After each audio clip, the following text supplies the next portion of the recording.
letter on the 9th of June 2025 and attaching the responses and supporting documents to the issues that were raised in the financial year 2023-2024.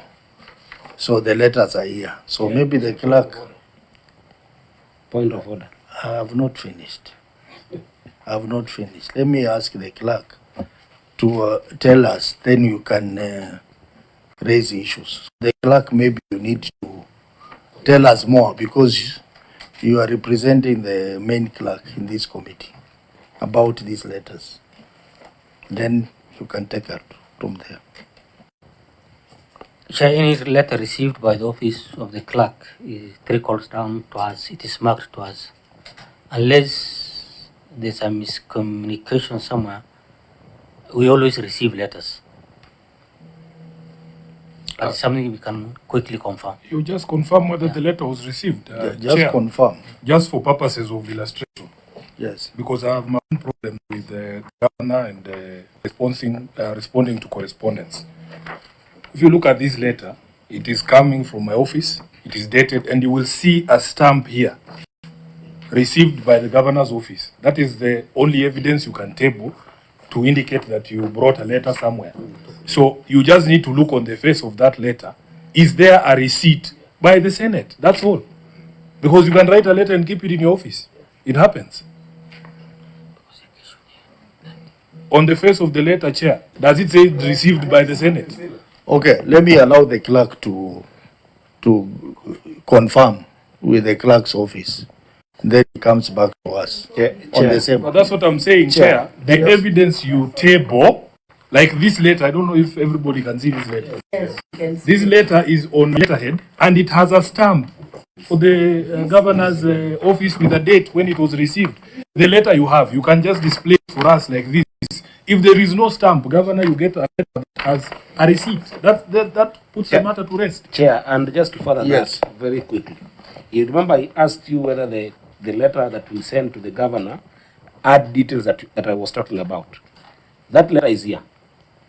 Sent to the governor's office. This is the governor's stamp. Received by the county government of Nairobi. The same thing that Sifuna is talking about.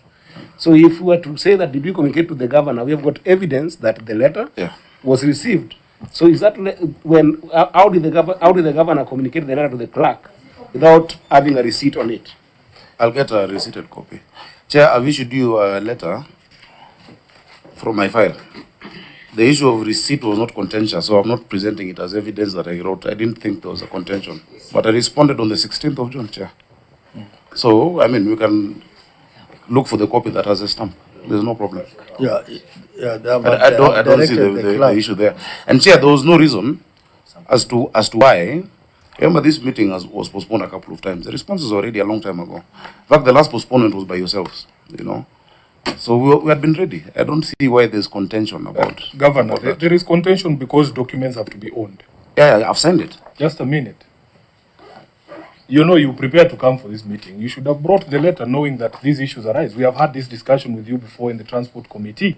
There was even a big fight about emails. Whether you say you have sent emails from there, but we have not received. You remember that conversation? So we'll get the copy. So these issues arise. But the point we are making is this. In the absence of that ownership, you see there is a document here. It is not on any institution's letterhead. It just starts by saying Nairobi City Water and Sewerage responses to the Senate Investment Committee, Public Investments Committee.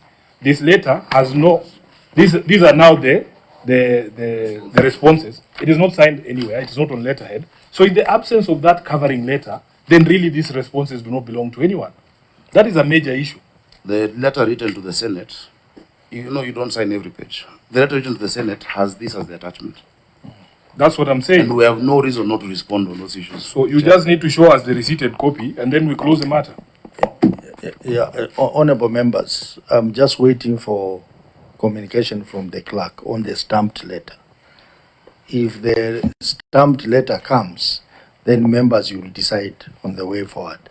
But as it is now, the documents in the files prepared by Nairobi City Water, they are not signed anywhere. They're just plain document. If you are given this file, you may not know what it is, who the owner of these documents are. Chair. So that would be Chair. a serious problem. Chair. Chair, maybe. Yeah. Just a one moment. The clerk, unless I had my own things, the clerk has indicated that the document before us arrived this morning. Did I hear that? Yes. Am I the only one who had that? Yes. If the documents arrived this morning and the letter arrived on the date that is being talked about, what are we talking about? Are you saying that, Governor, when you sent the letter, you sent it before these documents on the day that they came? So then these documents, how did they arrive to us this morning? Why are we playing a cat and mouse game with the Senate here? Yeah? Chair. You can't say that the forwarding letter of document that you sent, the forwarding letter came earlier, and then the documents came this morning. I mean, and that's why it is the issue of timeline. Honorable members, I want us to be very clear. The clerk indicated that the document they received today, but the same document were received earlier. Can you clarify that position? Because there are two receipts that have come, one today and another one earlier. The one that came today came via email, according to the clerk. Chair said we have received.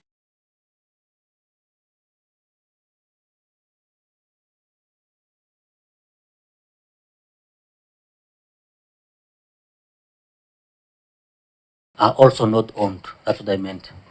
Chair. So, Chair, the first documents were not owned. The today's documents are also not owned. So what are we doing? Chair. Let me hear from Chair, Chair, we are arguing about the same thing. I think what we need to do between the Senate, the clerk of the Senate and the county government, let's wait for whichever letter comes first that will show there was a receipt, and then from there we make a decision. Otherwise, Chair, we are just talking around. Yeah, that's why I say, Yeah, if we get a letter, from the honorable clerk. members, if we get a letter Then we make a that is decision. stamped received Yeah. from the clerk's office, then we will know that the documents were actually sent in time on that date when the documents was received. But without that letter, it becomes a bit difficult. I understand the situation, honorable members. So the clerk, if that letter is not there, let us know. If the letter is there, please bring it, stamped letter, so that if the letter is stamped, we will proceed, honorable members. The documents for today. But Chair, this is my own personal advice to this committee, that whenever there is conflict between an entity and your own staff as to what the true status is, always believe your staff. Yeah. We have gone through this in other committees as well. In the Committee of Transport, we have had this problem with this same entity, that they claim they have sent documents on time and they have no physical. Because if you came, if you wanted to show this, to demonstrate this, it's very easy, and the county attorney is there. The county attorney knows that if you have a receipt, it is for you to produce a receipt. It can't be for the clerk to look for the receipt. Because the question is being posed to you. But anyway, Chair, I don't know what you want to guide as you wait. Chair, there is no guiding in this. No, as we wait for the confirmation, maybe we could process a few other issues that I had requested the committee to allow me to raise as AOB, because it revolves around the same issues of correspondence. Chair, may you look at the synchrony between the letter that the clerk received, right? Or rather, the alleged letter that the clerk received vis-a-vis the letter that the auditor received. Can we get harmony between those two? Senator, Can we just ask the auditor if they are dated the same day? the letter that the auditor received is from Nairobi Water. Is from Nairobi Water. Is not from the governor. Because us, we wrote a letter to the governor. So the governor was responding to us. But the responses were, I believe they were done by Nairobi Water. So Nairobi Water wrote to the auditor with an attached letter. That is the letter they have. On It's not different the same dates. letter. On different dates. What dates are indicated there, Audit? Chair, the letter received from Nairobi City County is dated on the 17th of June 2025, signed by the Managing Director and also copied to the Clerk of the County Assembly of Nairobi. 17th June. And from the governor it was 20? What time? 26th of June. 16. 16th. Senator Amida? No, I just wanted to say that when a governor being the CEO of the county under Article 179, I think you should have just made sure that all these documentations, and if I had Yusuf right, was that he said such copies are also sent on soft copies, and the soft copies also could suffice. Chair. Yes, The Governor. document that I sent with the responses was received by the Senate on the 20th of June, 2025. I have the stamped copy that is being printed. It is stamped received at the Senate. So you can table it. Chair, I've asked a very substantive This question. is a scan. When we do that, we scan. Chair, I've asked a substantive question. If the letter to the auditor went on the 17th, how is it possible that the letter to us came on the 16th? Because I'm Or the dated one on who the wrote 16th. to the Senate. Was it an anticipation? Yeah, I have the letter. Chair, the question Very was serious. whether the letter was owned, whether it came on time. Your clerk has told you it came on time, Yeah. and I have the evidence that it was received by yourselves. I think we are splitting hairs for nothing. Let's go to the substance, Chair, respectfully. Yeah. And I have it here, received by the Senate. Yeah, let me have a look at that later. Yeah, I'm getting it printed.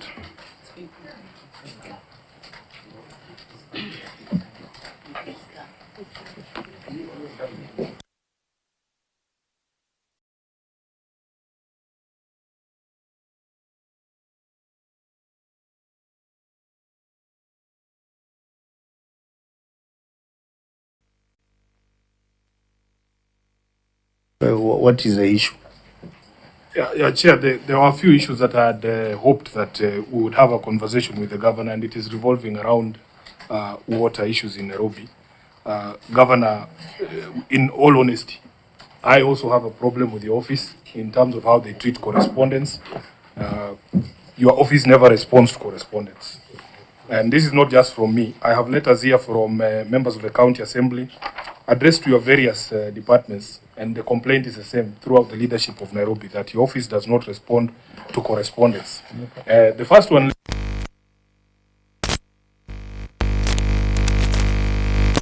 leaders that I've spoken about, and I had written to you on the 27th of May, 2025. This letter was received in the office on the 28th of May, 2025. I have a copy here with me, Chair, and it was regarding water connections in Ruai Ward. And there has been no response, Governor. I had occasion to run into Engineer Muguna at the airport a few weeks back, and I asked him the same question, but there has been no response. So it becomes very difficult for us as representatives of the people to give feedback to the people when we can't ourselves be given that information. So perhaps we could start there, Chair. If the governor is in a position to answer this today, because this is the only place we can now have this conversation, it is possible. You can say maybe you will need time to answer, but maybe that's because the water company is there. The residents of Ruai are concerned about delayed household water connections. And the information we got was that the major pipeline project by Athi Water Works and Nairobi Water was largely complete. There are over 22,000 households that have paid 5,000 shillings each for connections, and yet those connections have not been had. Is it possible for us to response today on that particular issue? Secondly, Honorable Chair, there's a meeting that I held with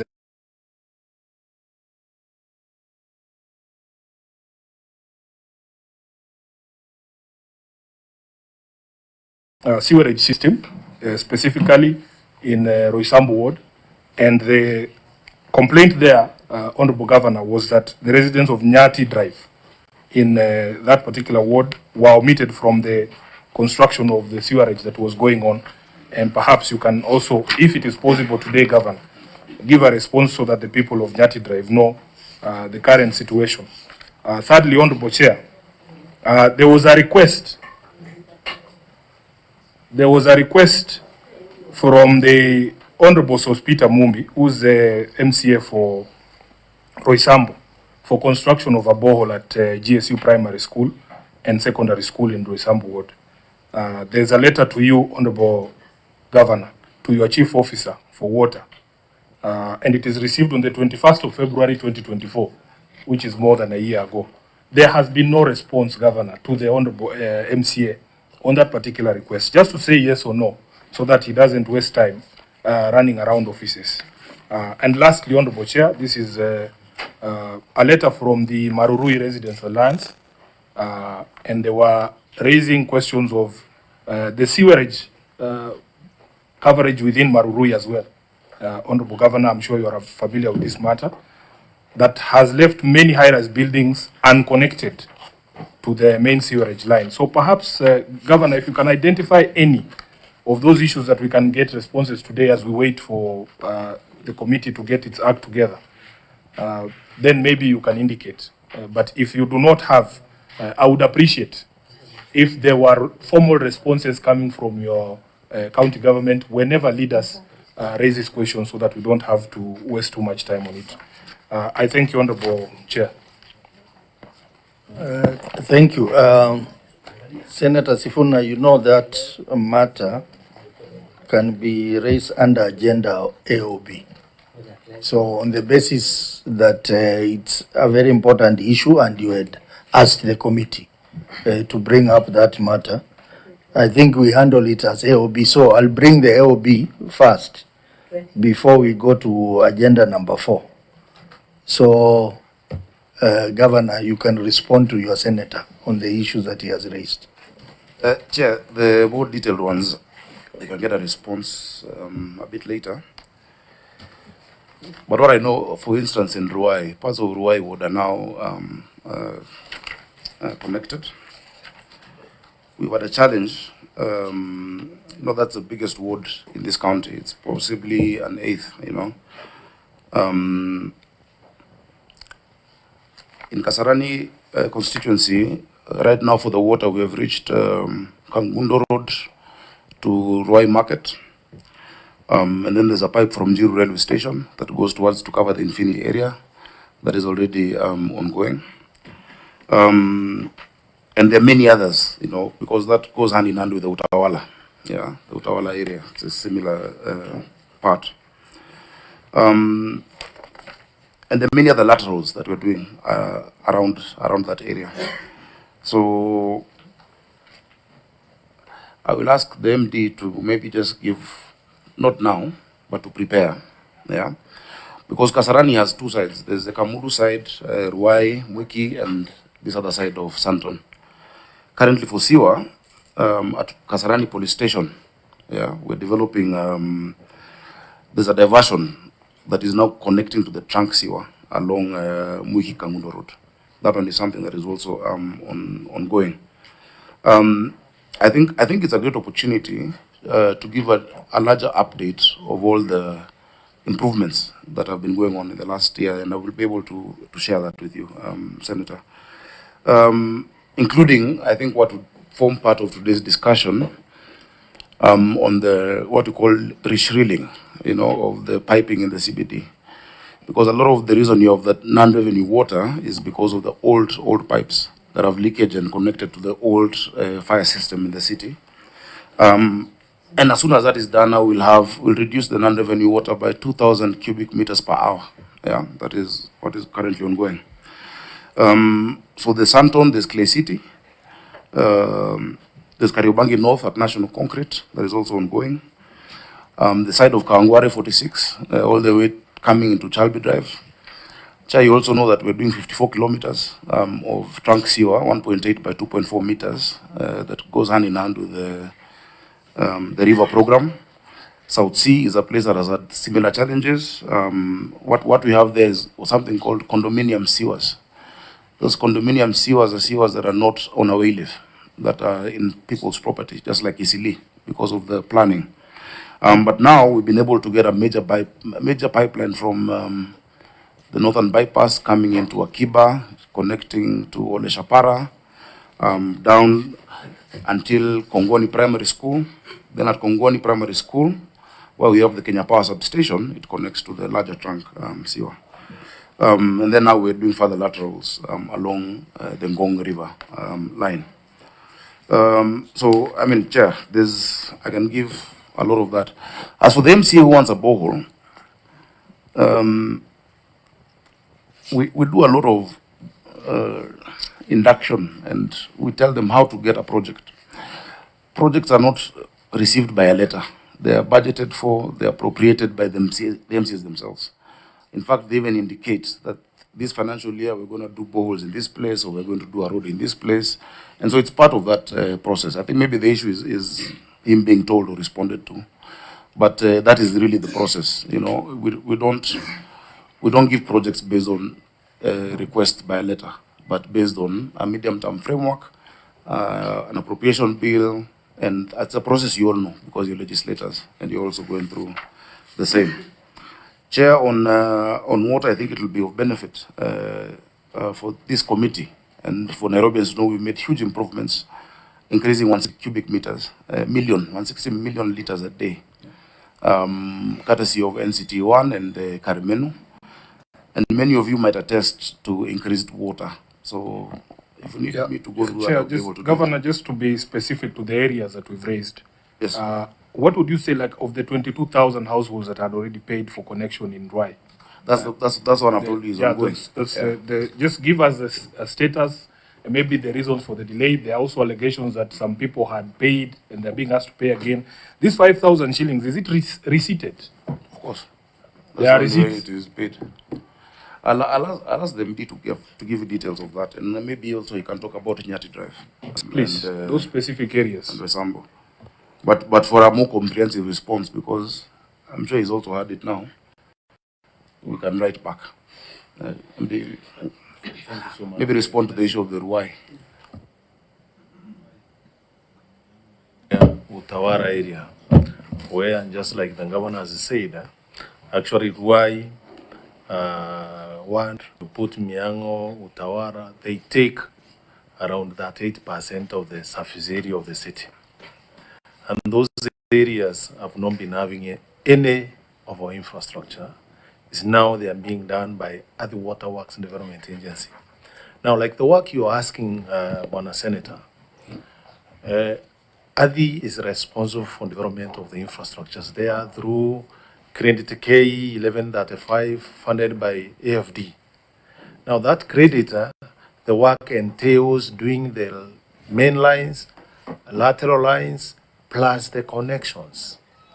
Now that work is not yet complete, Senator.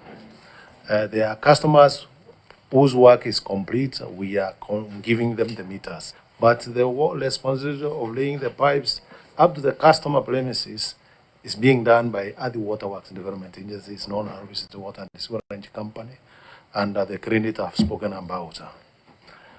A comprehensive report actually can be handed over to you through the governor's office. Immediately we leave here, because we have also been following up those matters on the ground. The customers are ours, they are not others. Customers. So we have been following up what they are doing, and we have a comprehensive report which we can hand over to you immediately we leave here. On Nyati court of Roysambo area. Roysambo also some times back under the NDB funding, the same other waterworks development agencies did a lot of projects in those areas. Also those areas, I'm sure you are aware, there are no CWAS, Dome, Maroroi, Ruai, Simaman, they were being developed last year, and still the contract is on the ground. So they will be incorporated if they were in the original designs, the original plan. So I can also counter-check with other waterworks and development agency whether this particular court is supposed to be seaward under this program. On just what the governor has spoken about the bow, GSU Primary School for heaven's sake, sits just next to the main line along Outer Ring Road. So it shouldn't be having any problem of water at all. That's next to Gumba Estate, which is used by the GSU personnel. Then there is the Ruaraka Primary School, Secondary School. Then there's the GSU Primary School there. MD, are you confirming that that school is properly served with water? If You it can has be next to a pipeline and dying of thirst. Senator, what I'm implying, if it has any water problem, it's only that we are not aware. That's a simple problem which can be solved by Monday. Yeah, so you see the problem, Chair, is this. The MD will tell us that the problem can be solved by Monday. If they have a problem. Just a minute, because you have appeared before us. The broader conversation we are having is, can you please respond to correspondence from the leaders on the ground? This is a letter that was written in 2024. It has not been responded to up to date. That's the problem we have with the county government. So you are saying this because we are here. When we leave here, we will not get any correspondence or assurances that you're giving, that nothing will happen. That is the broader problem. If indeed this was a problem that could have been resolved in 2024 February, would we be here, Governor? Surely.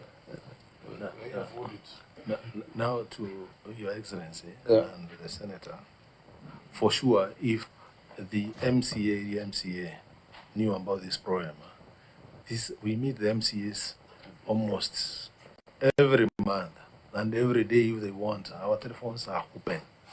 Could have resolved this problem directly. They shouldn't have come to the Senate all the way here. It's a problem which can be addressed. That's why I'm saying. So the request I will make through the chair is that I want to see the correspondence from his office in 2024 and how they have addressed this problem. Because the leader on the ground has taken a step to write to you. You are responding here today. So please show us correspondence from 24 on how you dealt with this issue. We can provide. Chair, just a clarification from the water, is it director or yeah. Now, here is Senator asking a question, and you are referring the Senator to the MCA. Does it mean that the Senator has no right to represent the people in Nairobi? Yeah. So that is completely out of context. Yeah. The Senator himself was referring to the MCA, Senator Mudama. And the MD is just explaining that there are many forums that, and possibly even a response. So you can get the letter. The Senator has all the rights to, in fact, Honorable members. the Senator has a lot of rights. I was a Senator for Nairobi also.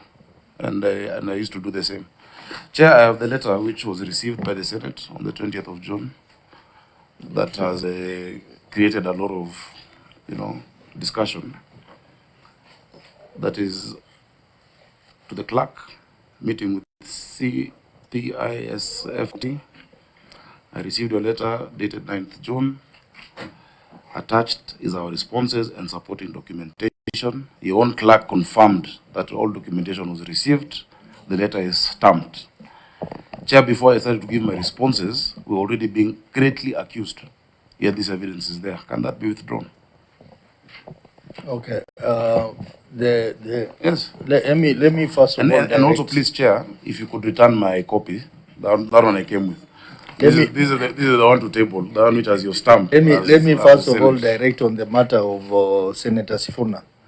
I think Senator Sifuna has come up with those issues because his letter was not responded to.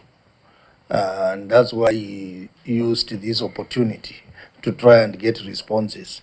So let me direct that the letter that he has tabled here be responded to and copied to us. The response is copied to us. Because I'm saying that we are likely to spend more time responding to that in this meeting. So you respond, I think, within 7 days to Senator and possibly copy to us to confirm that the responses have been sent. Otherwise, the clerk has retrieved the signed letter, the stamped letter from the main clerk. So, honorable members, that means that the documents were actually forwarded by the governor. But the only mistake, Governor, which we must point out, is that when your people are preparing the responses, it is a standard that the letter, your letter, be attached on the responses. Even if they are sent on email, they should scan the email and send together with the rest of the document. That is the only thing that was not done. Chair, the responses were attached to my letter. But it's not Are you there. saying how you saying we stick it physically or like it was attached? What you received today's documentation is just the same responses were given on time, Chair.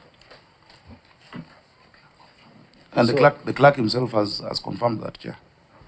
But before that, Chair, you had all manner of accusations, including people saying, lecturing me that I've been a senator, I should know these things, Senator Siengo. Honestly, I've responded and it was not on time. Governor, I think it is very unfair to come after the members of the committee. But it's fair for them to come after me. Just a minute. At the time when those accusations were being made, that document was not before us. It was incumbent upon you. No, but at that point, I was not given the right. The piece of paper. The accusations were made before I was even given the chance to respond, Chair.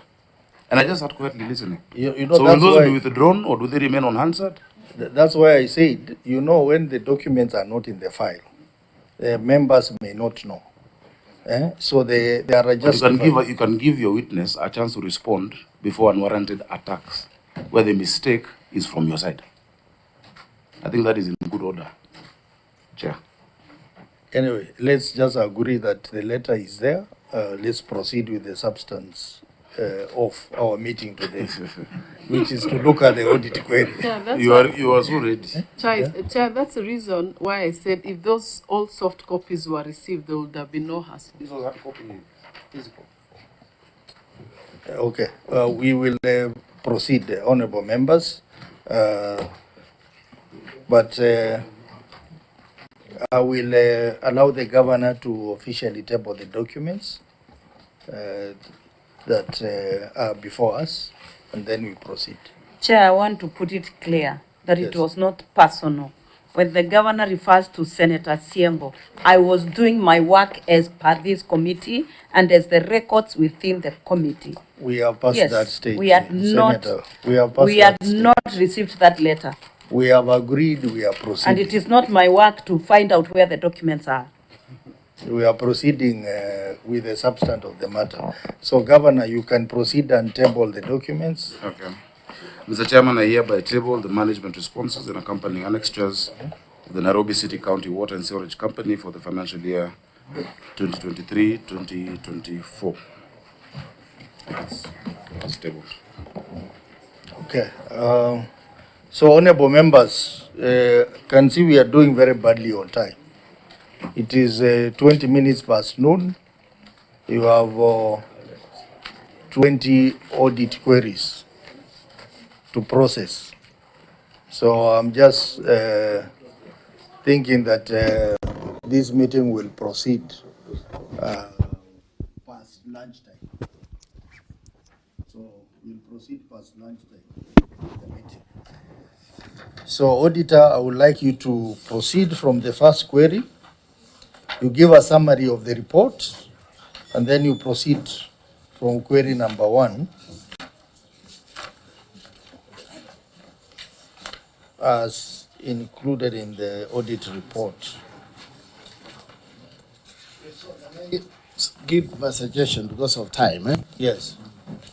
If you look at query number 1, query number 2, 1.1, 1.2, 1.3, and query number 4. I don't know if you've gone through them. They're actually very similar. If you can check and the auditor can confirm, I believe those are queries that can be handled together because they are query number 1.1, 1.2, 1.3, and then query number 4. Number 4 is the trade and other receivables. If you look at those queries, they revolve around customers.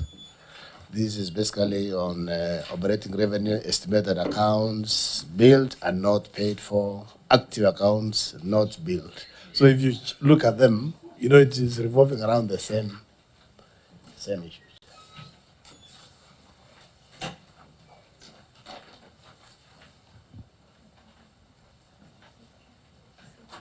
They may not be exactly the same because a query on long outstanding trade and other receivables, those are customers who owe money to the company and they have not paid for long. But if you look at 1.1, it is about accounts which are billed and are not paying. And in other cases, there are accounts which are active but are not being billed. So those are two different issues. I suggest let's just handle them separately. So auditor, proceed, give us a summary, and then you proceed to query number 1.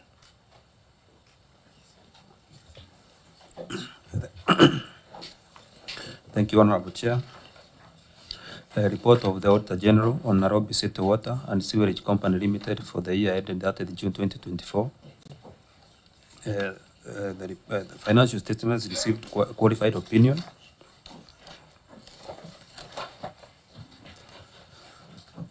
First paragraph is on inconsistencies in operating revenue. 1.1, estimated accounts for more than 6 months. The statement of profit or loss and other comprehensive income, and as disclosed in Note 6 to the financial statements, reflects an amount of Kenya shillings 10,949,295,622 in respect to operating revenue.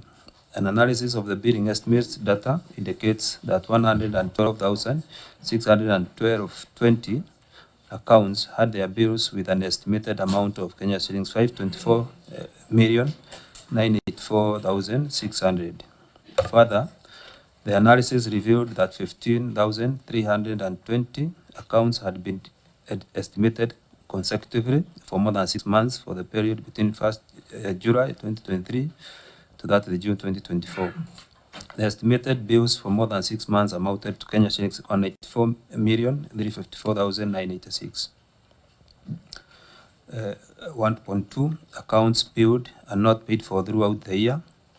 The statement of profit or loss and other comprehensive income, and as disclosed in Note 6 to the financial statements, reflects an amount of Kenya shillings 10,949,295,622 in respect to operating revenue.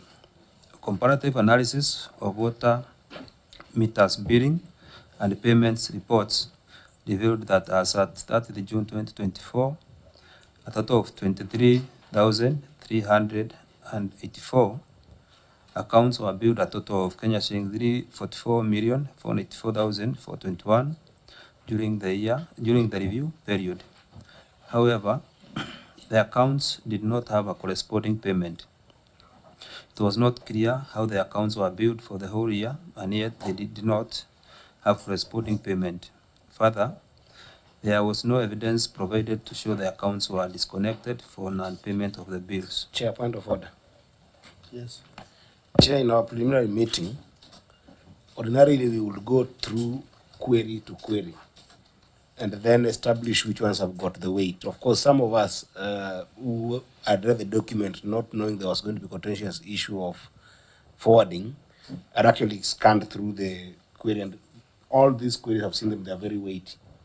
But during our preliminary meeting, we didn't have the chance to actually go through the queries. So, because we had assumed that based on the fact that they were not forwarded, therefore there was nobody who was owning them.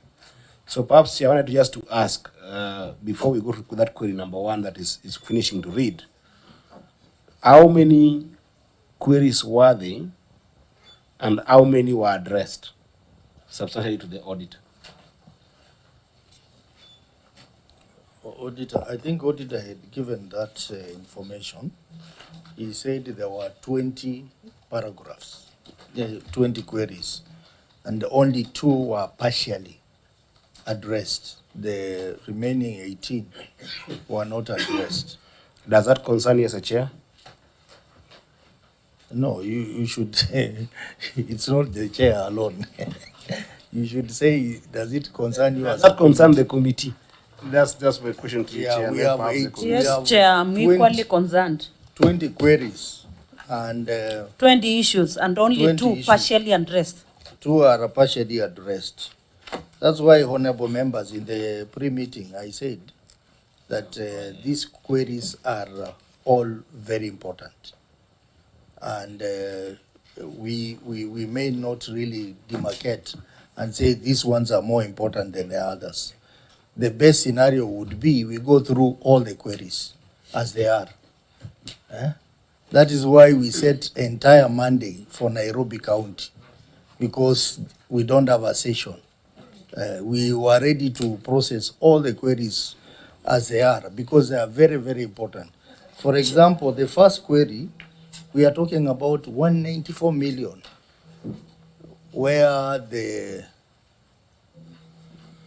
customers, they have not, their accounts have been estimated because their meter cannot be read. That is a very serious matter that we need addressed. So each and every query, it is weighty. So we cannot say we are only going to address 5 queries and the others will leave. We have to look at all of them. And we have the time. That's why today is a Monday, to spend our time on them and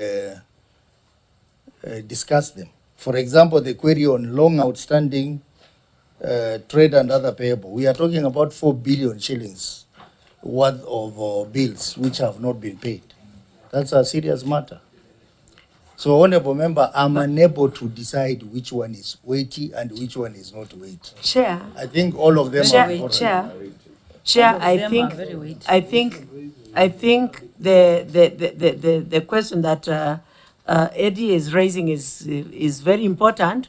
2, I think now if they've only addressed partially 2 of the queries, then why can't you, Chair, ask the governor to tell us why the rest have not been addressed, and then we'll give direction from there. Senator Sifuna. Yeah, Chairman, I can appreciate the anxiety of the committee because we have spent some good amount of time arguing about ownership of the responses. But if the responses don't respond to the queries, then the question arises what we are doing here. My advice, my own advice from our own engagement at the Public Accounts Committee, we usually give the entity opportunity to answer maybe 3 or 4. And if you feel that we are not heading anywhere, the responses are being given unsatisfactory, then there is really no point to go all the way. Because Auditor General, this process is not supposed to be happening before the Senate. The audit is supposed to be completed with the Auditor General. So if they are given opportunity to respond to queries, and the auditor is telling the committee that even after the responses have been received, only 2 of the 20 issues have been addressed, then you must test the responses by the governor on a few issues. And if you feel that there is no movement in terms of the quality of the responses, then you make a decision. Because it will be very unfair for us to just sit here and be told stories that don't respond to the queries that have been raised by the Auditor General. Chair, as the governor responds, I know the customer's deposit was not one of the questions, but I would want to know how safe is the customer's deposit and in which accounts they are in. Senator Mudama, I directed on that. I know your passion on it. Yes. Yeah, it will come. He's here, he can answer that. It will come. I want us to be systematic. We have just started the first query. As Senator Sifuna says, let's proceed. Yeah. If along the way we notice that we are not making progress, then we can decide what to do. But you know, we cannot say we are starting, then we say customer deposit to come. I said customer deposit is an issue. It's not in the audit query. But it is an issue that we have picked. We will raise it at some point, and you'll be given that opportunity to raise it. Chair. Honorable member. Chair, to make progress, let's test what Senator Sifuna said, so that at least we make progress. You know, we have argued, we've been here for the last almost 3 hours. Yeah. Let us proceed the first 2 or 3 questions. If we are not satisfied, then we tell them to go.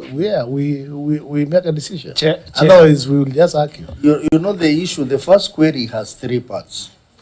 The first query is inconsistency in operating revenue. It has three parts. Yeah.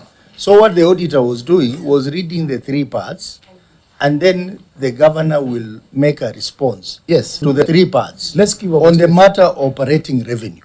And then after that, we will go to the issue of debts, which are about 4 billion shillings. And then from there, the issue of land ownership, which is a substantial issue.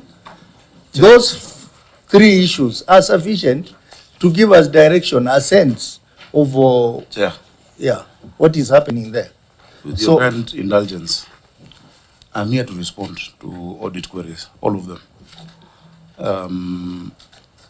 If you can allow us to give our responses, because it's a constitutional process, and that's why I'm here.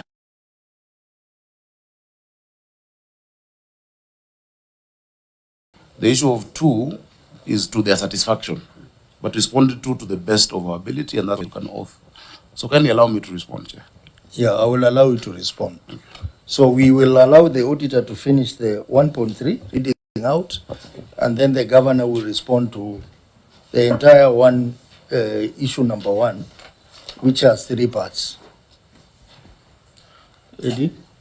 Chair, I'll respect that because, and as I said, it's the committee to make a decision.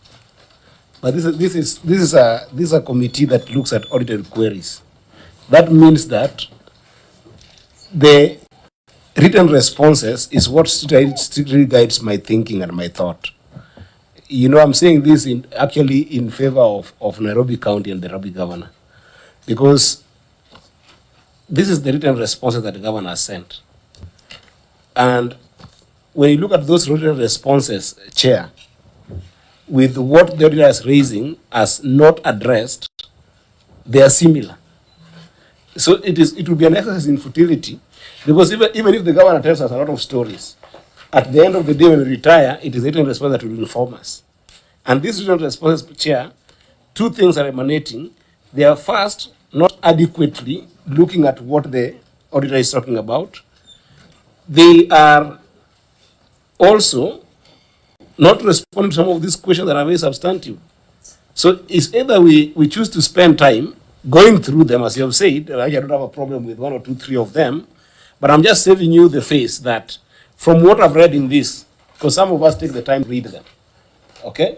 From what I've read in this, Chair, is not adequate, and you're going to meet the same. So, can I make a request just on behalf of the people of Nairobi? I think it is important for these conversations to be had. And Governor, I think you are slightly misguided on an issue, that the audit does not happen in the Senate. It is not us you need to convince. It is the Auditor General who you need to convince. As you would look around this table, many of us are not professionals even in accounting. We are, you know my profession, I'm a lawyer. These officers are here to guide us. They are the ones you need to persuade or convince that an issue has been sufficiently addressed. I am also audited, as you know, as SG of ODM. The responses we give are to the satisfaction of the auditor, not anybody else. So if the auditor says, Governor, that of all this material that you've presented here, you have only partially responded satisfactorily to 2, it should bother you as the CEO of the county. So my suggestion would be the same. Let us try and test these responses, because some of them, just from a cursory look here, are just ridiculous explanations. And if you insist proceeding, Governor, let us proceed. Chair, that's why we're here, to proceed. Yeah, honorable members, let's proceed. Let's proceed. So, Auditor, please finalize with the 1.3. Thank you, Honorable Chair. Paragraph 1.3, active accounts not billed, the statement of profit or loss and other comprehensive income, and as disclosed in Note 6, the financial statements reflects an amount of Kenya shillings 10 billion 949,295,622 in respect to operating revenue for the year ended 30th June 2024.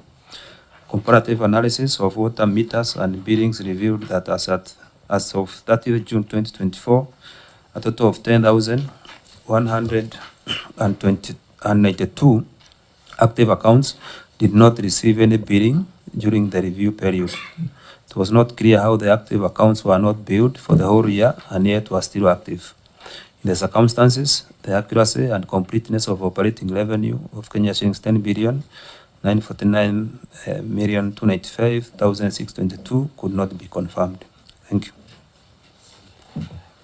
Okay, Governor, your responses.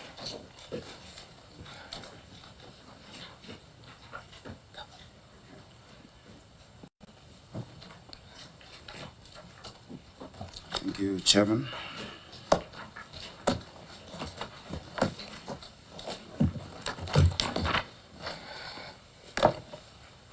Chairman, on the first question, and thank you for the opportunity to respond to that. The issue of estimated accounts for more than 6 months is due to inability to access meters. I'll allow the MD to give you more details of what we're doing, because the areas where just accessibility, the gates are closed, Maybe before you allow the MD, just read the responses verbatim, as it is. To address this, the company is sensitizing the customers on self-meter reading through SMS reminders and relocation of meters outside the gate for accessibility. I'll ask him to expand on that. MD. Thank you so much, Chairman, the Governor, and the members of the committee. It is true. Engineer Muguna, just put the mic closer to. It is true there are meters we have estimated over a period of time. And most of the accounts we estimate, the accounts which we cannot be able to assess because maybe the gates are locked, the owners are not in the house. And what we are doing on such accounts, we have upgraded our billing system so that we can be able to be sending SMS reminders to our customers whom we are estimating their accounts. Once we estimate 3 times, we send you, or rather if we are unable to read for 3 months, we send you an alert telling you we are unable to assess your account. The other thing is, if you become notorious, we actually write to you and tell you the meter must be moved from inside your compound to outside your compound, or where we can be able to assess it easily. And that's what we are doing with the many customers in this category. Thank you. Honorable members, let me start with Senator Sifun. Yeah, so Chair, just let's try that response, Governor. These are 15,320 specific accounts. Yes. You are telling us for 6 months, you go and there's no one at this gate. 6 whole months, 6 times, that's half a year before the Auditor General flags it. Now, what we are saying is we are aware about this account, and this is That's what not we the are question. doing. For 6 months, every single time your officers go there, there's no one at home to open the gate. That's what you're telling the Senate. Yes.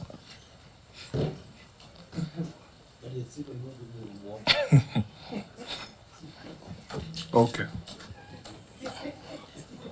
The gate is locked and nobody is landed to open the gate.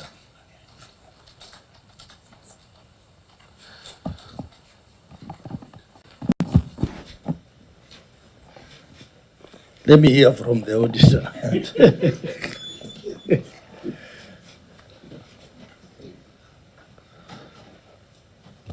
Thank you, Honorable Chair. Our expectation would have been if an account is estimated maybe in 1 or 2 months, then there should be some efforts to access the bill. I mean the meter readings, maybe the second or the third month, but not 6 months. 6 months, I think, is too long. Senator Eddie. Chair, you'll understand my frustrations, and that's why I was requesting that perhaps this just from the first response, I would have asked the governor to go and respond adequately, because the query is very simple, and I want it to go on record that this is the response that is official. Well, I know there will be unanswered the responses that the is it the chief officer? The MD. The MD is giving is unanswered, yes, but the written response here is very, very important. Chair, that query has got 2 portions. Okay? there are accounts that were billed and not paid for throughout the year. The governor's response to that entire query is that the accounts are estimated due to inability to access the meters. No, that's a different question, Senator ID. I was answering 1.1. Yeah, we are still on 1.1. Yeah, that's 1.1. But you're asking 1.2. No, wait. It is 1.1, 1.2. The answer I've given, which you've asked me to read out, is 1.1. Yes. So wait for me to answer 1.2. Yeah, I'm coming to that. But accounts billed and not paid for is not about access. I'm coming to that. Just be patient, Governor. Okay? You have got 15,000 accounts that had been estimated consecutively for more than 6 months for the period July 1st, 2023 to June 2024. The estimated bills for those months are given there. The reason why they are related all the way to 1.3 is because this is not a denotation. Denotation basically shows what could have explained 1.1 in terms of accounts that were billed, okay, and what could have showed the accounts, active accounts that were not billed. You get what I mean? No. So, you know, I've given my answer. If you have another different answer, it's a different. No, it's not about your answer. Are you asking a further question? It's about the audit. Honorable members. Chair, can I seek a clarification from you? Honorable members, please. I know you are anxious to ask questions. Governor. But let's follow the procedure. 1.4. First of all, the question, it's the chair to give you a chance to ask question. You don't just ask here without the approval of the chair. And then number two, let's be systematic. You know, we are getting mixed up. We are handling 1.1. Let us exhaust the issue of access. Like Honorable Sifuna had asked, surely for 6 months, you can't access the premise to check the meter.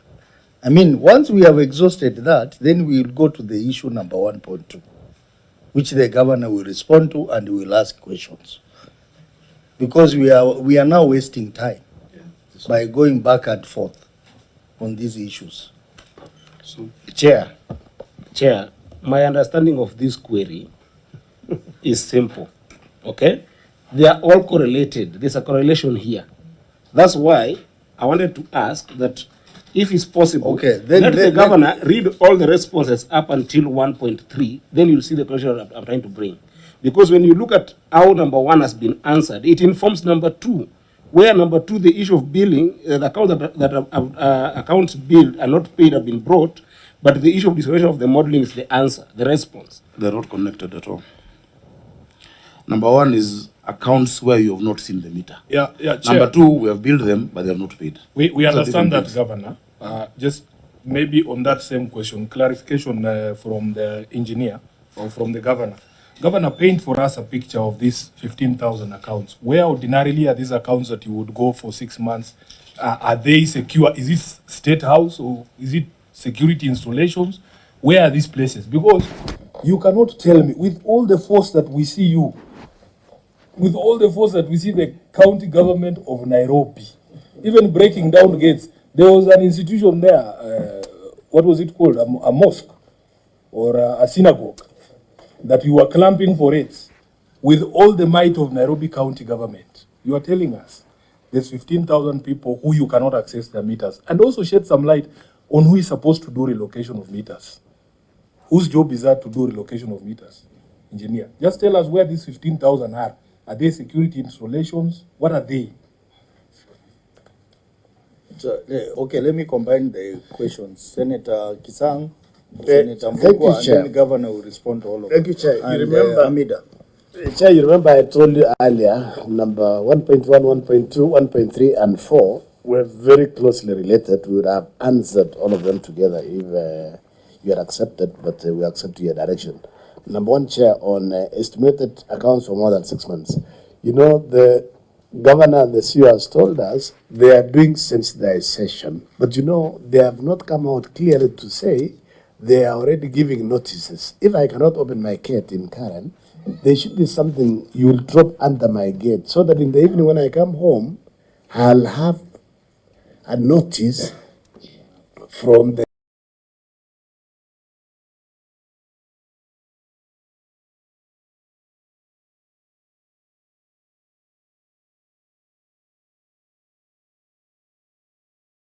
county government saying, please allow us, or we give a date so that the meter can be relocated outside the gate. And then secondly, Honorable Speaker, I expected also, the CEO and the governor to tell us, if it is difficult to access, what plans do you have then to install smart meters so that you can disconnect without going there? Yes, Senator Mbugu. Thank you, Chair. Governor, I know these responses were prepared for you by your staff, but with all honesty, it is not possible that for 6 months consecutively, the same number, month 1 to 6, you are not, it was not able to access. Probably it would have been, the response would have been more accurate if this number is differing from 1 month to the other. But for it to be consistent, the same number for 6 months, it's not practical, Governor. Your people are misreading you.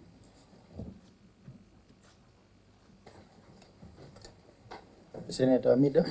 Yeah, I think when CEO was asked what efforts has he made so far, and when CEO, maybe even for example, even where I live, they always give the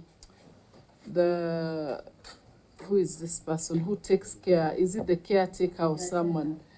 Gives notices to residents on when the meters are going to be read, and people, all the gates are opened.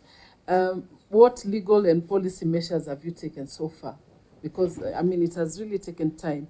And then how do you implement the fines and the penalties for that? Then how do you schedule the meter? Use inspectors. Because like the Kenya Power, they come once, the next time they disconnect, from even the poles or whatever. So what efforts have you made? It will take about 6 months, seriously. And you've not shown any efforts that you have made. In fact, this is actually a big improvement, Chair. Chair, 15,000 meters accounts sound so many, but in the wider context, that's 6% of all the accounts in the city, 6%. So let me have the MD answer the specific questions to him. And even, cases even of attacks of this stuff, the areas where they are repulsed, just give them a full context so that they can understand. But within the context of 15,000 out of close to 300,000 accounts that are metered, that are, they're not estimated, Chair. No, thank you so much, through the chair again. Let me put it this way. We strive as much as possible to ensure we read all the meters in this town. And all these meters, we have referenced them through GIS system so that we can be able to assess them when we need. And we know where every meter is. At times, our staff go to those premises, actually, and dogs are opened to them. And we can provide evidence for that. At times, staff are crowbarred properly. We can provide evidence for all those things. And they become court cases where our staff want to read the meter, the customers don't want the meter to be read. Or a staff, or whoever is left in the compound is maybe a house helper, and she has instructions. Don't allow anybody to come to this compound. When you try to go in, our staff, those people opens the door for them to mow them. Please, we have been trying to ensure we read all these meters. Just like the governor has said, we have around 250,000 account meters to read. We move around the whole city every month and we ensure these meters are read. These ones which we are saying, people, they are not being read. The others we have actually moved outside the compound, and we can provide evidence that we have been leaving the messages which Mheshimiwa is talking about. We leave even written documents to the customers. Please open your gates so that we can read the meters. Without doing that, we are going to move the meters. And we have been moving meters. We can provide that evidence of moving meters from customers' premises to the road. But what so as we speak today, engineer, of this ABY 268V. Nitie gimomiyo en kamano wiya bo owil. we are sorry. numbers here. The meters, we know them often. Yeah, so that's what I'm saying. Would you put the movement at 10% so far? What you have done? Because that's the only that solution. number. Yes. Of the 15,000. Yes. If you don't have the answer, don't answer. I'm on oath. Okay. So you give the. That's if you good don't know the guidance. answer, don't. Chair, I'd also ask to understand the general geography of this 15,000 meters. What is the spread across the city? Where are these places where people have dogs? It is citywide. Citywide? Yeah, including even a place like Buruburu, the areas where people don't allow you to enter. But Engineer Muguna, through the governor, have you sought a court warrant to access these premises? I think it's just it that there are many legal processes, including court cases. I think with such a response, really what I would suggest, Chair, is let's discuss how you can support us to read all of those meters, because we want all those meters, we want that revenue. But we're explaining the context. So you see, if you answer like that, you may not like, we're giving you the reality on the ground. Yeah, that is what actually happens. Governor, we want to help. I think we are in agreement to want to help. But when you go to the doctor and you tell them you have malaria and it's not malaria, it is something you picked up at summer tides, you know that is a big problem for us. You have to give us the true situation on the ground. That is the true situation. The initial answer he gave us here was that they go and find gates locked. There are gate locks. There are when sometimes if you force the gate to be opened, people open doors, people fight with us. So how would you like us to help you, Governor? I would be interested to know. Because we should look at the legislation around how you penalize people who restrict access by public officers to actually bill you, whether it is Kenya Power or Nairobi Water. It should be a huge deterrence. You know, it should be something that is very punitive, and that is a legislation that we can do together with the Senate. Does that require national legislation? Because it's a matter that is unique for Nairobi. It requires national legislation. It's the same issue in Mombasa. Have you had this conversation with the Assembly? Because city bylaws are there to help you, Governor. No. This one needs national legislation because to implement it, you need national police. Okay. Not Kanjo officers. Senator Kisanga had asked about the smart meters. We can As a explain solution the to that. process we are at in getting into smart meters. Maybe you can give an overview. Thank you so much. On the smart meters, Mheshimiwa, a mechanical meter, or the meters we use today, they have inch meters most of the customers use, who are around 96% of our customers. A smart mechanical meter will cost 3,500 shillings. A smart meter of the same size will cost you around 15 to 20,000 shillings. Now, when you look at what you are going to accrue by changing the meters from mechanical to smart meters, it will take you 20 or 30 years to recover the value. Water is a cheap commodity. The accuracy of a mechanical meter is between 3 to 5%. Accuracy of an electronic meter, I'm not talking about even a mechanical meter changed into a smart meter.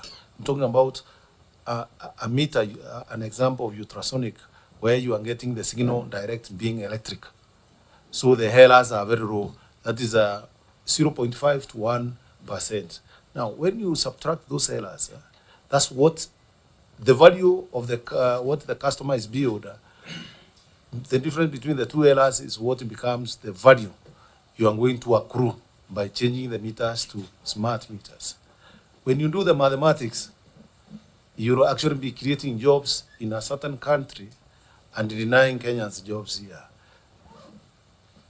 So it is not my advice to the country to move to smart meters as we talk today. Okay. Chair.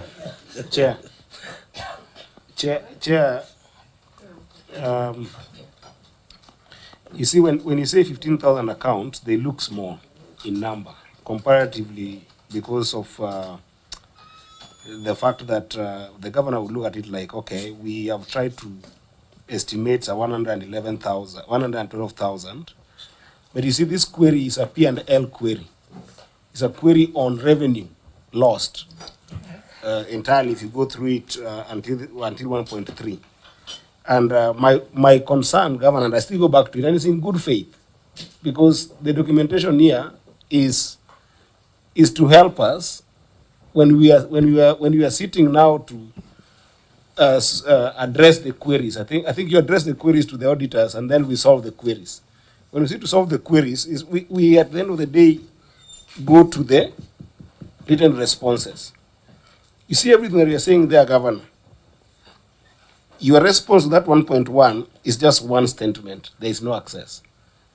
But then what the MD is responding to is more comprehensive than what is written here. You see my concern?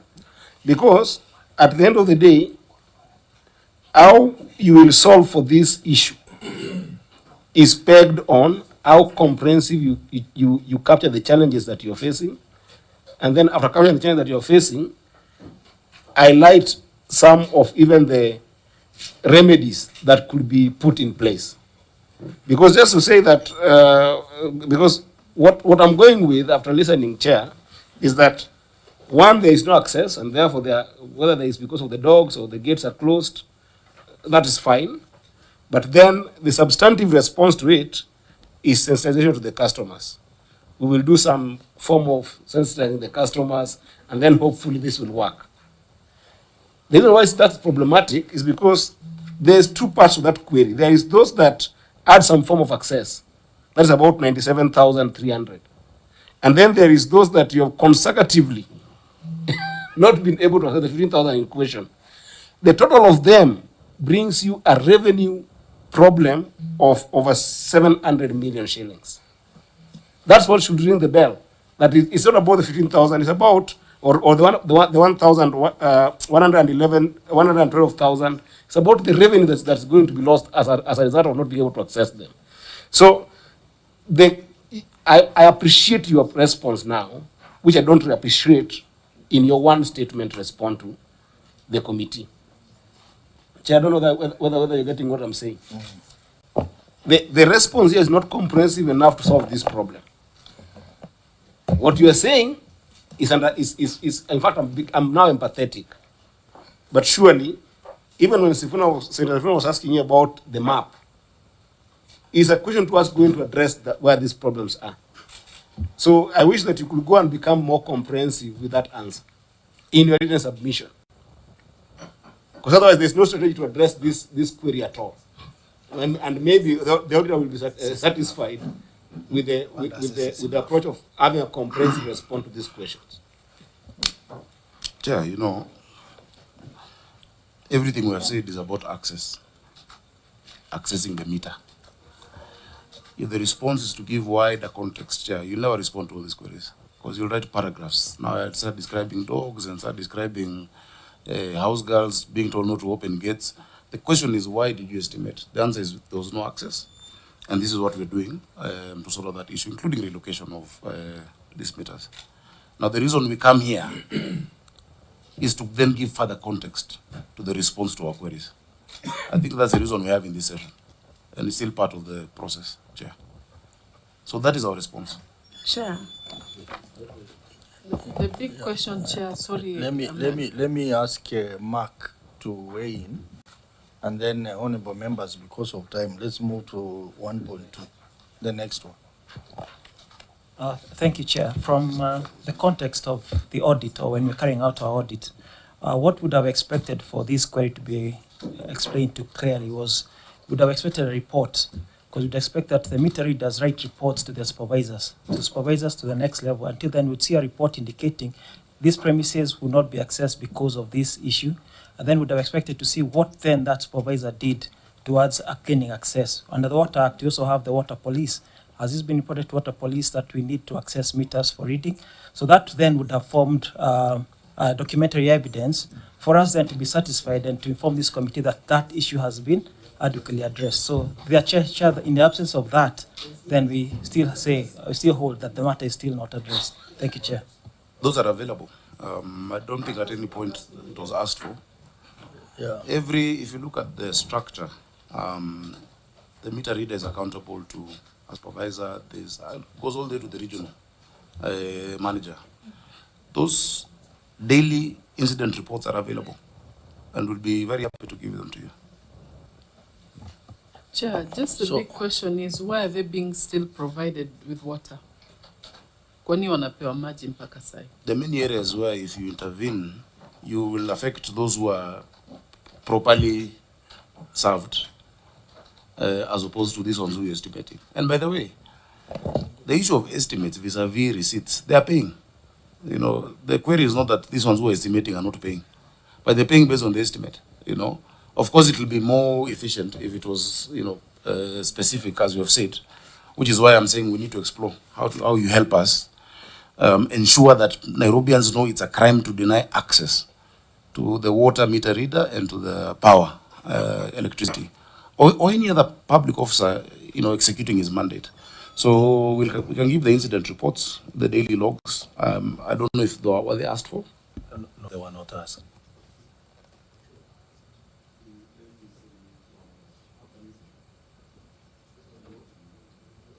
You see, Chair, it is for the entity. Once a query has been asked, like that progress report of the number of meters that you've been able to move, what you've done, that would satisfy the auditor, governor, as to what you are doing as an entity. And then you say, progressively engineer that in the next 5 years or so, we will have phased out this issue of estimating meters. And I've never had anyone in this day and age running away from technology that will help you to be able to resolve your problem. So I was a bit shocked, Governor, that it is the thinking of the Nairobi County government that technology is bad. That you would not advise people to adopt technology. We are doing smart meters in electricity, Governor. That is what your view is. That's not the position. He has explained the cost vis-a-vis the return on the accuracy of a smart meter and what do you call this? The mechanical meter. That's just what he said, you know. Chair, can I answer number 1.2? Yeah, you can proceed to 1.2, but I just wanted to say, Makilaki is telling me that on page 5 of the report, there is a material uncertainty in the audit report. Material uncertainty in relation to going concern. Page 5, query number 8. Now, what I wanted to say is that all these issues about losses, they all build up towards that one, because they make now the company be unsustainable. Yeah, because we have that one. If you look at long outstanding trade receivables, 4 billion, so all that will build towards that main query on going concern of the company. So I think it's in the interest to try and find out a solution to this problem, and I think one of the solutions is legislation. Yes. Yeah, and there was a bill called the Critical Infrastructure Bill, which was supposed to address such things. Sure. Yes. So I think maybe from our end we can try and fast track the legal aspects. But Engineer Muguna, you can't run away from technology. Technology will be expensive initially, but it will help you save a lot as you go on. Yeah, but Chair, you don't just adopt technology for the sake of it. Yeah. It must give a benefit. That's why you create it. Now, if the cost of it is actually, as you're saying, going concern, is not commensurate. Before you do any new, engagement, you do a viability, you do a feasibility study. You have to look at, what value is it adding to your customer, not for the sake of it. Otherwise, that will be the second query. That's what you'll be asking us next time, So sometimes it sounds very exciting That, you know, and I'll give you an example. We did a whole study with Eureka about, not Eureka, there was a big study on solar streetlights. And Chair, these are experts globally who have shown us that we're at the point of technology we have today, because the 1,000 LCL solarize the whole of the city. In 3 years, most of those lights are lighting from 6 to 9 p.m. and going off. And you have to replace. It sounds nice to say let's run towards this technology, but you have to be prudent in understanding what are the real facts, what is the cost, how do you install it, what benefit are we getting. So, yes, we believe in technology. Chair, that is how we've raised the highest revenue of Nairobi Water. He's told you about the GIS. I have a dashboard. I can tell what everyone is paying every day from across the city, you know. But before I got into office, they had only hit 8.9 billion. First year we did 10.5. This last year you've done what, 12.13? 11.8 billion. You know, it's going up, and that is our intention. But it can only go up when you're prudent in the decisions you make. You don't just do it for the whims that it sounds nice to do 1, 2, 3. Those are management decisions, Chair. Okay, let's make progress. So 1.2. 1.1, you can read them simultaneous. 1.2, 1.3.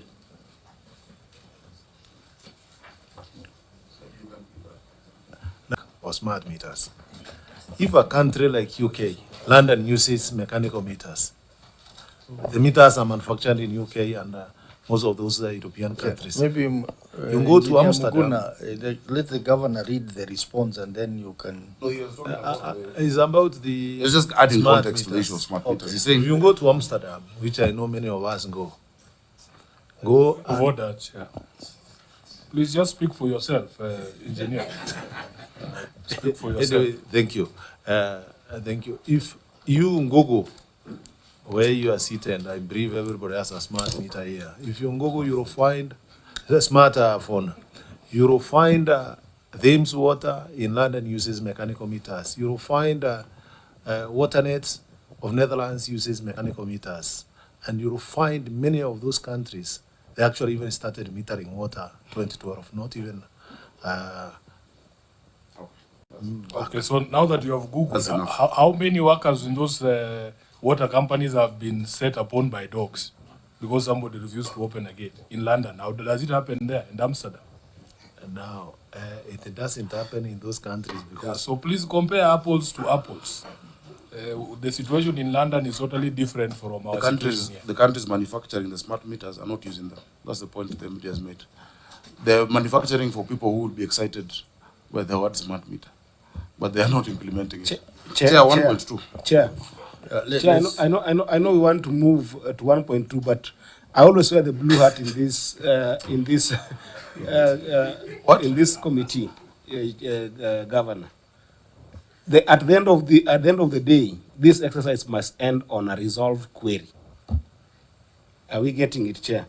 It must end on a resolved query. So, Chair, I wanted a direction on how does the governor approach query number 1 in terms of documentary evidence that is supposed to be given to the auditor within watch time?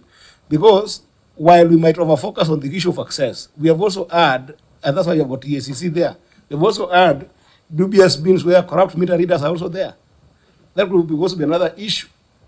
So in the absence of that documentary evidence, you take the word, the verbal statement of the governor's officers as law, which is not necessarily always the truth. I'm not imputing any improper motive on the. Is the issue of the corrupt water meters in the audit?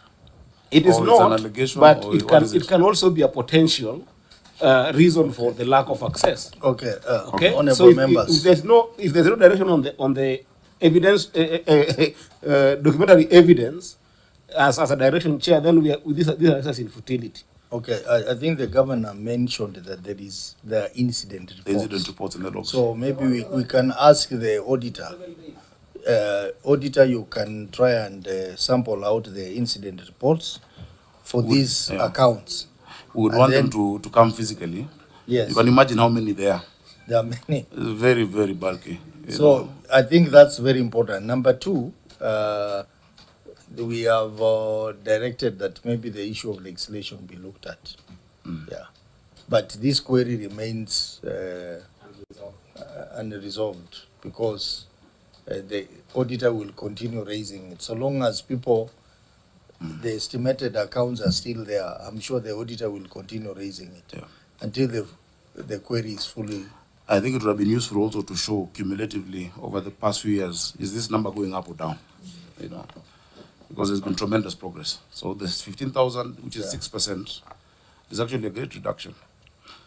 So let me direct like this. The auditor, you will look at the incident reports, you look at, you analyze the trend from the other years to present and provide those reports to us maybe in the next 30 days. Chair, they should not forget the update on the meters from the 15,000, what they have done so far, the ones that have been relocated and so on and so forth, and then they can give a time estimate on when they think all those 15,000 will be done.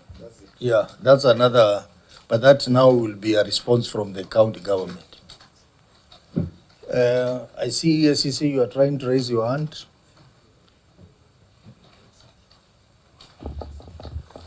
Chair, I think for me it's just to find out in terms of prevention, because I see they mentioned the issue of self-reading, where they are sensitizing the customer to do the self-reading, which we are aware even KPLC has taken something similar.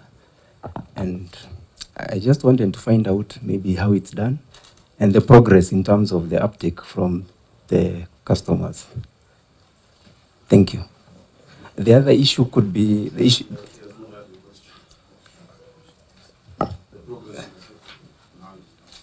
Yes, the second issue is the aspect of the estimate, whether the estimate is usually lower, or how do you ensure that the estimate is maybe higher than the actual reading, just trying to make sure it's higher, it's punitive, so that these customers can maybe come to the office to complain or something.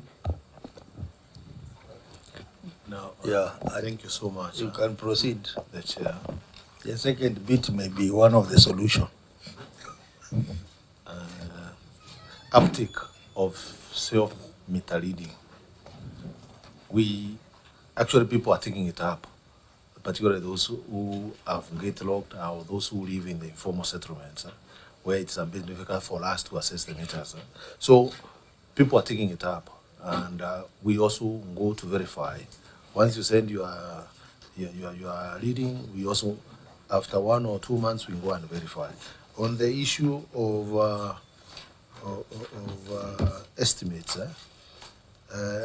we use 3 months actual estimates, actual readings, which were done in that account before, to make our estimates. And just like what His Excellency said, these estimated accounts, because I had also a member saying it's a loss of revenue. When you estimate, actually some of them pay based on those estimates. So we estimate and get also revenue out of it. Thank you. His concern was through the chair that if the estimates, you do it higher so that they feel the pinch of paying more than when they open and then you read the meters. So have you considered making it higher? Thank you so much. That's a new area we are going to explore, of estimating so that somebody can show up. Yes. Thank you. I think let's proceed to 1.2 and 1.3 at the same time. Chair, just on that, any action taken by government must seem fair. Unless it's a penalty that is passed as a law, overestimating, if any person takes you to court, it will be very difficult to explain why you've done an additional charge as opposed to what this person has been paying, unless it's an actual penalty. So we can actually pass a penalty in the county government that then will serve the same purpose, but legally and for fair administrative action, you need to be able to explain how have you come up with this, and our 3 months, weighted average is something that is objective, and that anybody can say, okay, this is what has gone into it. Chair, on 1.2, the disconnection module of the billing system was not operational to enable tracking of disconnected accounts. The module was operationalized in the subsequent, in financial year 2024-2025. This will improve the disconnection of unpaid bill monitoring of disconnected accounts. Water service providers, for instance, and this is just an example, in Kiambu County, was not disconnected. We give them water, and we communicated non-payment of the water service provider bills to WASREP, which is the regulatory authority, to assist in collection of the same. And we've attached the letter to WASREP with the outstanding bills from other water service providers. We also seeded domestic accounts in Gudrai and Kaoskari to Kiambu County. These accounts were partly built during the financial year. This also goes hand in hand, let me just give a comment, to government entities that are not paying. Yeah, we owed a total of 1.4 billion. If you look at it, Ministry of Defense alone owes us 121 million shillings. The police, 112 million shillings. Sports and culture, 22 million shillings, and so on and so forth. I can give you that detail. The water service providers for Kiambu is what I've listed there. That comes to 449 million shillings. Public schools, 168 million shillings, all to Nairobi Water. Transport Ministry, etc. Correctional, the jails, or 81 million shillings. And so that's also another area that we would want to work together with you to resolve. On 1.3, the list of 10,191 accounts queried by the Auditor General included 7,031 accounts that had already been de-enrolled or discontinued. The account status is D, and they are not active. In the same list, 465 accounts were in the application stage, that is status A, meaning they were in the process of being contracted. A total of 2,695 accounts had a status of current and were therefore active. So those are the ones which you can focus on. Analysis of these 2,695 accounts revealed the following. 1,149 accounts had their meters installed in the subsequent financial year. So of course they don't make it into the previous year statements. 683 accounts did not have meters installed by the time of analysis. The analysis was done in February of 2025. 863 accounts could not be billed due to various system technical controls, such as pending special work orders, which are only billed once the work order is resolved. So as of February 2025, this year, 1938 of the 2695 active accounts had been billed. I'll allow the MD or anyone else to give further context. MD. Thank you so much. On 1.2, just like His Excellency has said, some of these accounts which are not which are billed but not paying. We have an example of 246 or 245 accounts of public primary schools, which even disconnect. Actually, Senator Sifuna Mheshimiwa, he will be the first one to learn to me saying that school must be reconnected. And all politicians in Nairobi, once they disconnect the primary schools, that's the first, they learn to my office first. And they actually show clearly that the capitation they are receiving is not enough to pay for water. They are given, understand, 9 shillings to pay for water per student.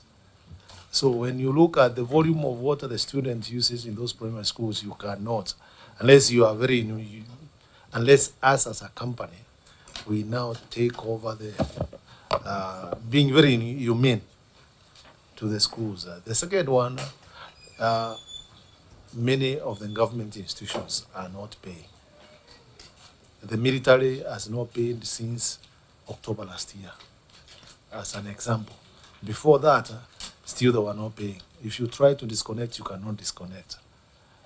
The meters are guarded by, okay, you understand what I mean. Okay, you can go to Moyambis, you cannot be able to disconnect. Now, I don't know how you, okay, No, how do I name the government and I'm also part of the government? It becomes very ironical. Actually, that's why we don't like some of these things in these reports. When you come to number 1.3, also you'll find there are some areas in 1.2, informal settlement areas. It's a cat and mouse game. You disconnect, they reconnect. If you disconnect, actually they go to the main line. They puncture the main line, they take the water without metering. So sometimes in some of the informal settlements, sorry to say this, we actually encourage them water to pass through the meter. I don't disconnect so that I can account for the water. Otherwise, what we would want to ask this assembly, the committee here to assist, is using the money you provide for the old people, the social money the government provides, and the equitable money. The government should be paying for water in the informal settlement. It's a better endeavor than giving people money there. Then they take alcohol, they kill themselves. So pay for water, you'll avoid people killing themselves with alcohol. You'll avoid waterborne diseases in the informal settlements. So the government should, instead of giving them cash, pay for water. We give them water, and many countries and many cities do that. Okay, so please assist us in that area. So some of these accounts you see, led, not paying, there are many in the informal settlement. We actually encourage them to take the water through the meter. Okay. Number 1.3, just the way the report is written, we have actually accounted for the meters which were said to be active but non-billed. As of now, it's just 600 which we are contracting, or there are some technical issues which may not allow us to have connected them. So that one has been resolved. We have done the attachment to show the actions which have been taken.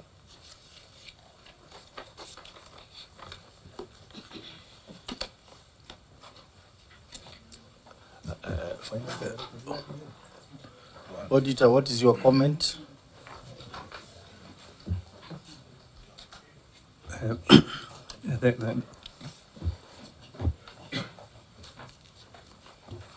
Thank you, Chair. For paragraph 1.2, that was the position as at 30th June. However, we do not know the current status of the bills, whether some have been paid for or not. So we would have appreciated to receive the status of these bills, how much has been paid and how much are still not paid for. Again, on paragraph 1.3, we received a printout of several accounts. Our data was based on the period July to 30th June. But now we don't know what period this data relates to. So for us to be able to confirm this, and that's why we have said it's partially addressed, we need to access the system and go through it to see whether the data relates to that particular period. And report in the 2024-2025 financial report. Thank you. Just a clarification, auditor. When you, as an auditor, says an account is active, what does that mean? When we say an account is active, we mean that the account has been metered and somebody has been assigned to it for water consumption. So, Chair, when the governor says of the 10,191 accounts queried by the governor, by the Auditor General, 7,000 of those accounts had already been de-enrolled. Governor, how can the auditor see an account being active for a whole 12 months, but according to you, that account is de-enrolled, whatever that means? How long does it take for you to, I don't know, to de-enroll an account? Through the chair. In this report, we have indicated very well that in our system, the account is marked D, implying the account is discontinued. But so where is the auditor getting A? Where is he getting active? Now, that's what you should tell us. Because if the account status is D, that's what it means. Possibly, I don't know whether the team did not explain that to you or... Did you have access to the system? Yes, thank you, Chair. Yes, that time we had access to the system.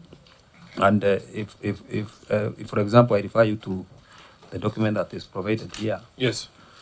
You realize that whatever is being called disconnected, we have some, there are some accounts with meter numbers. There are others that do not have meter numbers, yet they relate to periods dating back to 2021.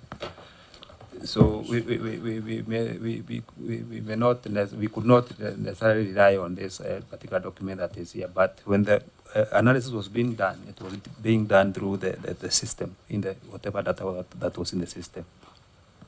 And that's why I was saying, Honorable Chair, that we can only be able to go through the SQL once we access the same system, so that we are able to compare the data, what was there and what is currently there. But that is the outcome that was of the analysis. The outcome of the analysis that was carried out. But does the explanation make sense? Because the system is available for you to access. Honorable Chair, yes, it makes sense, but subject to confirmation in the system. Chair, I'm just wondering, Auditor, the questions the Governor, the FD are asking you, did you have a sitting, an exit report where maybe those issues could have been addressed between you and the water company? Because it seems it's like you never engaged. Thank you, Honorable Chair. Yes, we had a sitting, and after the sitting, a management letter was issued. After the management letter, a second letter was issued. We call it draft audit report, and then the audit report. So, if there was anything to clear the issues, then it should have been provided during that meeting, or even during this time. Chair, I think there's a confusion here that will answer Senator Sifuna's question. The document you're referring to right now, was this document given before the raising of the certificate or after? Thank you, Chair. This is after. After. Yes, when they are so providing the response. The audit query is based on the documents that were given in the audit process. Do we have those documents? And at that time, were these 7,031 accounts reading A or D? That's what this Stifuna is asking. Because these are documents that must then be further examined by the auditor. Because the certificate has been raised, and we have said a number of times that once a certificate has been raised, we cannot undo that certificate. This document will only be important, in my view, in the subsequent year, unless I'm not clear with the audit process. But then it doesn't help with answering this query as is now, unless you're saying that we push this query to the next audit cycle. So my question is, were there documents that were handed to you and the system during the audit process? And at that time, were these 7,031 accounts active? That's the question. Thank you, Chair. Yes, whatever is contained in the report is what came out from the analysis that was done on the system. So whatever is being provided here, I think I've even seen the responses. I think is an analysis done in February 2025, way after the conclusion of the audit report. Okay. Chair, well, just one final clarification, because on this 1.2, there are these 23,000 accounts that were billed a total of 344 million, but the payment was not made. I have had an attempt by Engineer Muguna to hide behind school children. Has he provided you with a breakdown of these 23,384 accounts? Because the schools cannot be more than 200. And the security installations, as he's talking about, I don't think there are more than 15 or 20. So do you have a breakdown of these accounts? And Auditor, is it not possible for you, if there is controversy as to whether an account is active or not, Can't you sample just one of those accounts or 5 of them and visit the place physically? Are you allowed to do that? Yes. Yeah, it is possible. Thank you. It is possible for us to do that. Because that's how you catch a liar. If they are saying that this account is discontinued and you suspect it is not, just pick 5 of those premises, that preferably the ones that don't have dogs, and then you pay a visit there. But do you have a breakdown of this 23,384 in query number 1.2?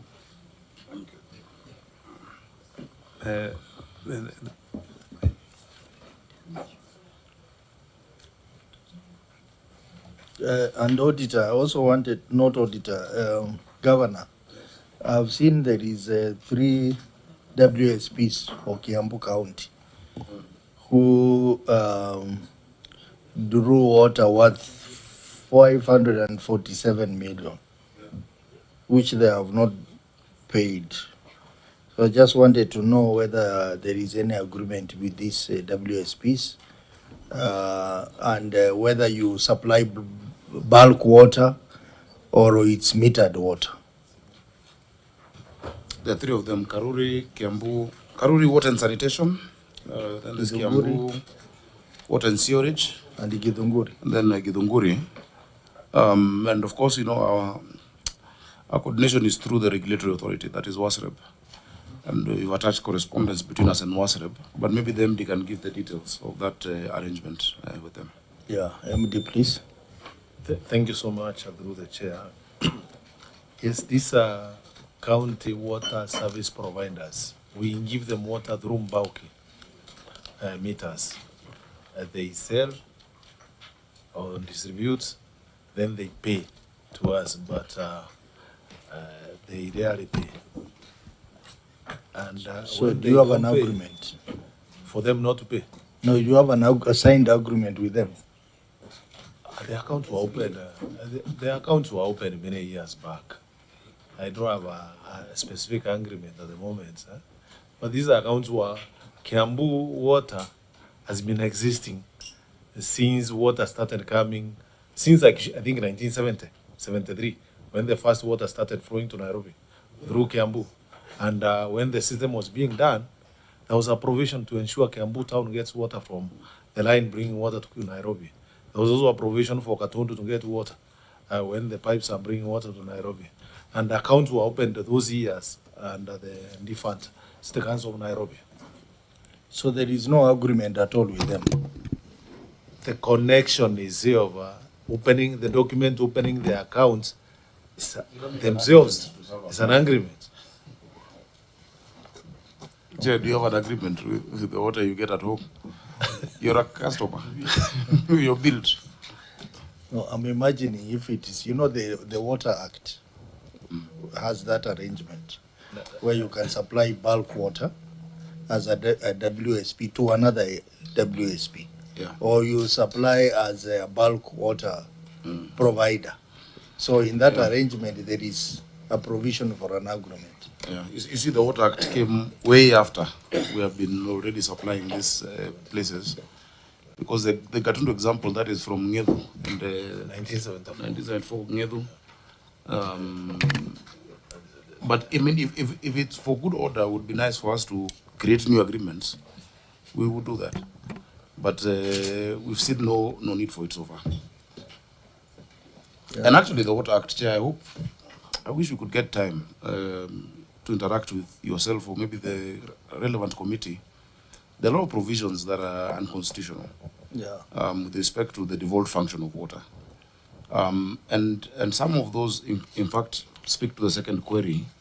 When you look at even how the tariffs are set, you know, like WASREB wants us to pay them 1.7 billion and to charge 4%. You know, it cannot, it takes away the authority of the devolved entity in playing their mandate in the law. And remember that Water Act, I think it has been a bit controversial. So I think at the COG, the relevant committee is trying to engage, but I'll follow that up because we're really victims of all of that, Chair.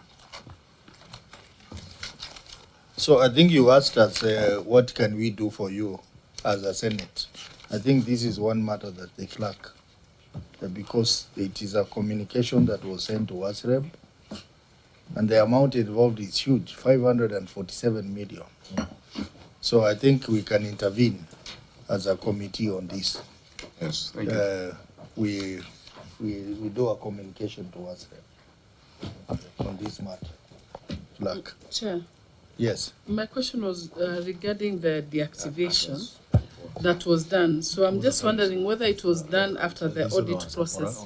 And also feel the CEO, many explanations should have been done to the auditors before, or, instead of, being done during this process, So I feel, there are many other things that we have even tackled before.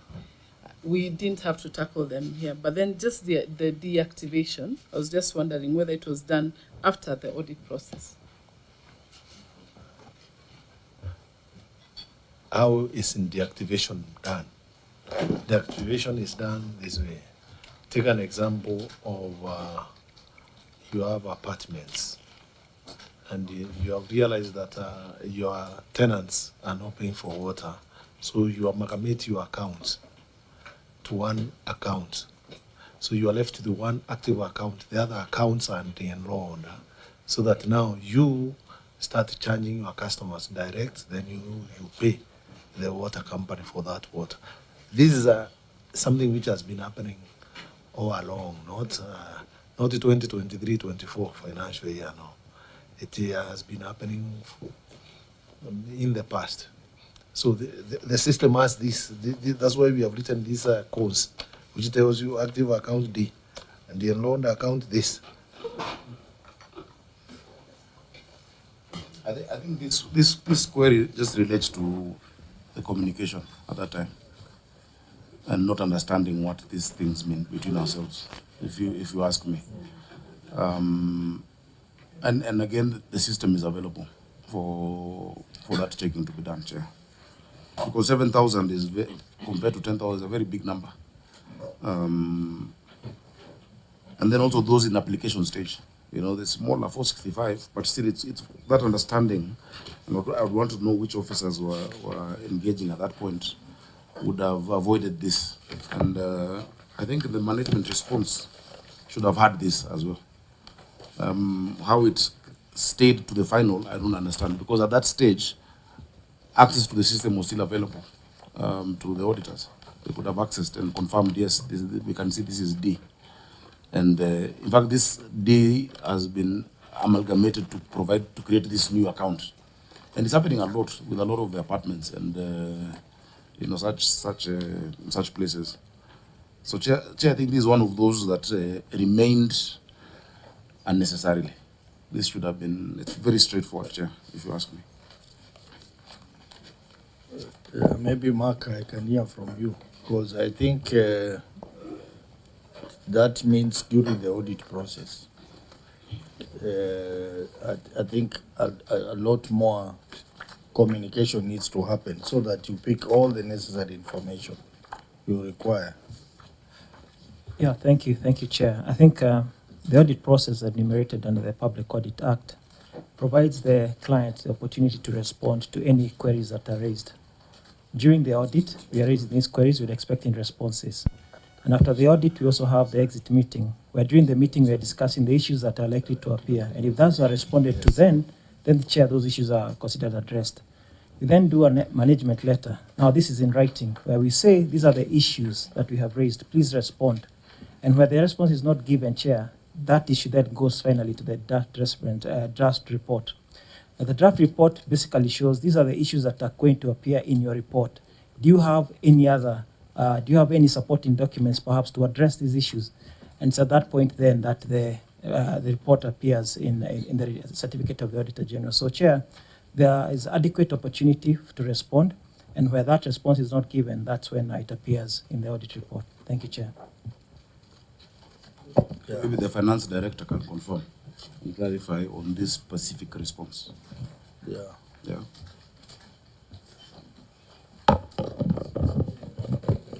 The finance director, the CEC water, you must be well acquainted with the PFM. I think section, is it 184? Legal. that requires continuous monitoring of financial performance of entities below you, and particularly the audit queries and the audit process. Proceed.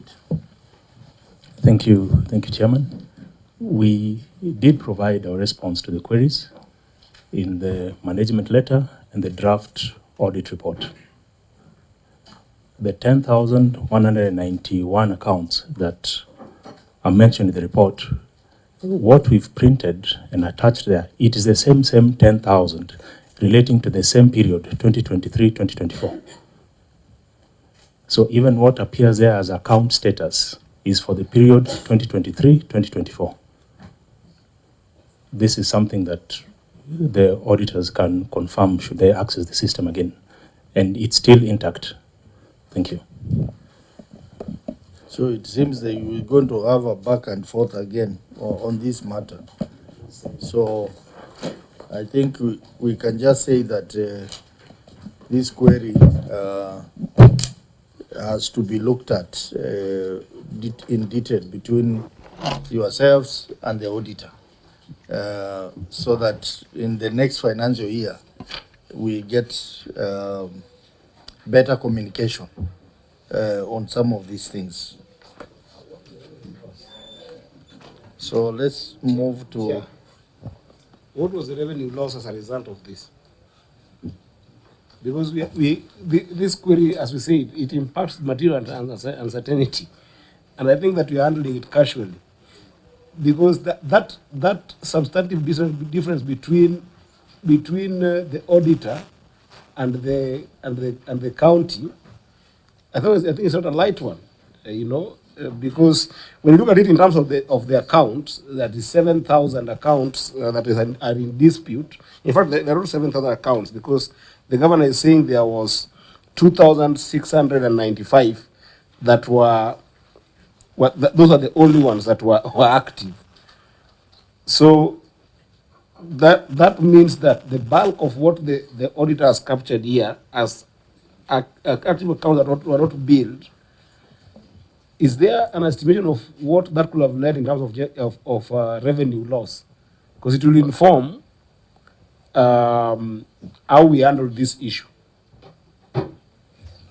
when we get to material uncertainty, because there are two approaches. One is go with the auditor's take, which is those 7,031 accounts that are in dispute were actually just not billed and they were active, in which case there will be revenue loss that must be accounted for.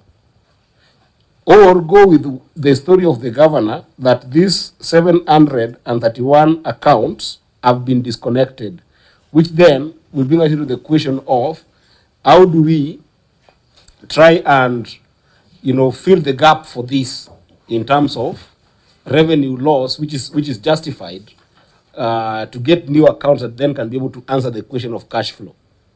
I don't know whether you're seeing my sense, because it directly impacts the query on material uncertainty. And we have to go with one story, Chair. We have to go with either the story of the auditor or the story of the governor on this particular query, 1.3. Otherwise, then we will glaze over the material uncertainty. It's a P&L question that then we will be tied again to what you'll see about 8 billion on non-revenue water. Chair, first just to clarify, on this particular matter, I have the response that was done.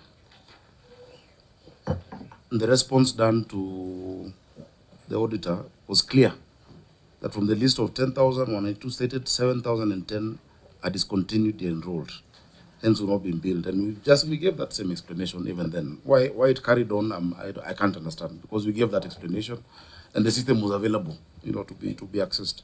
I think the direction you give on now moving from now, that they can come and look at it again, is good, because the steps that the auditor has read are steps known to all of us. But how a query remains there when you have explained and you have shown and you're available to give the data is completely beats me. I don't understand why. I don't understand. Because that's the response I've read out that was given. You know, at the point of receiving that response, they could have said, no, we want to come and look at the system. Just to resolve it, because that is the essence of an audit, isn't it? And that's the stage it should have been done, Chair. Chair, perhaps as the auditor is going to come into this, because there are two issues here we're going to look at: the issue of material uncertainty and the issue of non-revenue water, which is at 51%. And if you look at that in terms of absolute value, it's over 8 billion. That's not small amount of money. Auditor, were the 10,192 accounts, did they receive water? Let's walk a step back. Because they could be active, but they're not receiving water. For instance, when you see the governor attempt here to say that these 731 were discontinued, basically it means that they did not receive water. In your view, did all of them receive water? Thank you, Chair. Our expectation is that because they were active, they were receiving water. So you see the stalemate, Governor? No, but we said they're not active. You see, if it's not active, it's not active. I think the way forward, honorable members. The D, the system says it's D, we printed out it's D, we answered and explained to you. Now, if you insist it's active, does it become active? That's why we were saying you sample them. Just sample the accounts. So, auditor, what you can do, sample of a few accounts and go and recheck and come back to us in 14 days. 14 days, to be fair to them. But even as we do that, you know, as a Senate committee, you know, and you're doing oversight, maybe you should give us clarity or direction on what happens on something that is materially should not be in a report. That information has been provided, an answer has been given, because you're also oversighting the Auditor General, you know, that this audit query should not have appeared completely. So what happens when the auditor ignores information that is given on a specific query? What happens? Thank you, Because also the auditor can be wrong. You remember there's a time we came for an audit. I don't know what matter it was. It was SG. The issue of tankers. Tankers. And they almost made it look like we have how many? 2.4 billion. You remember that issue when it was a material mistake by the auditor, but nothing happens. So it will be good for, as we move forward, for also everyone to know they have a responsibility, you know, to follow those steps. Because I am also audited, and we go through this every single year. I remember there was a time when the auditor was insisting that we should not disclose in our books how much money we expect from government under the law, because they're saying we are over budgeting and the revenues are not matching the budget. But when you sit with the officers from the Auditor General and you exchange correspondence, you will tell them you object to this being like this or stated like this, and then they will say, no, this is the reason why we're doing. You go through that process with them during the audit process, and you keep record. Because these matters cannot emerge here. Of course, they can make mistakes. That's why but it is the responsibility of the entity that is being audited. You can demonstrate that you've provided documents. You can demonstrate that you disagree with the auditor's view by the correspondence that you exchange during the audit process. That's why I've shown you the letter we wrote on that issue. That's what I'm saying. So beyond that, really, I don't know what your expectation would be, Governor. No, the committee should have a provision, as you give your report, also to sanction the auditor. Yes. Chair. Honorable Chair. Yes, I mean, I think we did that. When we did the Public Audit Act, I was in Parliament. And the question that has always been there of who audits the auditor, you know, came up. Of course, the National Assembly gets an entity, because everybody must have a responsibility, you know. These days, you find a sensational headline, either from the Controller of Budget or the Auditor General. And then when you look at the crux of the matter, we're just eroding all public trust in institutions, you know. So I was just saying it as a, by the way, it's not a material thing, but when we've given an answer, in all honesty, you have access to the system, yet you don't do your part, something needs to be done as well, Chair. Fair enough. So, I think the auditors, I give you the 14 days, go and re-verify the information and come back to us on that query. But I'll give you an opportunity to say something. Auditor. Thank you, Chair. What I want to mention is that sometimes you can include a report in the management letter and then the client responds without giving any support to that. Now, in the case that we have here, you will find that the data that we have been provided, we have received some analysis on the same, which has been done from the response in February 2025. So if this analysis had actually been done then it would have been provided then, and the auditor would have reconfirmed. So I doubt that this information was provided then. The figures would have been provided, yes, but the data to support those figures may not have been provided. I've directed that you go and reconfirm and come back to us in 14 days. Yeah. So let's proceed to query on long outstanding trade and other payable. This is almost similar to that, to what we have covered, but it is about people who have not paid, 4.1 billion. Auditor? Thank you, Honorable Chair. Long outstanding trade and other payables.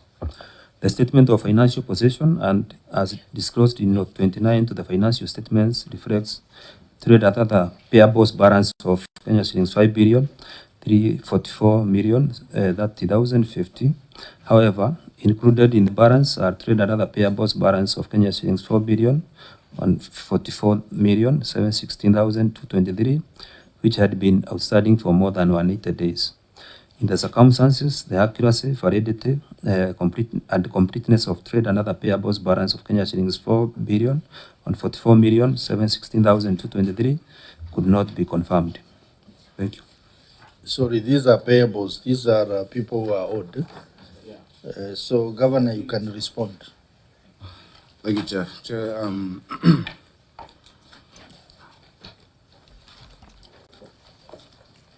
again, the number looks big. Let me answer what I wrote first, then I can give context. As observed, the company's payables stood at 5.3 billion, which includes 2.2 billion owed to NAP Trust. That accumulated from the actuarial deficit and interest, and the company was at that time pursuing a loan to settle that amount. 1.7 billion was release fees, and 490 million were abstraction fees. While the difference of 900 million is what now relates to people who have been paid, relates to trade payables, which is approximately within the credit period. The current tariff is not responsive to inflation and cost recovery. However, we're engaging WASREB for approval of a new tariff that is that has cost recovery and responsive to inflation. We're also putting mechanisms, just to keep improving revenue. So, Chair, just two parts to that. One, the 2.2 billion is an old debt about the LAP Trust. And, that was a LAP Trust DB fund, which is closed, Defined Benefit Fund. At that point, the company was pursuing a facility, and we had given authority, but I withdrew that authority because the circumstances around that interest, was not prudent. I also withdrew because at that point I'm aware, and we're still ongoing, of a debt swap that we are pursuing with the national government. That debt swap, as of the last meeting we had, there was an issue of valuation. This relates to our land that the Supreme Court said belongs to us. So we expect 75 billion shillings that we can have in different tranches, that for one debt they will do a swap, for another debt they will pay us over time, for another one there's what we owe the national government. So that process is ongoing, and we should have a meeting actually this week to conclude. And so that is why I made the decision that it's good to save the county getting into debt, taking a loan, yet there is an impending process that can provide for you those resources. This 1.7 billion WASREB lease fees is part of what I'm saying is completely unconscionable. Like it is, I don't know how WASREB expects water service providers to operate when they ask for 4%. 4% of your revenue. They're asking for 4% of your revenue. They have sat themselves They have decided this is what they'll charge, and for doing nothing, you know. Regulation or providing regulatory, whatever function they do, has no correlation with revenue. Because they look at governance, they look at processes, they look at whether you're following the law. So that is something that we dispute. And I don't think the people of Nairobi would want us to pay 1.7 billion to a regulatory body. Yet 1.7 billion can be used to take water to Nyati Court and all these places that are underserved. So this is something we completely feel should not be what counties are charged. They can have a management fee that WSPs pay, a specific fee just for the administration, because WASREB doesn't build dams, they don't do anything, you know. I mean, beyond what their mandate is. Of course, I acknowledge the good work they do within their mandate. In fact, now we're negotiating with them a new tariff discussion, you know. We're still in that process for a new water tariff. So the actual amount, Chair, this Warma obstruction fees, I'll let the MD talk about. I'm not clear on the 490 million. The 900 million is what was payables, but we felt they're within the credit period, Chair. So it is not 5.4 billion owed to business people and hustlers. It is, as I've broken it down. The 1.7, I hope you can assist us. Another WSP 4% of revenue from an entity providing service. You know, we're not a profit-making entity, but an entity providing service to people, whether it is Nairobi, Water, Kiambu, Muranga, etc., I think is completely off and should not be allowed by this House. Thank you, Chair. Maybe MD can expound kindly. Thank you so much. Okay. Let the MD expound, and then the auditor you comment, then members you come in. Thank you so much, Your Excellency. Waroma, when we actually abstract low water from the rivers, we also buy that water from Water Resources Authority. That's the money which they have, which has accrued without us paying the full amount.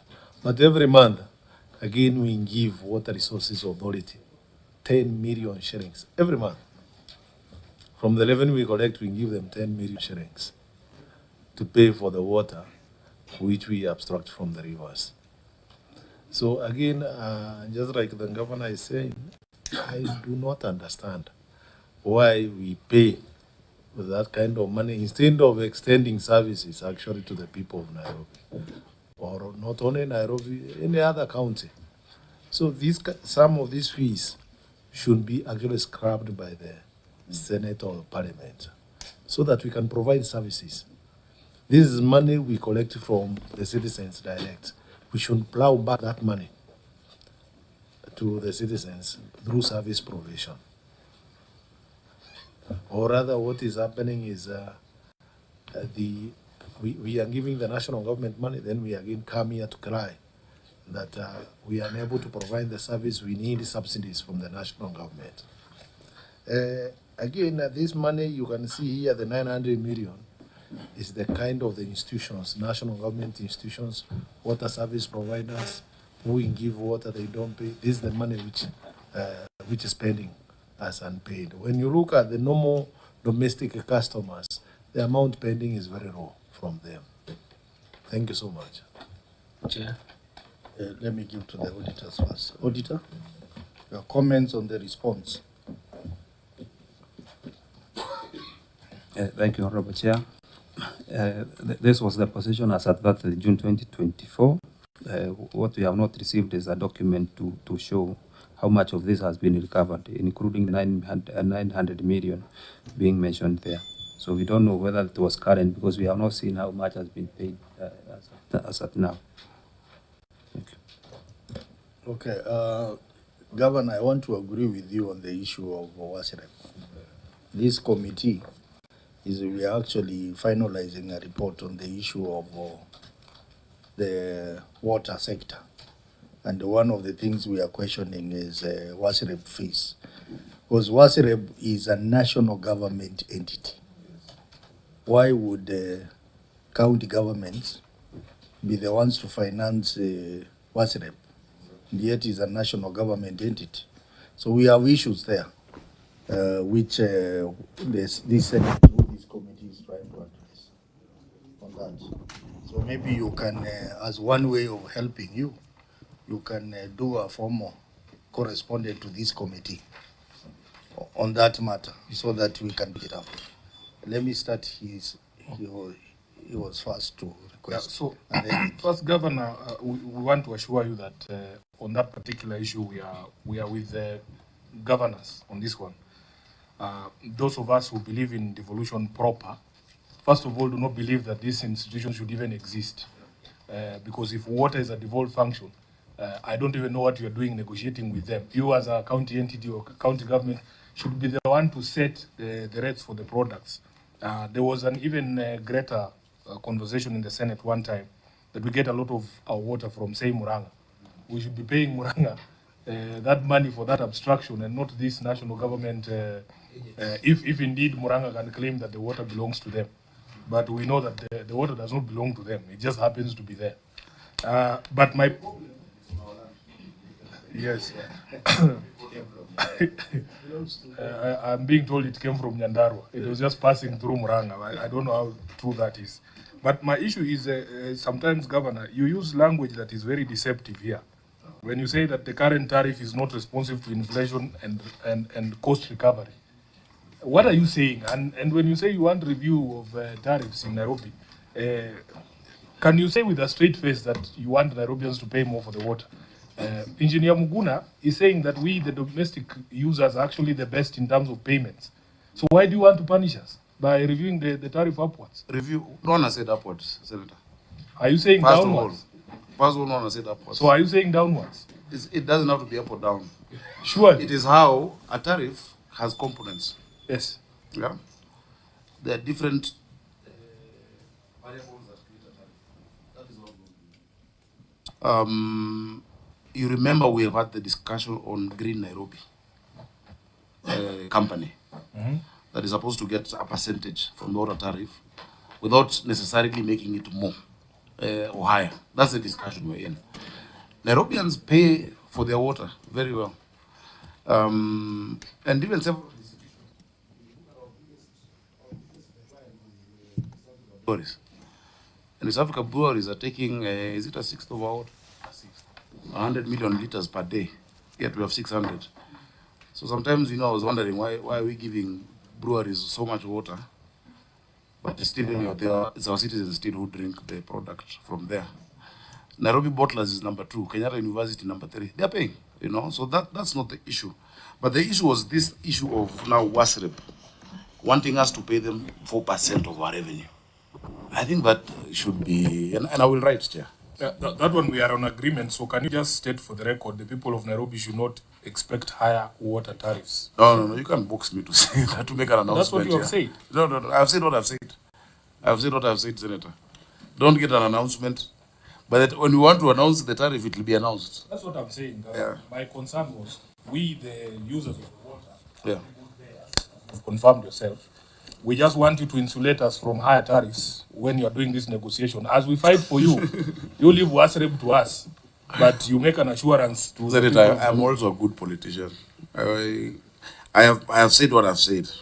And we have also noted what you have refused. Exactly, yes. That's good.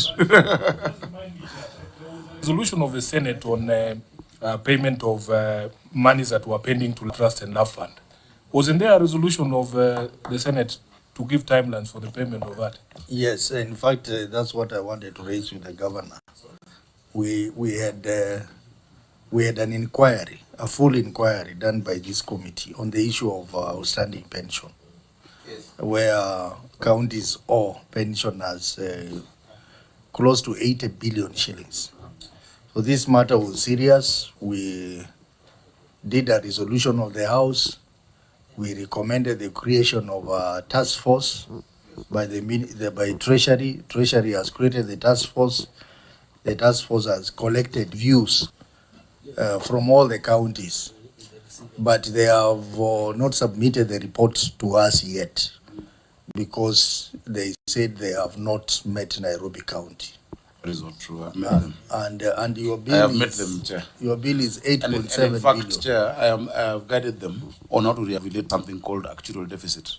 Yeah. The maths that they were using is completely wrong from professional point of view. Actual deficit cannot be charged at the same time as the interest, especially when an entity is engaging. And just that alone, my intervention at the 14th floor of Treasury has almost halved what these companies are asking counties. Chair, I remember I was the chairman of Labour in this house. Yeah. And that discussion started then. In fact, at some point, we had proposed a conditional grant to counties to be able to address the issue of the verified outstanding amounts in pensions. As we speak, I'm also the chair of human resource at the COG. So it's something I'm very well seized of. And Nairobi's position is that we want to offset it in a way that is not going to create more debt to the city, which had been the loan. So the task force should not use that as an excuse. I've sat with them. In fact, after the meeting, they asked me to do for them a paper, because I think we educated them a bit. The problem was that what was being proposed by the actuaries of the companies, or rather of the institutions that are owed. So you see, it was skewed towards them. And I'll give you an example. In Nairobi, we cleared, for instance, I've cleared my entire lab fund debt, which is a milestone. I've cleared the principal, but the interest is still there. So now I'm only paying interest, yet somebody is going to come and claim actual deficit. Professionally, that's not how it's supposed to be done. And so we're engaging with them. But the point is that we wanted ours cleared by way of that swap. And number two, I have attended that task force and we've engaged very positively. That time it was chaired by Albert Mwenda. So Governor, we have seen your colleagues do agreements with these institutions. Makueni is the most recent example that I can remember. Do you have agreements with these institutions on how we are going to clear these debts? No. Because if it's just statements of intent, they are not helpful to us. So the outcome of that process is to now present the new bill, what amount it is. As I told you, we've almost halved based on that reclassification that we've done within the task force. When I went to, I think, who did I go with? South Kerich, yeah, and some members of my team. So you do an agreement based on now what they're saying, okay, based on this is what we owe you, or rather you owe us. So what stage is that process? There's a task force, I don't know, it's under Treasury. Once they conclude, then they will have now a figure that they are claiming from us.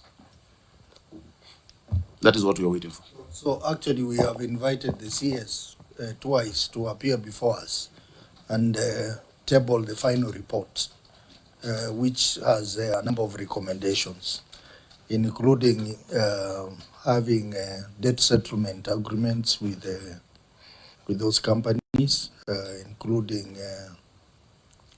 even conditional grant from the national government, and also including having a bond that can be given to counties to clear, and then they pay back. So there's a raft of recommendations. And Chair, I'll ask you to be really keen on that.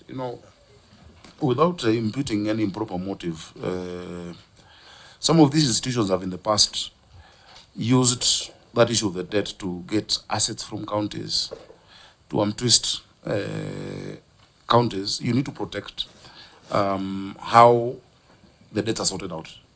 And if we had time, I would come and give some recommendations when it comes to that. It happened in Nairobi in previous administrations. They gave out, which estate is this? Mariakani estate. And they have not even been able to recoup yet. The potential of partnering with these institutions to create a bankable project that then has beneficiaries, both the county and your debt is sorted out, is huge, because they have a lot of liquidity, Chair. So that's the direction you should take. Okay. An engagement with them, for instance, Your Excellency, but also Your Excellency, you're becoming a governor. I can give you an example of a project we're looking at around the CBD with them that would cost maybe around 9 billion, but we do it as a joint venture. Even urban renewal, housing, if we go into joint ventures with these funds, One, they're able to adhere to the RBA ratio of assets and liquidity. Number two, they're able to ensure the pensioners have, assured income over time, because that is what is most important. And three, you don't burden counties. That is what my proposal would be on that regard. Chair. Yes. Proceed. Chair, long outstanding trade and other payables is usually the audit query here is that they are not within the credit period, which is the outstanding more than 180 days. What the auditor is trying to allude here is very simple. Are they being considered fast charge? Because that is what should happen, given that, again, I still go back to the issue of material and material uncertainty. But, Chair, the response here with what is the financial statements do not tally. And I want us to go to note 8. I mean, not 29 of the financial statements, so that perhaps you can just help me understand some things, Governor, here. Because I believe that the financial statements are not prepared by the auditor. From the signing, I can see here it is signed by Paul Omondi, Chairman Arnold Karanja, and MD Nation Muguna. Those are the people who signed this financial document, isn't it, Governor? So let's go to note 8, not two. I don't know what I'm saying. Note 8, note 29. So in note 29, the trade and payables is 2.7 billion. Is that so, Auditor? Yes. I just want to be sure that this is the document that you received from the Governor. Yes, Chair. The gratuity accrued is 79 million. The employee payables is 2.3 billion. And then other payables is 116 million. I leave here confused. I don't know who you're owing, Governor. Because what you have given here and what the people who organized these finances did here are two different things. The only thing that is standing here is perhaps the outstanding amount that as observed by the auditor, which is 5.3 billion. But based on the audited finances, it's different. Chair, Senator Sifuna said something very useful, that when many people here are not accountants. Let me just ask my finance director to explain to you very slowly what each part of this means. Fine. That's fine. You must protect us from the governor. Oh, you're the one who introduced that. Now he's casting aspersions as to our ability to comprehend financial statements. Let's go the way he wants it. Let's go the way he wants it. There's no problem. Let's go just slowly as you want us to go through. Proceed. Even I am also not an accountant. Accountant, proceed. Thank you. Through the chairman, note 29, trade and other payables. We are looking at the column 2024. So the first one is trade payables, 2.7 billion. The 2.7 billion includes WASREB, that is in the response, includes WRA, which is in the response, that is Water Resources Management Authority, and the other sundry debtors. We've lumped them together. That is a 2.7. The schedules of the same are available. Gratuity accrued. Can we have the schedule?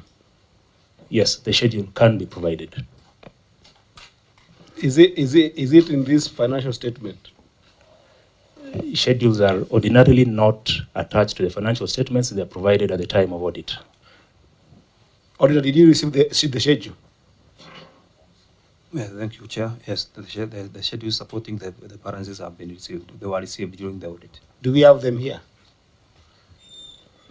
No, they are not there.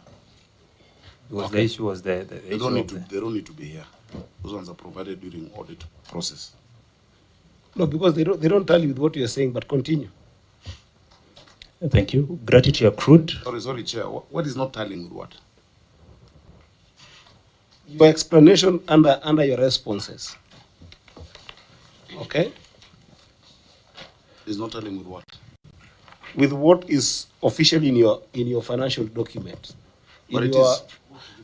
Where's the difference? How much is the difference?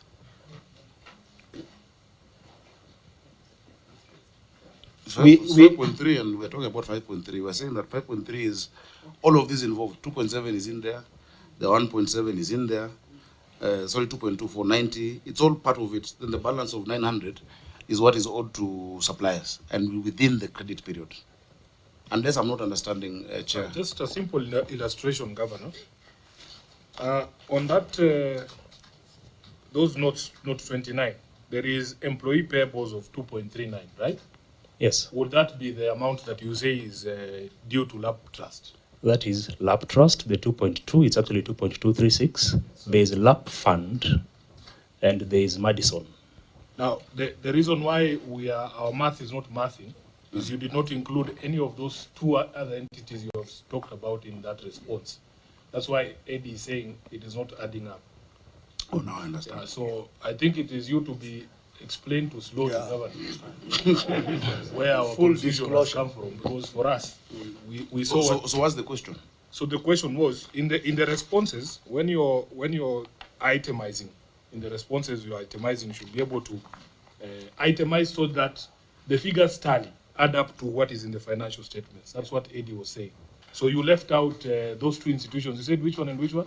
LAP Fund and Madison. Yeah, However, so I in meant your response, Governor, you will see there's no reference to those two. the debt owed to LAP Fund and Madison are current.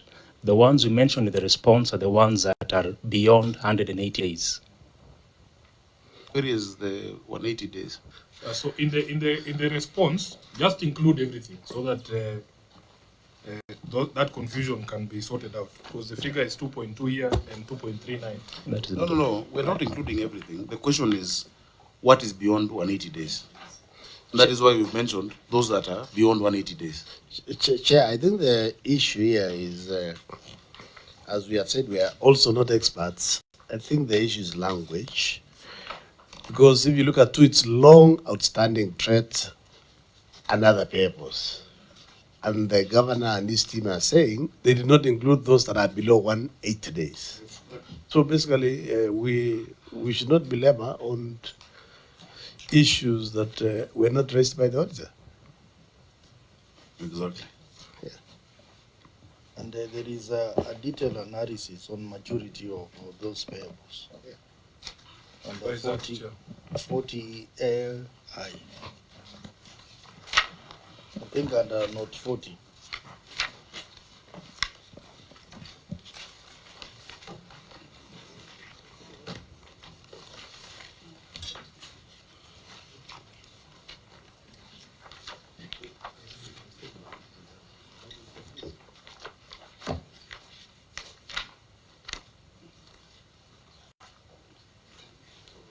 Okay. I can't see that, Chair, but We have made a reference to 40, not 40.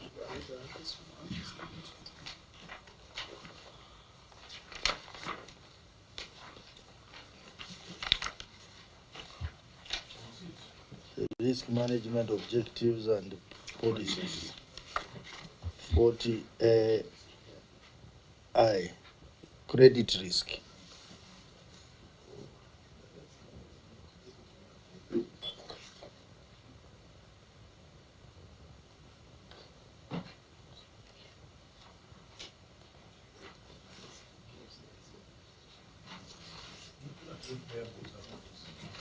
It's not relating.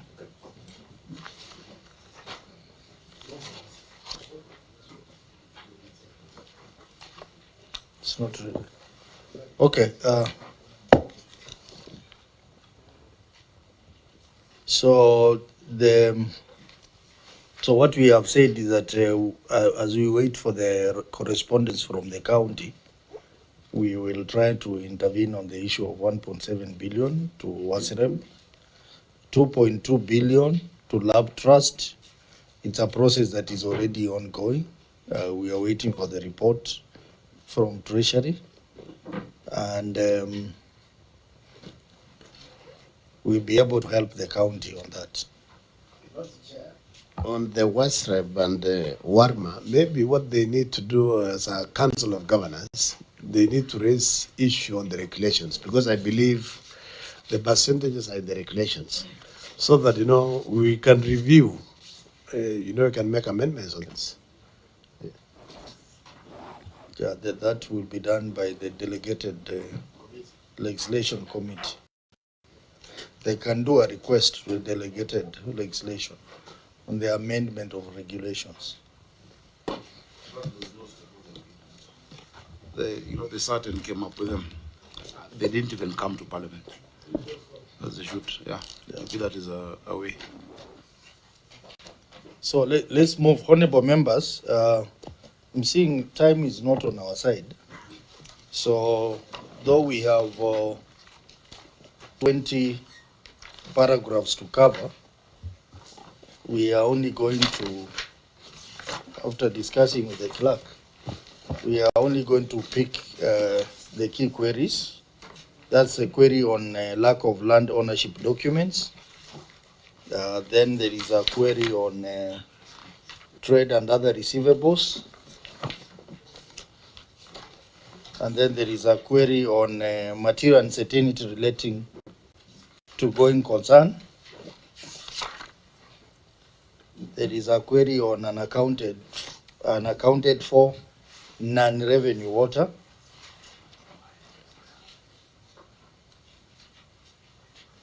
And then there is an issue on unsustainable wage bill. Yeah, so we do those, and then we'll clear for the day. But I'm going to suggest that we have a health break for 5 minutes. When we come back, we start with a query on lack of land ownership documents. 5 minutes.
Kariobangi sewage and Ruai is not listed there. We only have buildings, machinery, vehicles, equipment, computers, furniture. So maybe you can comment on that. Thank you, Honorable Chair. These are assets that are at the disposal of the company. For example, where those buildings are situated. Again, not everything that is in the PPE that is used to generate that revenue. For example, there is that first paragraph 3.1 where we have fully depreciated assets, which are also not included in these financial statements. They need revaluation. So, like now, the issue of the Dakaine Dam, you know that water is distributed and generates that income. So in essence, we think that these assets should be recognized in the books.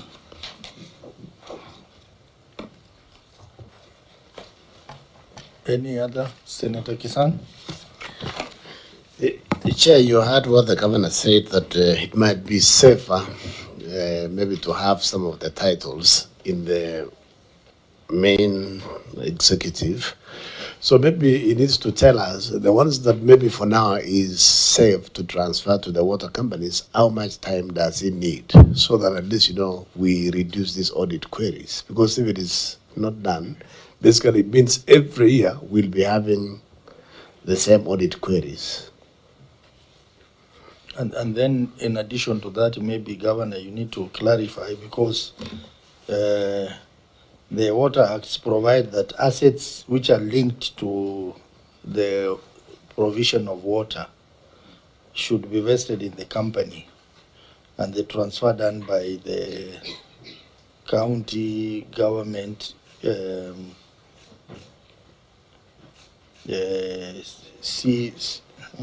CEC in charge of water. Yeah.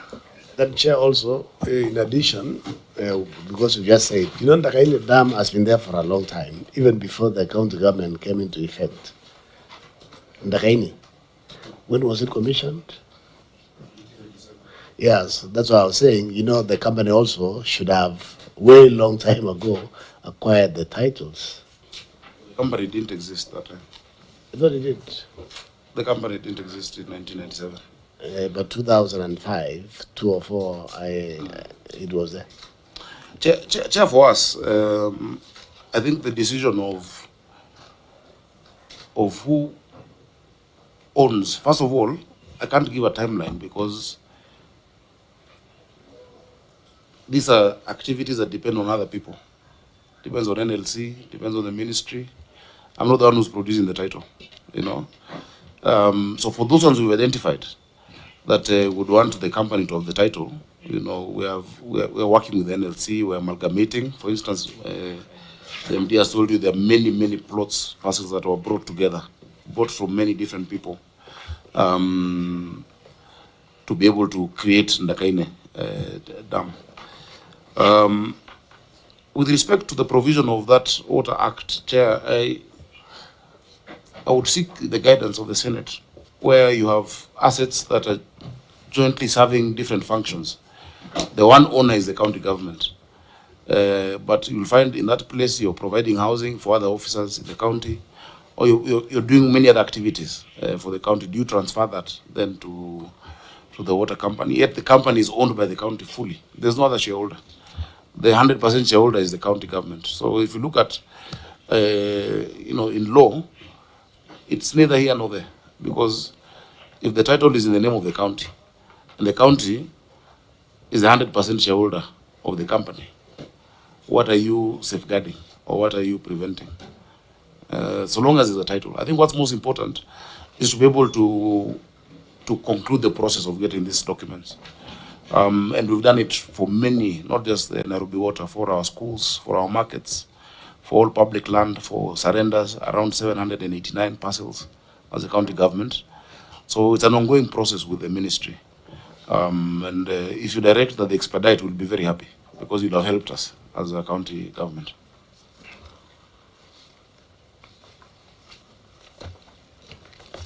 Senator Eddy?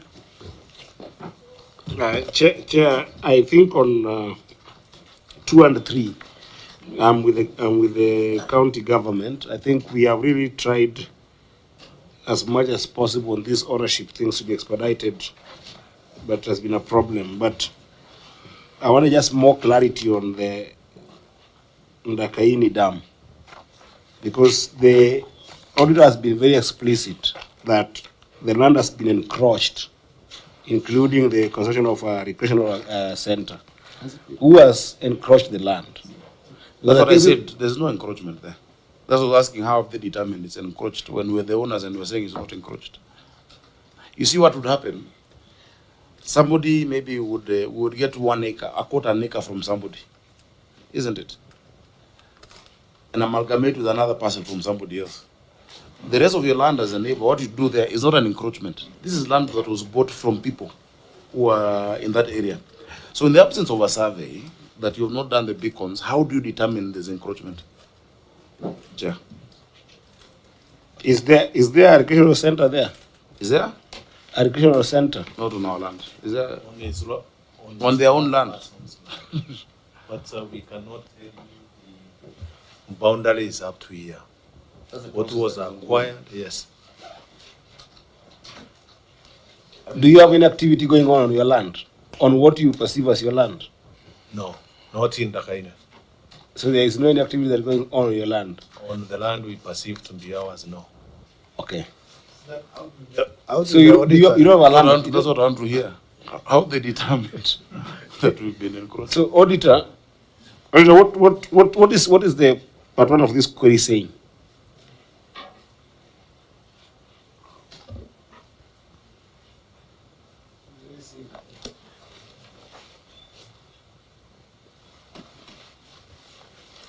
Thank you, Mr. Chair. What I think is now they are saying the issue of boundaries, but when you go and look at the field now, you look at what is there. You think this one belongs to the land we believe belongs to Nairobi Water, but they have no title actually. Without a title, you cannot say where it reaches because there is no title at all. So how do you then say, as a matter of fact, that our land has been encroached on? And okay, that's what we saw, but we are querying land ownership because without that one, you cannot know whether they are in your land or not. So you see, these are statements It's of a bit fact. confusing. You know, there are two parts to it. There is the issue of lack of land ownership, which is in this case Ndakaini. But at the same time, you say it has been encroached on. Is lack of land ownership documents. There is land ownership that they appreciate that they have got a piece of land or a parcel of land and Ndakaini. That you agree, Governor, isn't it? Of course. What is not there is the documentation. My question is, auditor, how did you get the access that identified that this land is owned by the company?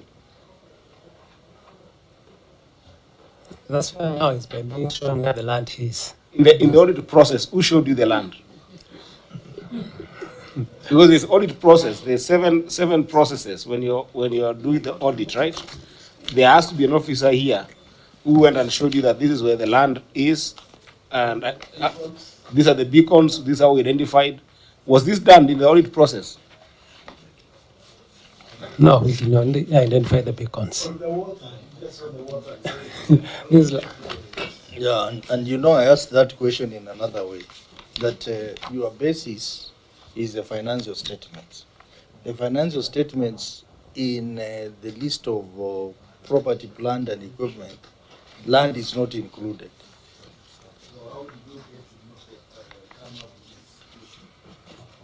Of ownership document for the land, which was not in the financial statement. That came across when you were told.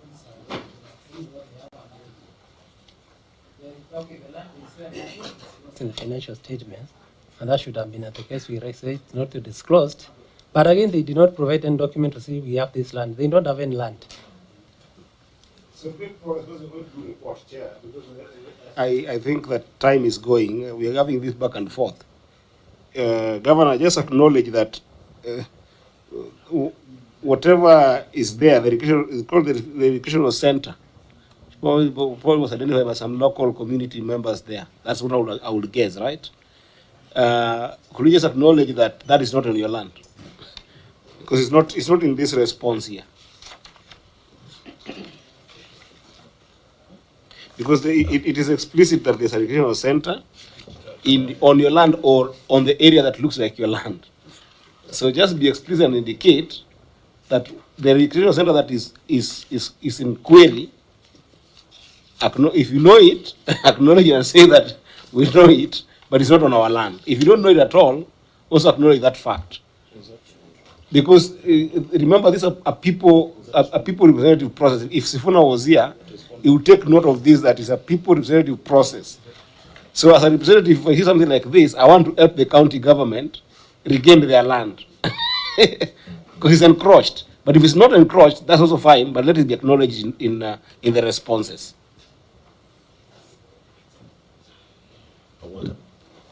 The other ones, I agree with you, Governor. The land ownership on 2 and 3, I think we should not belabor. It's an issue that we always fight for. We need to help you have it fast-tracked. But on an encroachment issue, we should be on the same page, fighting from the same side. As people's representative, you and I should be fighting on the same side, right? So that if it's indeed encroached, we need to fight for it to come back. But if it's not, that's also fine. Chair, you know, earlier I raised the issue of this quality of audit. You state matter-of-factly that land has been encroached on and there's a recreational center without having determined the extent of the land, the boundary of the land. I think that is that matter should be dropped because it is not a fact. How do you state matter-of-factly? You don't know where the boundary is of that land. You don't know where the last beacon is. But when you put it in an audit and it becomes a query, you have not asked the people there, is this part of your land? I think, Chair, there we must note that to be a problem. The amalgamation is going on, that process. And Chair, you must appreciate that what we are doing now is something that has not been done since 1994. There have been many administrations, there have been mayors, there have been governors. Now is when we're doing it. But they should work with us to determine such things. When even we responded, and that's what I've asked for, that for the response to that.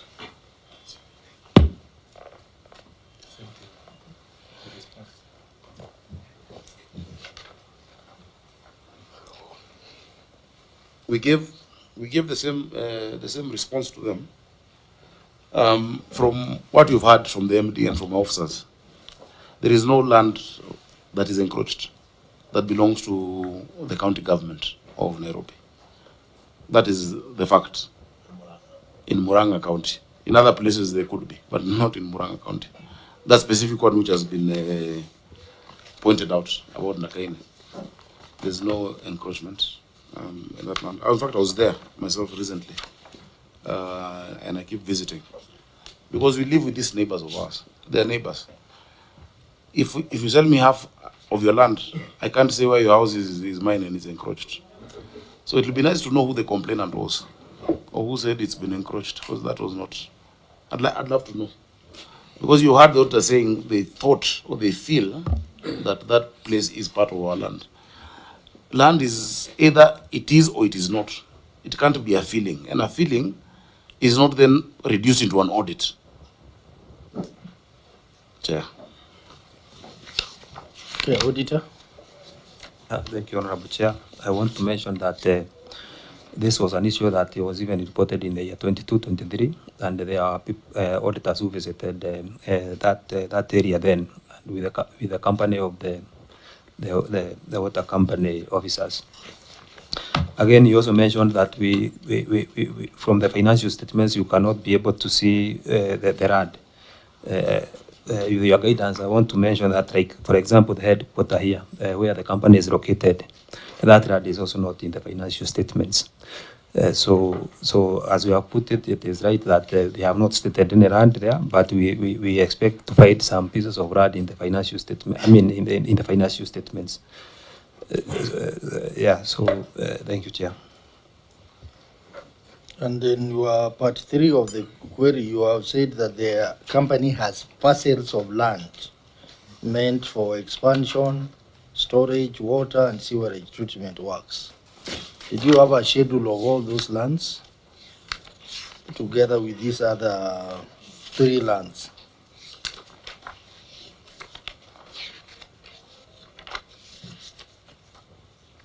Thank you, Chair. Yeah, we have details of some of these areas, but we may not necessarily have a quantification of the acreage.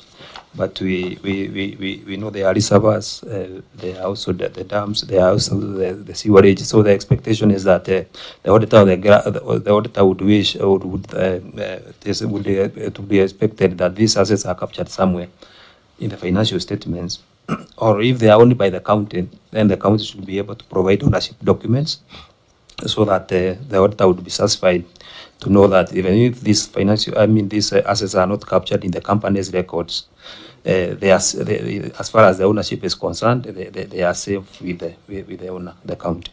Thank you. How would the asset register of the county government show up in the Nairobi water audit? That's a different entity.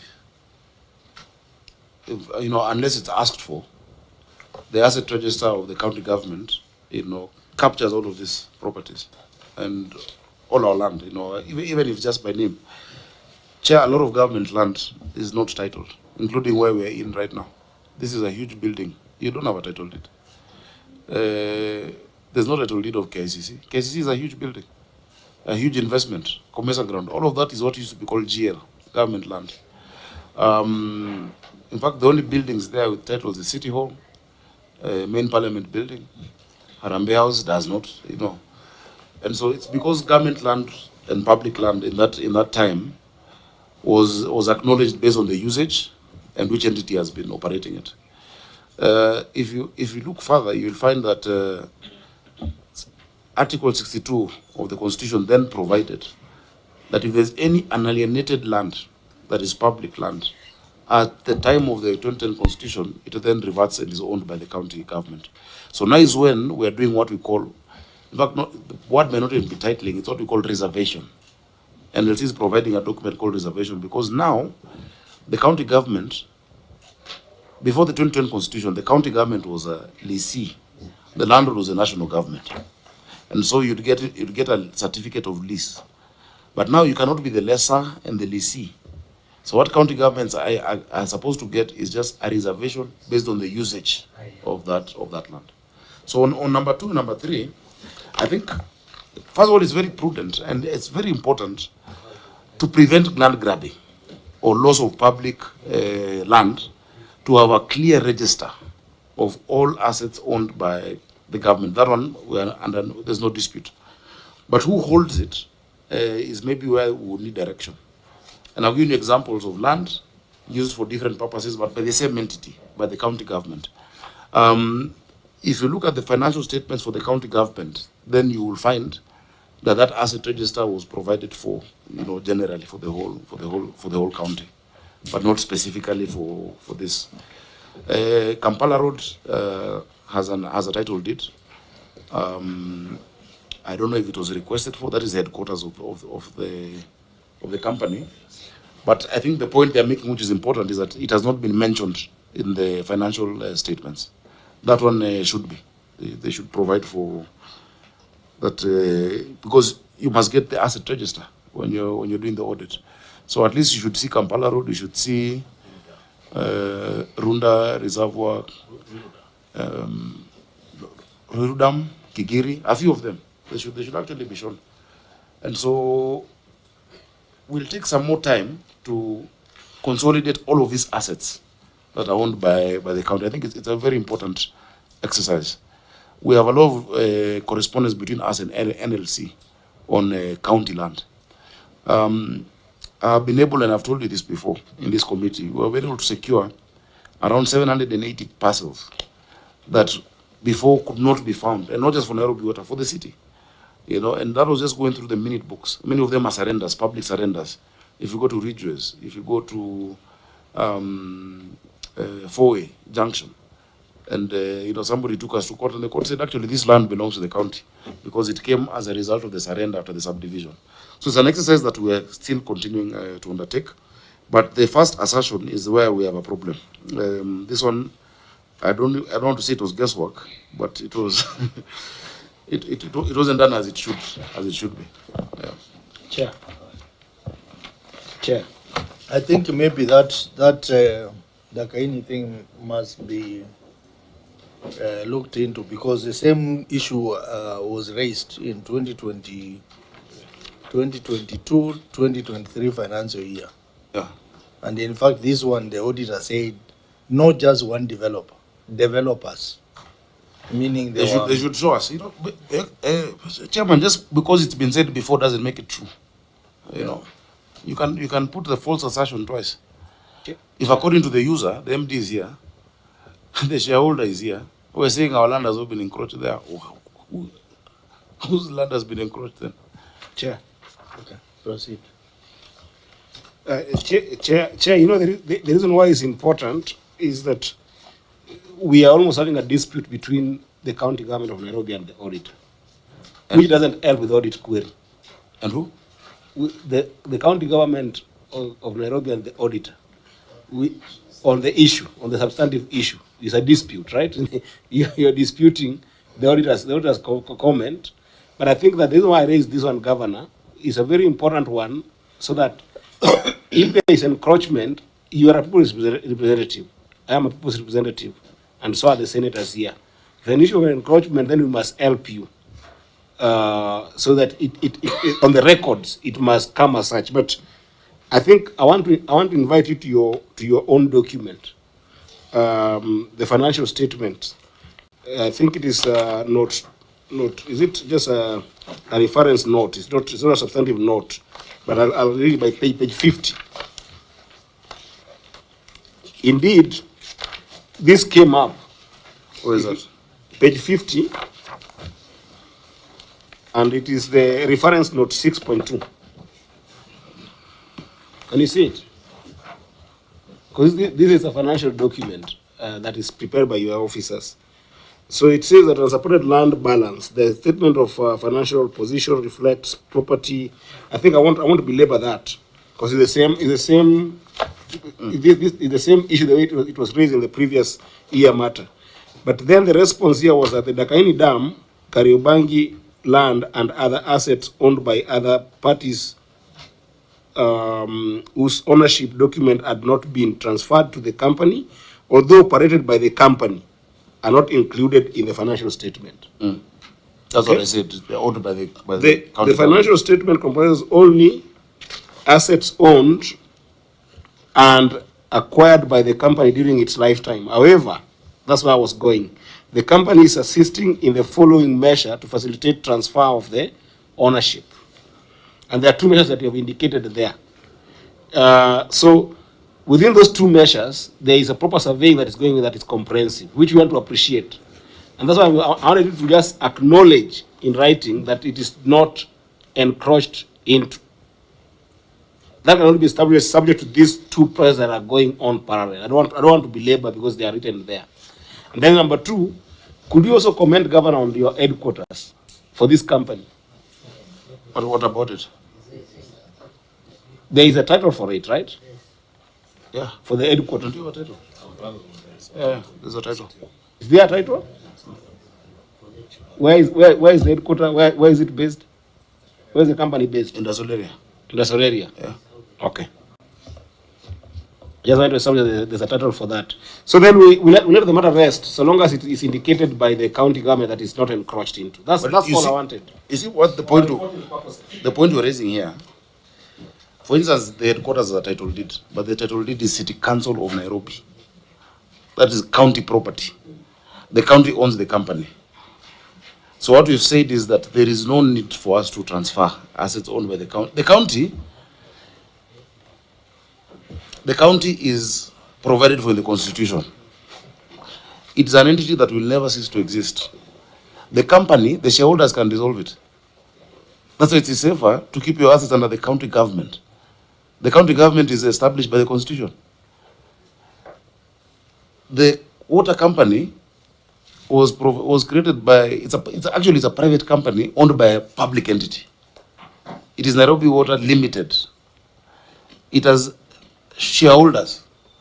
In fact, the first shareholder was Joe Akech, Mbugwa, the town clerk, and then the county government. Today, if you were to call an AGM of Nairobi Water, it's 3 of us here. That's the AGM. The county government owns 90%. How many? 98%. The governor owns 1. The CC 1. That's the AGM. So if you can meet and we dissolve it, what happens to those assets? Or transfer to him. That is why the assets are vested in this. Remember, according to the law, counties are corporate entities. The county government is a corporate entity. The national government is not a corporate entity. That's why the national government vests their ownership into the only incorporated ministry, which is finance. So you find the CS National Treasury is one who holds title documents and whatnot. But a county government is a corporate entity. So Nairobi Water is a private company owned by a public entity. And that is how it was registered. Chair. Chair, I wanted to say something so that, if it makes sense, so now this audit query can be resolved, especially the one on the encroachment. I believe when the dam was being built, there was an acquisition and compensation. Yes. So maybe those are the documents that then the county government needs to look for as they liaise with the National Land Commission, Minister of Lands, and themselves to do the final survey and get a title. And then that is the time, then they'll know what was acquired 1997 or whatever is less than what was acquired at that time. Then it can become an audit query. So we leave it at that instead of basically belaboring and the county government is saying no land has been encroached. I think I don't mean to cut you, but there's a very serious issue there, Governor. You see, this was a prior issue that kept on coming, and the issue of encroachment has been addressed before, even by the management. You see, and the reason why it's becoming a dispute between you and the auditor is because the auditor is certain that the land has been encroached. You are certain that the land has not been encroached. No, and that's why the auditor is not certain. If you heard, they said they feel. It's fine. But you see, these are matters of record. The documents are here.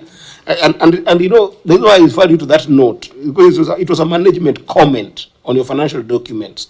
And that management comment, let me just read for you this one so I can finish this for once and for all.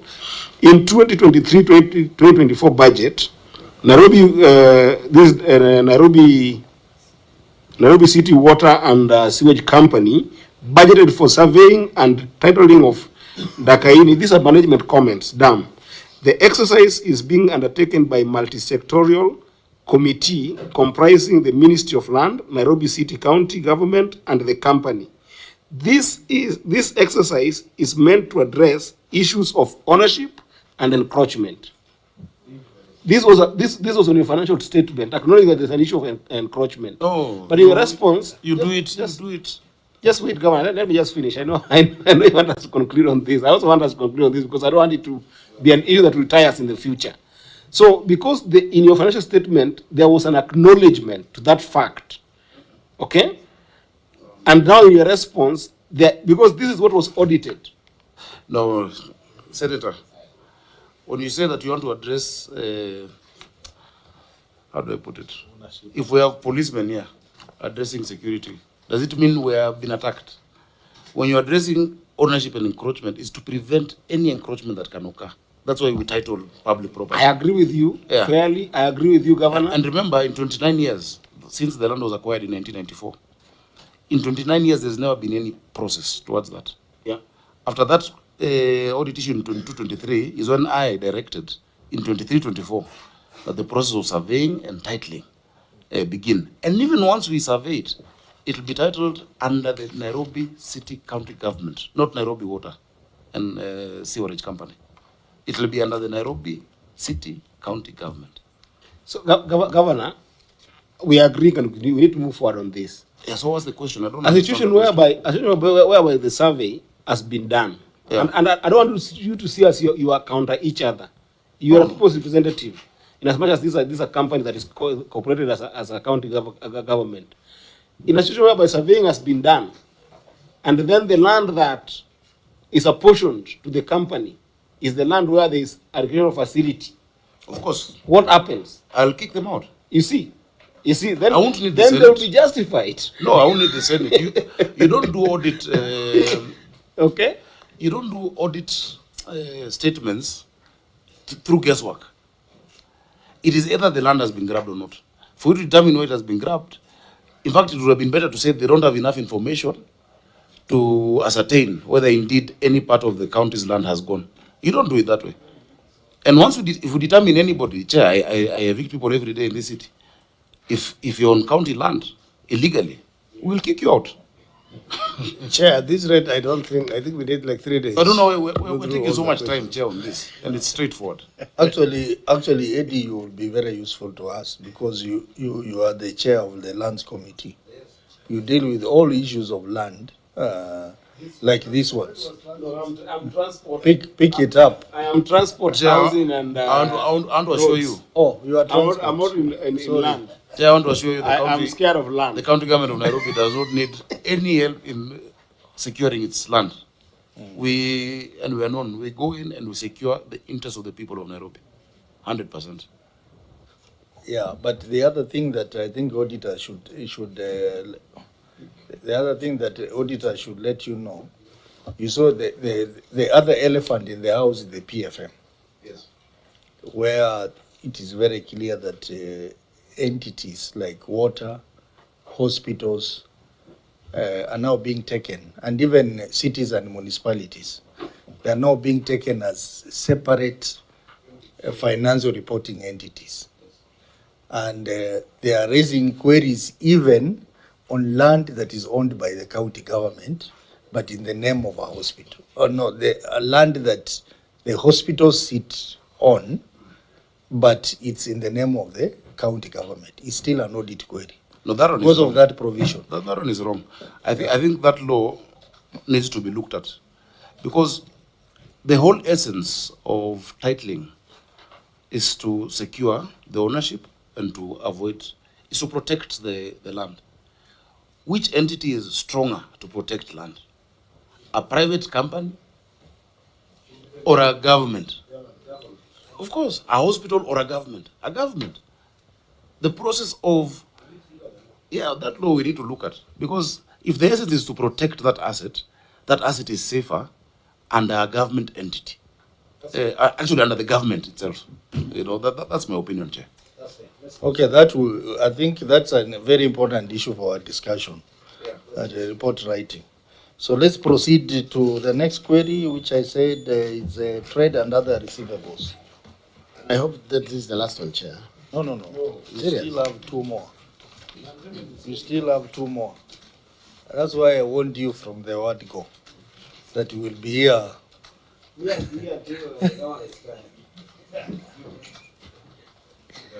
Okay, trade and other receivables. Thank you, Honorable Chair. Trade and other receivables. The statement of financial position reflects trade and other receivables balance of Kenya shillings 3,577,606,734, which as disclosed in Note 21 to the financial statements reflects a gross receivables balance of Kenya shillings 10,909,650,210. Included in this balance is Kenya shillings 8,583,219,658, which has been outstanding for more than 120 days, out of which Kenya shillings 7,306,530,930 was outstanding for over 480 days. Management did not provide measures put in place to pursue the debtors and recover the amounts receivable by the company.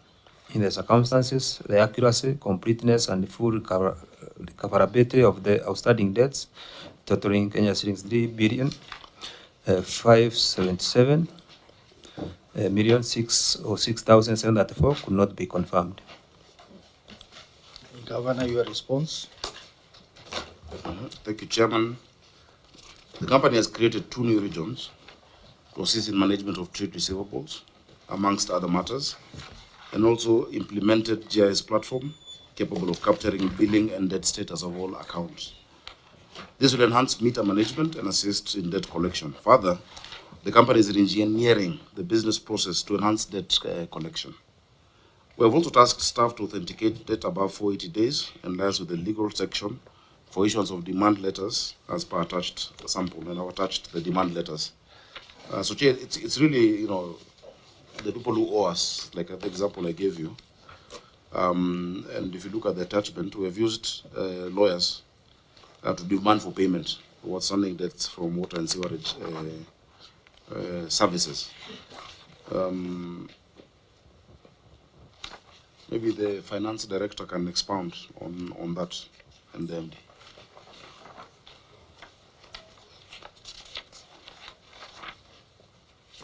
Finance director. The sergeant at arm disappeared.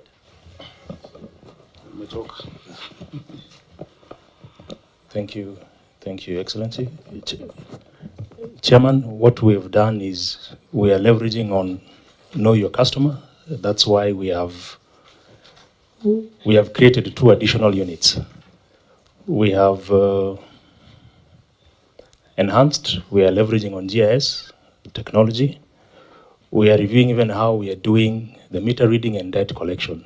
We have put in place a monitoring unit, specifically revenue monitoring unit. So you'll have a separate team doing meter reading, a separate team doing revenue collection, and a separate team, not based in the region, based in HQ, that will be monitoring the activities of meter reading and debt collection. Then we have a credit control team in every region, and their task is to authenticate, particularly the debts above 480 days, because those are the ones that would affect the statement of comprehensive income. Thank you. Auditor, your comments on the response? Well, thank you, Honorable Chair. Management provided a few copies of the demand letters. However, there is no evidence of the matter that has been collected from the outstanding receivables from the measures that have been put. Thank you. Yes, Governor, I noticed that the demand letters are to individuals and not to institutions. The amount is too huge, 7.3 billion. So maybe we can be told about institutions which owe you money. So this committee can look for ways of helping you. Yes, we can provide the list. The demand letters were not just to individuals, also to institutions. This is just a sample of the demand letters. Maybe we can find out also from the MD. One of the institutions actually would be the person sitting next to the MD and the hospitals. Thank you so Maybe much. they're not paying. Thank you so much through the chair.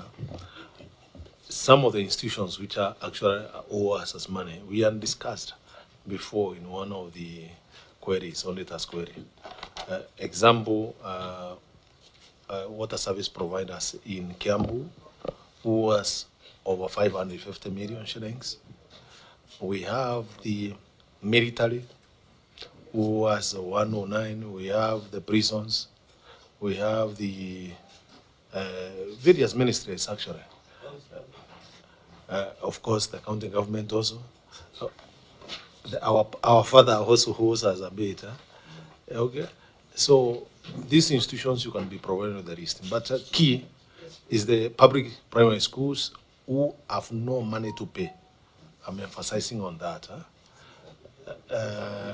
No, baba, mtoto itishangi baba. No, but you see here, wewe baba yako mwitishangi. He will look at it and give you. You're not getting a news bite of that. How much is Governor Sakaja owing you? No, that's what I have said. You don't disclose what your father owes you. No. This is not you. It's the company. Anyway, I'll check. You know the shareholders can meet and waive it. So what we need is What we need is actually the parliament to see how the schools' capitations can go up to pay for their services. We have engaged the Minister of Education on that. We have written letters to the ministry asking them to facilitate the primary schools. I've said about the military also. I think yesterday I was talking even to primary schools. Military, they are. We were discussing yesterday with one of their senior generals about our payments. Then we have the prisons. Prisons is the allocations which are not enough. And you can imagine Muguna waking up and disconnecting water in committee or industrial demand is like actually more or less like sabotaging the government itself. So we need you to assist us, those institutions, to be allocated money in the budget. So what you do, you provide us with the list and the amount each of those people owe you. Those ones we can provide the Auditor General. Yeah, and but demand letters. But excluding the hospitals, because the hospitals are now paying. They were not paying before because of FIF. In most counties, hospitals are now able to pay. Yes. Their bills, water bills. Yes. I don't know whether that is the case. That's okay. All the county hospitals are paying direct. Yeah. So you give us a list, and then we will write to those. We will become debt collectors for you. We have even written actually to WASREP itself, the regulator, to see how they can assist us in some of those institutions. Okay. So why we are saying that? Because, you know, the query on material uncertainty, what it simply means is that you have a negative working capital. That is, your current liabilities are more than current assets. So if we can knock off this 7.3 billion, that will help you in addressing that query.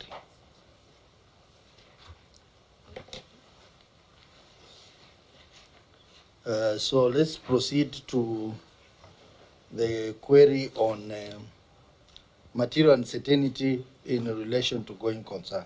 Auditor. Thank you, Honorable Chair. Material uncertainty in relation to going concern. The statement of profit or loss and other comprehensive income reflects a loss of Kenya shillings 118,067,920 and prior year adjustment of Kenya shillings 587,865,536 reflected in the statement of changes in equity, which decreased the revenue reserves from a negative balance of Kenya shillings 2,788,895,138 as at that of June 2023 to a negative balance of Kenya shillings 3,494,828,594 as at that of June 2024. Further, the company's current liabilities balance of Kenya shillings 6,016,217,650 exceeded its current assets balance of Kenya shillings 4,354,828,003, resulting to a negative working capital of Kenya shillings 1,661,389,647. In the circumstances, the company is technically insolvent and may not be able to meet its current obligations as and when they fall due. Thank you. Governor, your response? Chair, the company operates and maintains assets that are not in the financial statements, as we just discussed. These assets consist of major water installations, dams, water and sewer networks, and also lands and some vehicles, contrary to the Water Act as Section 152, 53, 55, 56, where it was envisaged that the assets be transferred to water service providers, but has not done to date. In addition, the current tariff is not a full cost recovery tariff. The company is in the process of applying for a new tariff and is engaging WASREP for approval of a new tariff that is cost recovery and responsive to inflation. We're also putting mechanisms to improve revenue. As we demonstrated, our billings and receipts continue to improve year on year. Last year we had this past financial year we've had a record revenue collection of close to 12 billion. The previous year also was a record, more than ever collected before. When I became governor, we were still around 8 billion. But I sat with them and gave them monthly targets and whatever is required for them to collect. And that's why we keep, hitting those records. This matter is really a nominal, it's a nominal issue. Because if we were to just move assets there, then you'll be operating on surplus, just for the sake of the books. So it's the books, it's not the reality of the company. The company is doing well. The company pays its salaries, pays its obligations. So it's a matter of financial reporting, if I'm to put it that way. We've discussed the issue of the assets that are not in the financial statements, that are owned by the company's shareholder, The issue of the Water Act, I think, as we review the entire Act, we might want to look at Section 152, 153, and 155. Maybe that one would need to change. But the company has never been unable to meet current obligations. Now, for as long as you have not connected everybody to water and to sewer, there is no other service provider that can operate on a profit. Because the money that is collected is not for profit, it's to extend. It all is plowed back. The company does not issue dividends to its shareholders. Every amount made is to be plowed back to continue connecting those who are underserved, to improve efficiency, to increase the sewer network. And remember where we started from. Chair, Nairobi had only 4 sources of water that we've now been able to increase. It had Kikuyu Springs, built by the colonialists in 1906 to around 1910. That one gives us 6,000 cubic meters. We then moved to Ruiru Dam, which was built in 1928 again to add the capacity of water. After that, we went to 1956, Asumwa, that gives us 60 million liters a day. After that is when we did Ndakaine, 1994 to 97, that gives us 84% of our water. But all of that combined was producing 525.6 million liters for Nairobi, against a demand of 900 million liters per day. Now, until you bridge that gap, there's no profit you're going to make. So now we've completed the Northern Collector 1 and Karemenu, that has added 140 million liters per day. So the deficit has gone down. In fact, Nairobians will tell you of improved water delivery in these last 2 years that we've been in office. Areas that were never getting water, before, are now getting water. If you go to Mihango, if you go to parts of Utawala, if you go to parts of Uruai Ward, Njiru, Karen, in fact, Karen, of all places that never had water, most of it from us. Now they're receiving. People's pipes are now bursting even because they've never had any water in. So it's a continuous exercise. If you go to Lenana School area and Ngando area, they now have water. It's never been seen. In fact, Langata, look at Royal Park area, Sun Valley. Langata first has increased amount. And once you complete a project that we're doing right now, where we've done a pipeline that runs across Bomas into Langata to take water by gravity, then you'll have finished a historical problem. As a child, I grew up in this city. Langata never had water, but it's something we're solving. So there are many examples that I can give you: Karen Plains, Ololua Ridge, KCB, and we still need to bridge that gap. So what I've been able to do, Chair, which is another area you must help counties to be able to get external financing directly. Because I've been able to get support from development partners to the tune of $100 million that will help us do Northern Collector 2 and Maragua 4. If we do Northern Collector 2 and Maragua 4, we'll add another 220 million liters a day. Look at the gap that we'll have concluded. So Northern Collector 2, Maragua 4, and then the last one, which is more internal, is what we call the reverse backwash system. In Ngedu Dam, where we have a water treatment, we lose 30 million liters a day through the filtration process. So my engineers have designed what we call a reverse backwash system that will add another 30 million liters. So that comes to 250 million. In my first term as governor, I'll have increased 220 million plus 140 million liters. But until those are concluded, you're not making a profit because the entity, you call it what? Raison d'etat. The reason why this company exists is to meet a need. So every extra shilling we get is to be plowed. Now, I have gotten the support of that $100 million, but it is taking long because it needs the national treasury. I cannot deal with it myself, with that government. They have indicated willingness. But you need the national treasury to come and undertake, that to guarantee that that loan can be given. Yet Nairobi Water is a company that many people would want to invest in. In fact, it's one of the company that would be easily listable on the stock exchange, because you must think of other ways of financing it beyond just our location and the money we collect from bills. So, Chair, that is where we are. On paper, it might look insolvent, but it is not. Because of the practicality of one, where the assets are vested, the assets are owned by the county government. And number two, on the fact that you still must keep expanding.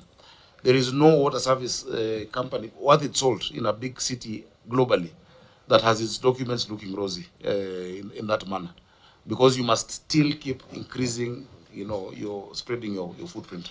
So, Chair, let me leave it at that. I think I've given a very long answer. But what is happening is the same as well as with the sewer that I had expressed earlier. As you increase water, 75% of that capacity must be sewer. And so you find we have a deficit. That is why when we've done this, the one along the river, I insisted on 1.8 by 2.4. Because what it does, it then will cover the capacity for the next 50 years for Nairobi along those corridors. So we must keep thinking ahead and making such investments, Chair. Okay, Auditor, your comments on the response? Thank you, Honorable Chair. As far as the governors, the comments are concerned, as far as the deficit is concerned, that would be a good response. But regard to the negative working capital, I think even if you are to recognize those assets, they would not form part of current assets. So the liquidity position cannot be impacted by recognition of those assets. So I think the county and the company needs to do something on the status of the current liabilities and the current assets. Which is part of what will help us with as we collect our debt.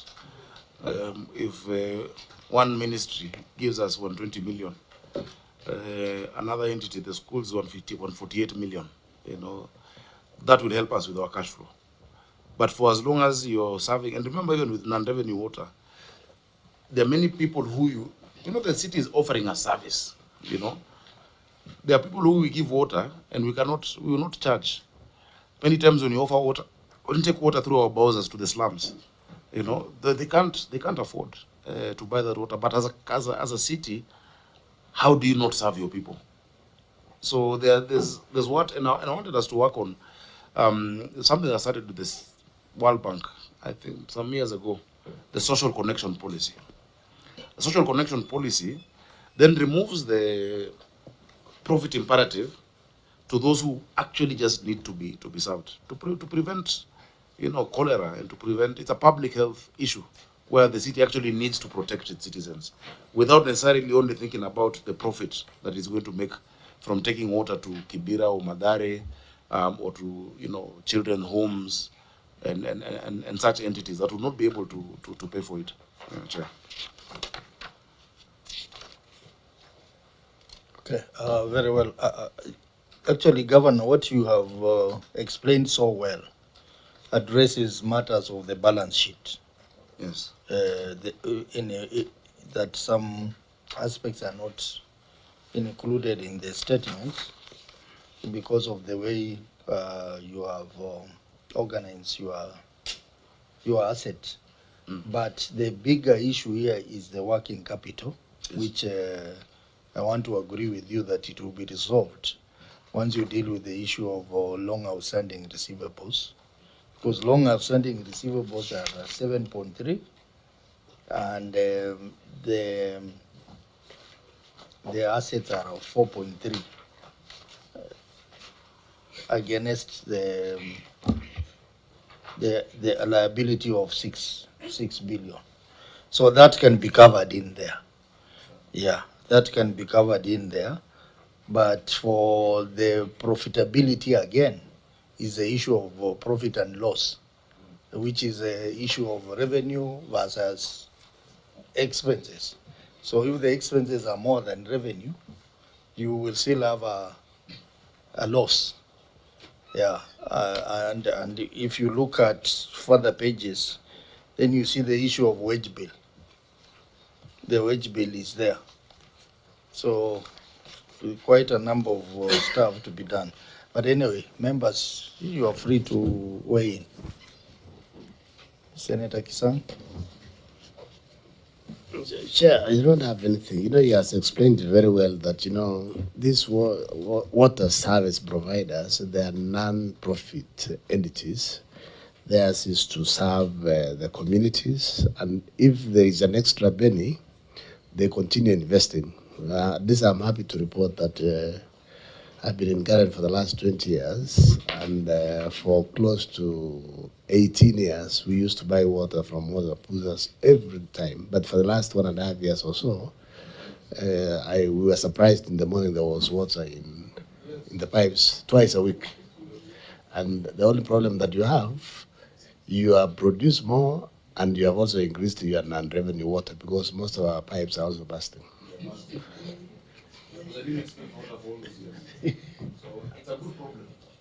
Yeah, but you see, there is something that was said that you have what Kenya Power has done. I don't know if you can do it because you have some people who the debt collectors and the credits. You know, there is something that Kenya Power has done in the last 2 years or so. They dedicate one day for these inspectors or the debt collectors to go around. You know, it's easy for them to go to special offices. You see, even our homes, we have bells on the gate, we have gardeners and maybe also house helps in the houses. So if your people could move around, leave a demand note there, and then don't leave it until that for 80 days. You know, at least every 90 days, push, do demand, and then once you can also do a list of shame in the papers. Yeah. Any other issue, Senator Eddy? Chair, I think I hear the governor on the liabilities versus assets, but I think that the growing negative revenue reserve is concerning because it has grown from 2 billion to 3 billion. And indicative of the fact that the working capital is not looking neat. And for me, the biggest response is not even on the, the receivables definitely needs to look at, but I think that the issue on non-revenue water, which is something we should address, of 51%, which is almost that amount, about 8.5 billion, is a big concern. Because even if you are to add the assets and the negative working capital, you just get about 9 billion. Which means that if the non-revenue water was to be dealt with drastically, it can deal with the entire issue of that cash flow problem. But the reason why it's difficult to address, because I'm getting the governor is echoing more and more that he is comfortable with the idea that public institutions do not need to pay him. He cannot put pressure on them to pay him. You know, he together with the MD, the governor has talked about the the schools within Nairobi not being able to pay. And he cannot cut water connections to these places or not supply. He has talked about the military not being able to pay or not paying, not being able is one thing and not paying is another. And I think that, Governor, this one, I don't think you should get comfortable with at all. I think this is whereby this committee can be able to actually help you, because I am certain beyond doubt that when you look at the Ministry of Defense budget, it will be ridiculous to think that they don't budget for water. So by us being comfortable that, you know, NCW does not need to get its fair share from this national government entity that are supposed to pay them, is actually enabling those other people to enjoy a budget that they're supposed to give you. So for me, the question is, how do we reduce this non-revenue water that is coming from a commercial side? I do understand if it is a fiscal loss, whereby infrastructure has led to, you know, some kind of losses because of some bursting pipes, or because maybe the planning was going here and there was site construction in some part of your pipes, and then they broke. That I understand, and I think it's still avoidable. But for commercial losses, you're billing people, they're not paying you because they're national government entities. Governor, we have talked a number of times, and you saw when we were fighting for money to come to counties the other day, that there is underfunding of counties, but there is also defunding counties. Where does defunding counties come from, Governor? It comes in instances where, because of this commercial operation between you and the counties and the national government, where they have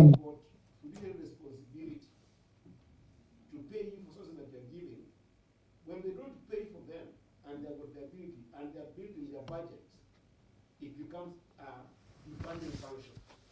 It's defunding the portion of counties. So for me, the non-revenue water emanating from commercial losses, especially by big entity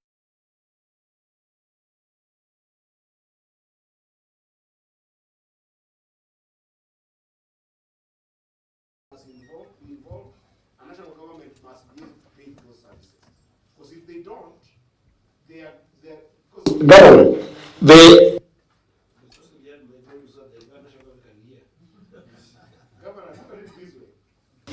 where you're not able to pay, where you're not able to receive your payment that is rightfully due to your entities, you'll be forced to budget for some form of grant to enable cash flow in these companies.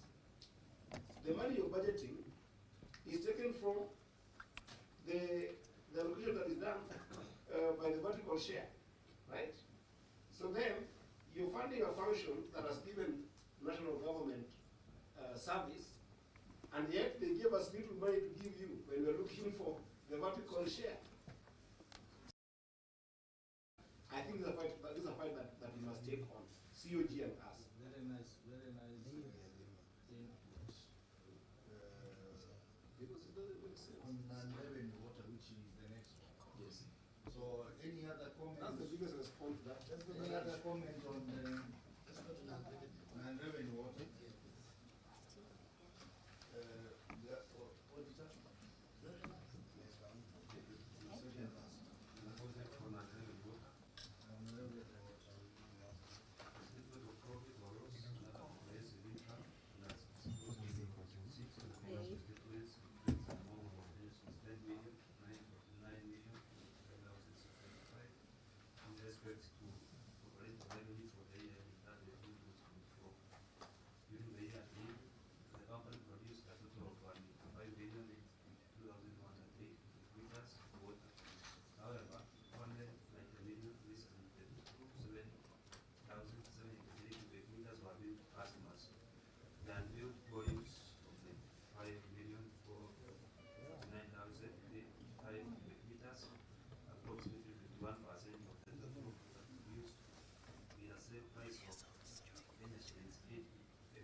Just read out the other text.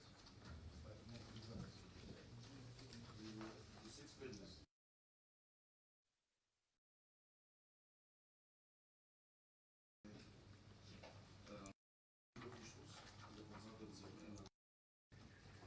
You look at the challenges, the demand gap, water practices, then the infrastructure stream, which I'm talking about, and then the commercial losses too. There's infrastructure, education, then commercialization of water and rural settlements, network.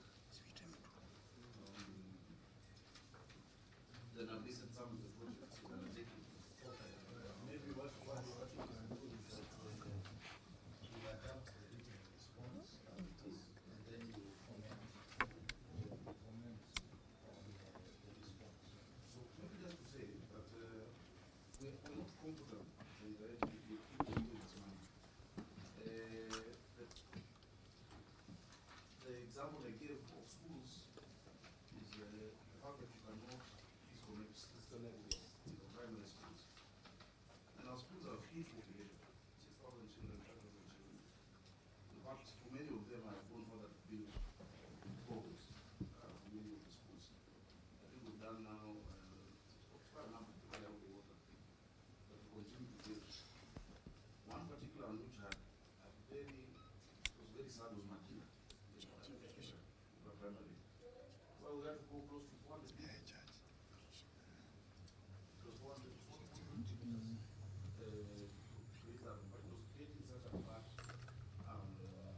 The school was in dire need. Now the problem in Nairobi is that during the last administration, there was more or less like a race to impress the president that time. So they wanted to build 100 boreholes, 100 boreholes in 100 days. They got boreholes. In hydrological survey, we have done boreholes. And when the water administration limits recommended level of fluoride is on 1.5 parts per million. Now you find a lot of the boreholes in Eastlands, this side of Nairobi, go way beyond that. Meaning the level of fluoride that we're exposing our children and communities too is very unhealthy. It lead to brittle bones, it lead to issues with the teeth, etc. But that notwithstanding, for us, there's the element of serving those who are underserved. You'll find non-revenue water through those schools, through water tankers going to the informal settlements, and we explained that you still need to provide that service. Now, for government entities that owe us, we are very keen they must pay. In fact, that is why I have the table. I've had a discussion with the Minister for Finance, the CS, and told them that they need to ensure that these entities budget for that payment. Same as payment of land rates or silo, contribution in lieu of rates. Many entities are paying. Many government agencies are paying. What we've highlighted are the ones who are not paying. And as the MD has said, even as recently as yesterday, he's been in discussion with them to make sure that they're able to pay what they owe. Now, another thing I must point out before handing over to the MD, the amount of non-revenue water technically will always seem higher than it is for as long as you have not filled the water demand. If you don't have enough water in the pipe, if you don't have enough water flowing, you find that a lot of time you're measuring air, not even the water that you think that you're producing. So the amount is higher. But when the pipe is full, even the SCADA technology can measure it more appropriately. If it is not, it is trying to measure the flow. If I'm to take this bottle, this is how the pipe is. So if the pipe is like this, and you're measuring flow, you're measuring a lot of air. So it's never an accurate measure until we get to that 900 million liters per day and above. But still there is loss. So there is loss based on old infrastructure, for instance, in the CBD. The networks in the CBD were built many, many years ago, in the 40s and 50s. Now, what we're doing, because we did an analysis of how much it would cost for us to redo the pipelines across the city. And we looked at, I think, 2 or 3 areas. It was so expensive. The one in the CBD, we have a program now that is costing 1.6 billion. How much is it? 1.6 billion. It's something called, do you call it disheveling or? The seething. You can call it seething. Oh, so a pipe is put into the current network, and you put a sieve to actually seal that one which was there earlier, the older one. Just for CBD is costing 1.7 billion shillings. So the company definitely will not be able to afford the bigger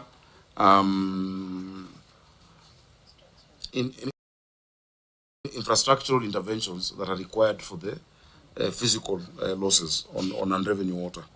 But this one that we're doing in the CBD will help us now save 2,000 cubic meters per hour, you know, once it is concluded. And then now once we progress on that one, we shall go to the next one. So it's a continuous process. There's no one who will tell you they'll finish unrevenue water in a year or just by one intervention. It is not there. So this is one of those things that will always come up as an audit query, you know. And there is no country that has no non-revenue water, by the way. I think the best in the region must be Kampala. And the reason why Kampala, Uganda, has good non-revenue water numbers is because of the terrain, you know, because it is hilly.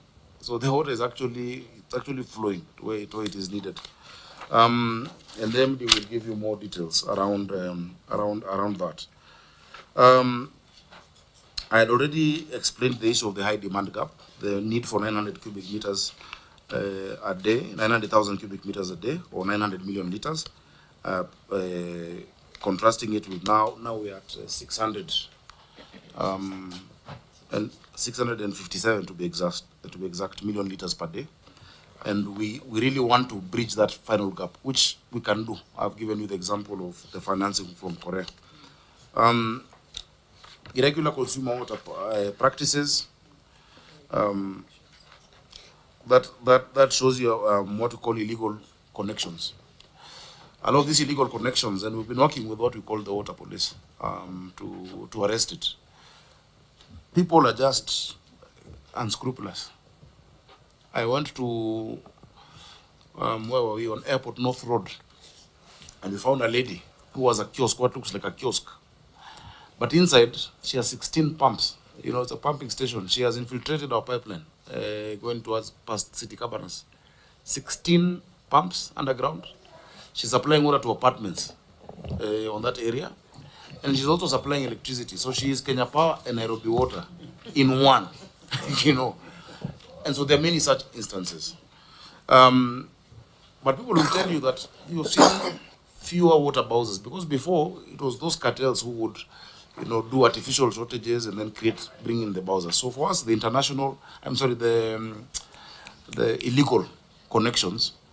For instance, I'll give you an example of Kibra, where we've had to concretize a big part of the pipeline to stop the infiltration, but while at the same time providing water in a social way for the people of Kibra, because they also need water.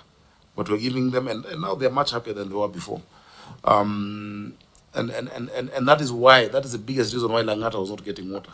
Because not only is it on a higher terrain, it's going uphill from Kibra, but also the infiltration on the lines. Now we've done the Kungu-Karumba Road pipeline on that side, and this other one through Bomas. The issue had been waived with KWS. That has been resolved.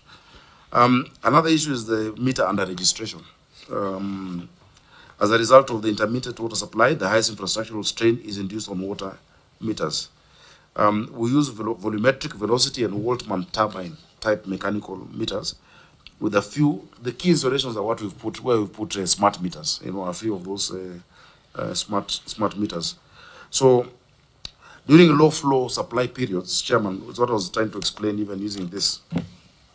When water flow in the meter is not full bore, not fully in the pipe, water seeps through the meter without filling the measuring chamber in volumetric meters or moving the impeller in velocity, and Waltman turbine meters, and hence is not registered.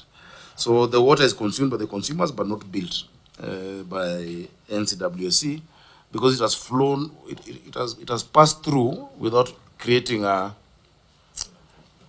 how do I put it? Without being measured, really, but but we've produced it. So the numbers you have from our production capacity at our water treatment shows you that we've produced this amount.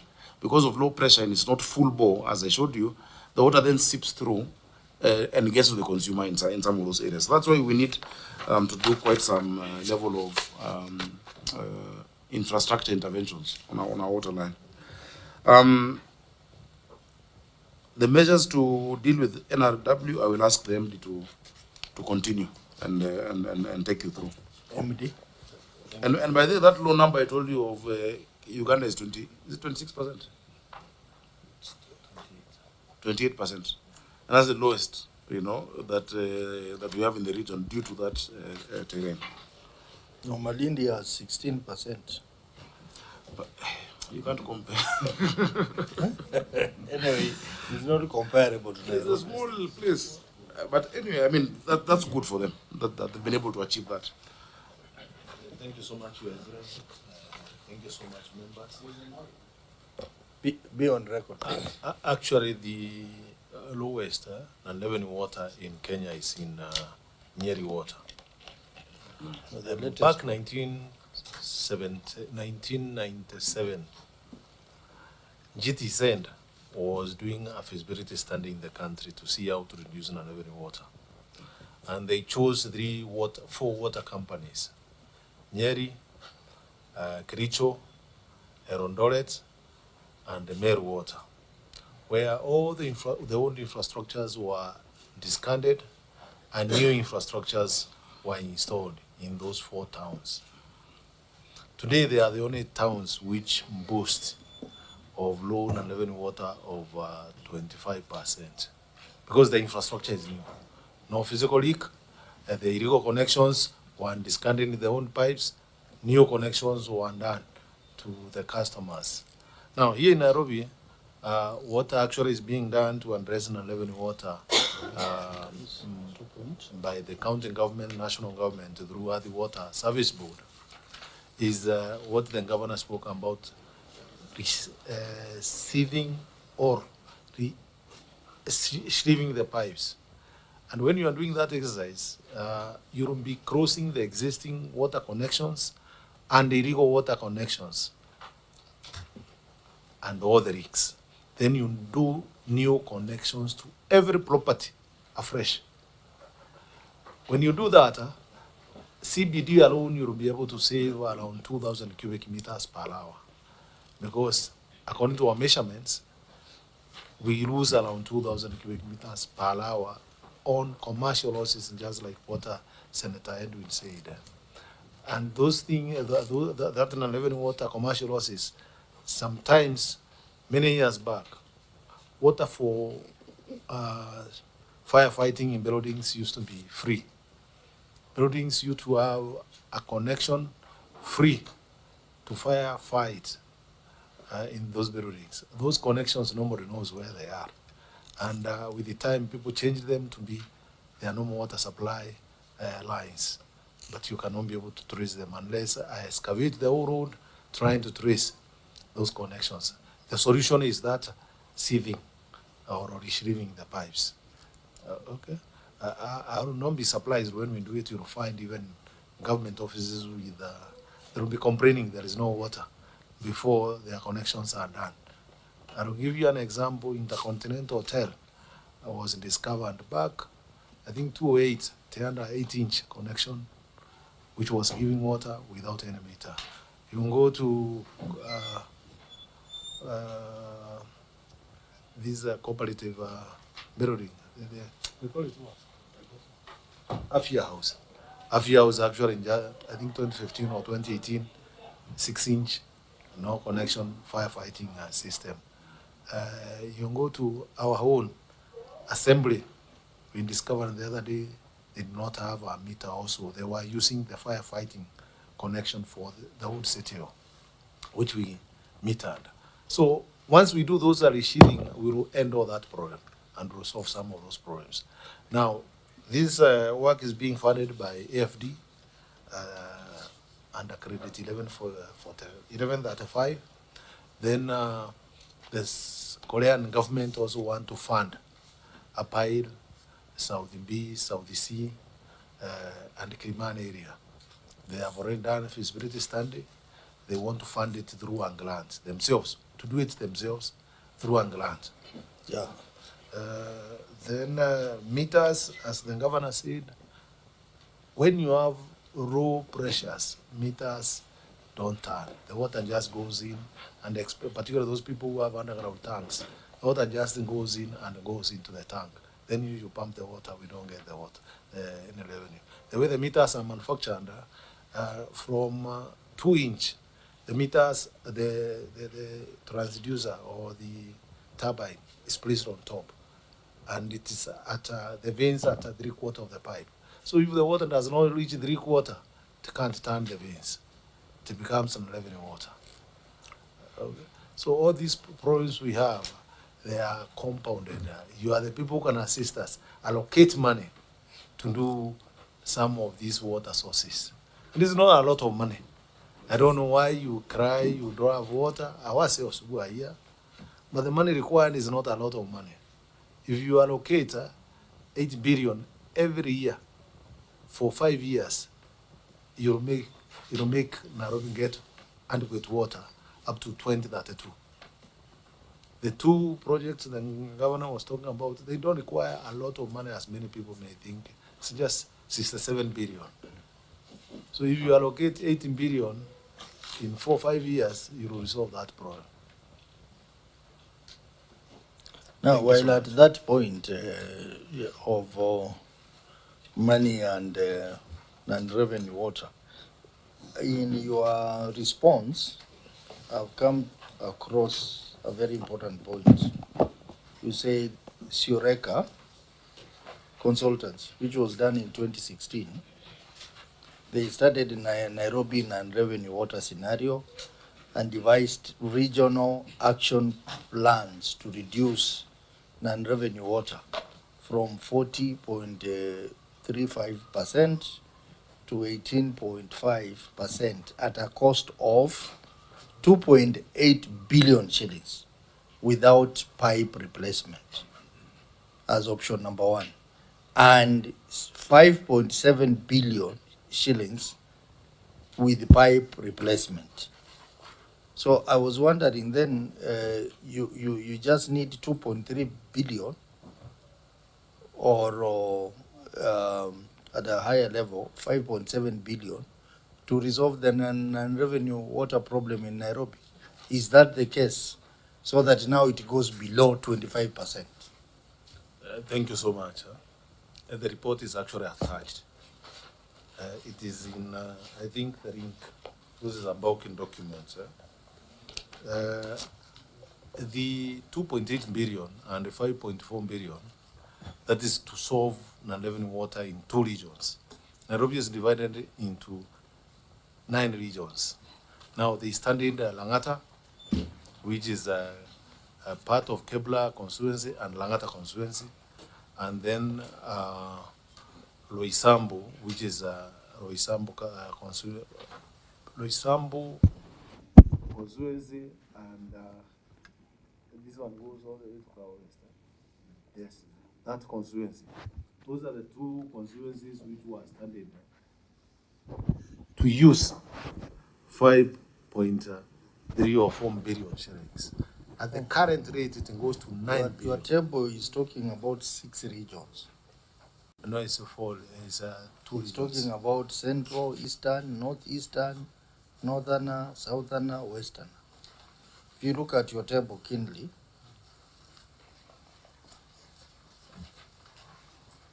this is the overall. I think I have it here. It's around 9 billion. Yes, 9 billion. But still 9 billion, if you look at the long outstanding receivable, is at 7 billion. So why can't you start from there? And if we receive the receivables, if we receive those receivables, we can do this. This It's very important for the city. Remember, we have the oldest water infrastructure in the country, which is why those numbers are high. And at that time it was 40, now it has gone up because of the gap of the water. But you're right.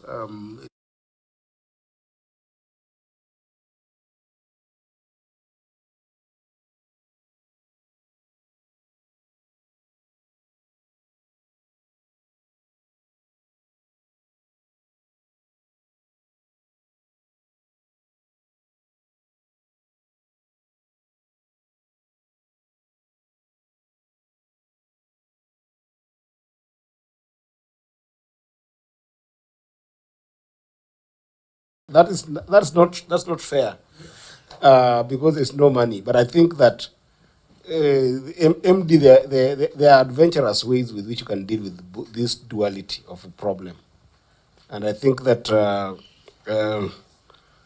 because of the challenge that we're talking about, you are also escaping those other administrative actions that you can be able to take to be able to make sure that first of all your receivables, are constructed a little bit. But also, just in terms of tracking your non-revenue, I think you can also do a better job. Because I think that if you're also not careful, then you can end up blaming all this to physical losses, when in the middle of this entire conversation, we've also seen a number of opportunities for commercial losses, including billing problems, purely billing issues, that could be also a recipe for corruption. And I'm not saying you, but your officers, right? There could be deliberate leakages that are happening in terms of revenue as a result of deliberate non-billing that is happening because of those lack of commercial practices. So, for instance, the issue that the chair is talking about, the issue of the receivables that you have, we have hugely focused on the bigger institutions. But I'm not even seeing, have you been able to even circularize the debts? Because if you're able to circularize the debts, then immediately you do circular debt sizing in a way that then allows, at any given time, your balances to, when you're closing them and when you're opening them, then they balance out slowly but gradually. Then you can be able to deal with your receivables, especially on non-institutional customers. The more you circularize, the better off you become in terms of collection. So I'm seeing an issue of collection that is independent to the issue of, I'm doing my maths here, but perhaps this is not the right forum to put it. But almost 4 billion is being lost on that just issue of collection and billing, which is a more an administrative issue and a commercial loss that is not focused on the dilapidated pipes or just ineffective infrastructure. So there's a lot of issue around there, collection, billing, proper handling of receivables, which is, I wanted to know that you have circularized them in a way that actually can be able to enhance some revenue coming in. I don't think it's purely an issue of I do appreciate the issue of infrastructure, because we've talked about this in a number of all the water companies we have checked on. But I think for you, there's a leakage of resources that are coming from billing, from the issue of collection and billing, and that's the acceleration of the receivables. Actually, maybe moving forward, Nairobi Water, you need, in your responses, you need to be telling us what proportion of non-revenue water is commercial loss, and what proportion is physical loss. And even donation, because the governor might also choose to donate to other schools. But under commercial losses, go a little bit deeper and delve in those collection issues, billing issues, receivable complexities. Those three would give us a good read on how we can be able to help reduce the amount of revenue you're losing there. Any other issue? Thank you so much, through the chairman, again. Thank you so much, Senator, for what you have pointed out. Actually, if you go through the Sureka report, it has brought up all those issues. The commercial losses are 70%. Technical losses are 30%. Okay. So, but you see here, the commercial losses is not water which goes the swell in our cases. It's water theft, which goes into our berries, and we don't beat it. And that's why we are talking about, for you to address it, like in Nairobi, in the CBD, you must retrieve the pipes so that now you cross all illegal connections. It's actually illegal connections. If you go to areas where we have been using the police force, the water police unit, just like what the governor was talking about, is illegal connections where we are stealing purposely as citizens. So I agree with what you are saying. And I don't mean to put you on the spot at all, but I want you to appreciate that where there is water theft is both a demand and supply problem. Where there could be water theft because of illegal connections or even the access issue which we addressed previously, but there's also possibility of non-billing, where somebody is billing and not delivering the revenue. You must acknowledge that also happens. It's a supply issue. Somebody could be billing because look at your wage bill component, and I've looked at it. That wage bill is about 65%, which is about double what WASREB recommends. But if you look at it, the personnel infrastructure there is huge, right? So it doesn't make any sense to just blame the illegal connection. There is a possibility that collection also is not being done properly or is being done and not delivered. I'm not saying that it happens, but I think it's a possibility that you also need to look at that demand-supply problem. Thank you so much again through the chairman. It's not an exchange, Your Honor. Then again, what I want to put across our system, billing system, you cannot tamper with it. The way we read the meters, you can't tamper with it. We use the telephones to read the meter, and it sends the data direct to the server. There is no human intervention. Collection, likewise, we don't carry cash in our company. We don't touch cash. It's you to go and pay to the bank, to our accounts. Within the company, we don't deal with cash at all. So issues of corruption on payments cannot arise unless you, as a customer, bribes our staff and tell him, don't disconnect me. But we will come there. But it will not leave the system. Yes, the money will not leave the system. Might leave the system. Okay. Are we together there? The money will not percolate out of the system. Okay, Amida? Chair, I recall, CEO, the non-revenue of 51% was mentioned. So then I was just wondering, the country is looking into getting into more volumes of water, into the network. But then at 51%, isn't that, like putting water into a leaking bucket? The volume, the less the non-revenue. Some of what I explained was a lot of the water is not billed because of low volume. Yes. So if it's low volume and I was showing them a bottle, water will pass without moving the turbines. The turbines. That is a possibility. Actually, that happens. But when you're full bore, meaning your pipes are completely full, you can even employ now what we call the SCADA technology in some areas, and the SCADA will be able to tell us, and I can see from my phone, Hapa, California, there's been an intervention on the water pipe, or somebody has cut off water in Nangata. Using that SCADA technology, but you cannot implement it with low pressure. You'll have wasted a lot and it's quite expensive. So, save for where we have completely old pipes, which more of it will be leaking, increased volumes actually reduce non-revenue.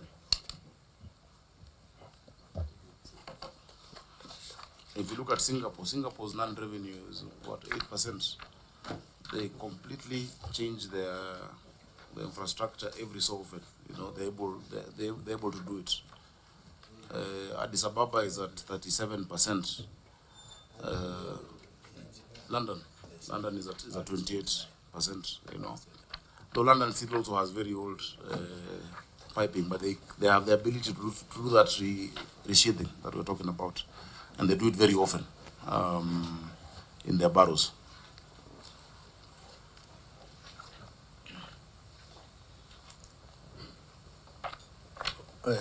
Senator Mboku report is very good. So, Governor, I was just wondering, since the biggest problem we have in the city is water, some neighboring counties of US are doing very well in on-source revenue. If you decided that you are going to work on on-source revenue for just 2 years, and all that money goes to maybe improving the water infrastructure network, you would be remembered as the governor who really solved the problem of water in Nairobi. Yes, Senator, when you're away, I explained to them what we are doing to solve the problem of water, where the shortage will actually be resolved in a matter of 2 years. The deficit. Already we've increased 140 million liters per day. And your colleague next to you said he is a recipient, that for the last 20 years he's lived in Karen. Now is when he's getting water, you know, for the last 1.5 years. Of course, we are working on on-source. I don't think anyone is performing better than us on on-source revenue in terms of the percentage increment. No, last year I raised 12.5 billion, which was the highest in the history of devolution. This year that has ended in June, just a few weeks ago, we have hit 13.8 billion shillings as a county government. It has never been achieved. And every year we're having that increase. In fact, now that we've passed some legislation like the regularization of unauthorized developments, this year I aim to get 20 billion. And I know it is possible because that legislation is what held us back. People who've built buildings, especially in Eastlands, in these old schemes, without having gotten authorization, we now have to regularize what they've done. That alone can get us to 20B, you know. And of course, as that comes in, we'll then be able to apply it in the right place. You know, when I see this issue of wage bill being unsustainable, I completely disagree. The PFM ratios should not apply the same across the country. A city like Nairobi is a service city. You want to see people reading your meters. You want people sweeping the streets every day. You need people serving you in hospitals with a population of 7 million. How many nurses? I think even our wage bill is too low in terms of the numbers. The reason why wage bill looks high is because of low revenue. So your denominator is shrunk. I was with the mayor of Paris recently. Her city is a city of 2 million people. She has 53,000 staff. Nairobi, a city of 7 million people, has 19,000 staff. Paris, a city of 2 million people, has revenue, or rather their budget is around, if I convert 9 billion euros, should come to 1.3 trillion for Paris alone. Nairobi is 40 billion shillings. Yet we want Paris quality, and people are not paying their rates. So I'll come to you to request you guys to help us raise that revenue. Nairobi, we can get to 63 billion shillings if everyone just paid their rates, and their rates are spread out in installments over a year. But you find very, very big people in very well-to-do estates are not paying their rates. I published their names, and you saw us even going to the Freemasons and whatnot. Now we have gone to court because the Rating Act allows us. If everyone just paid their fair share, the city would be clean, the streets would be swept, there'd be medicine in all our hospitals. But you see, people don't want to pay, yet they're the quick ones to complain. Recently, Chair, as I conclude, we had issues with housing. People staying in county houses for years without paying. You find somebody staying in a house in Woodley. The rent is 17,000 only. That is a house that is 3 bedrooms on half an acre. Commercially, it would be 200,000 shillings, you know. But you find that person has not paid for 10 years because of being protected politically. So if everyone did our part, we would be able to reduce this non-revenue water, and the city would completely, and you know, it's unfair for you to live in Lavington on your 1 acre, or for you to live in Runda on half an acre. You're driving your vehicle, you're not paying your rates. Yet Mama Mboga who comes to town every day is paying her 100 shillings. Or she's paying her 50 shillings. It is completely unequitable for us to move on like that. So we want to do a campaign to explain to Nairobians that you will get, the services you get are from what you are able to pay the city. And because we have all the plans, I want to do all the roads, I want to build all the schools, but money is the problem. Otherwise we'll be able to solve that. Though finally what would help us, Chair, is allowing counties after a certain assessment, certain county governments can actually be able to enter the market, put in bonds, whether it's a green bond, without the limitation at PFM. The limitation there makes that if I'm to raise today a bond for Nairobi, I would only get maybe 2 billion, Yet Nairobi, we know every year, equitable share will not go below 20B. I have raised also revenue to around 13.8B for my city. So if I discount, if I get the present value of the next 10, 20 years, I can get 500 billion today to sort out the big challenges of such a city. So these are discussions the Senate needs to have, on financing of cities.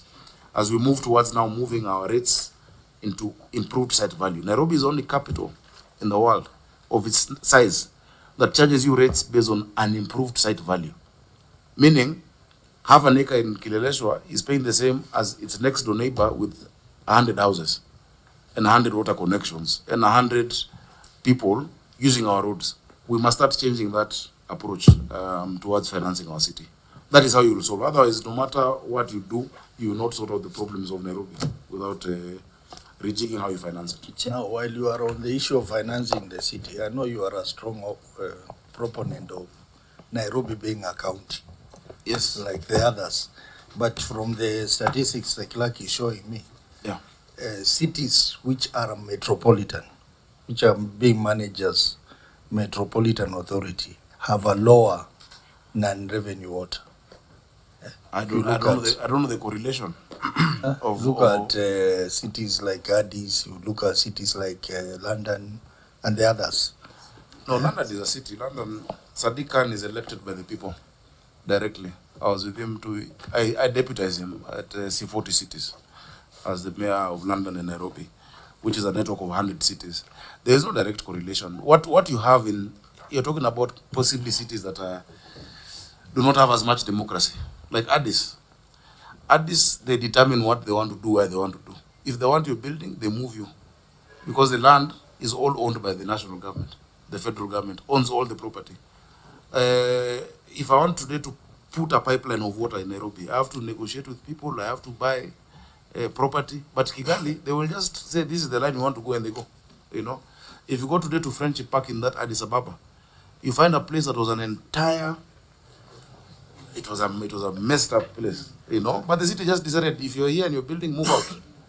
But I have to negotiate with people. I'm telling people, paint your buildings in the city. And they're like, why should we paint? Until I take action on one or two. So we have a lot of democracy, but it can work. Yeah. The last one, and then we'll move to the last one. Yes, because my governor is here today, and this was actually, it's been very, I've not been understanding Gava. I lived in a city council house. And within a month or two, if you know that you haven't paid your rent, you're chucked out. There's eviction. Forcefully eviction. Na vitu zako zinachukuliwa, they are even taken to this other place in Dagoretti.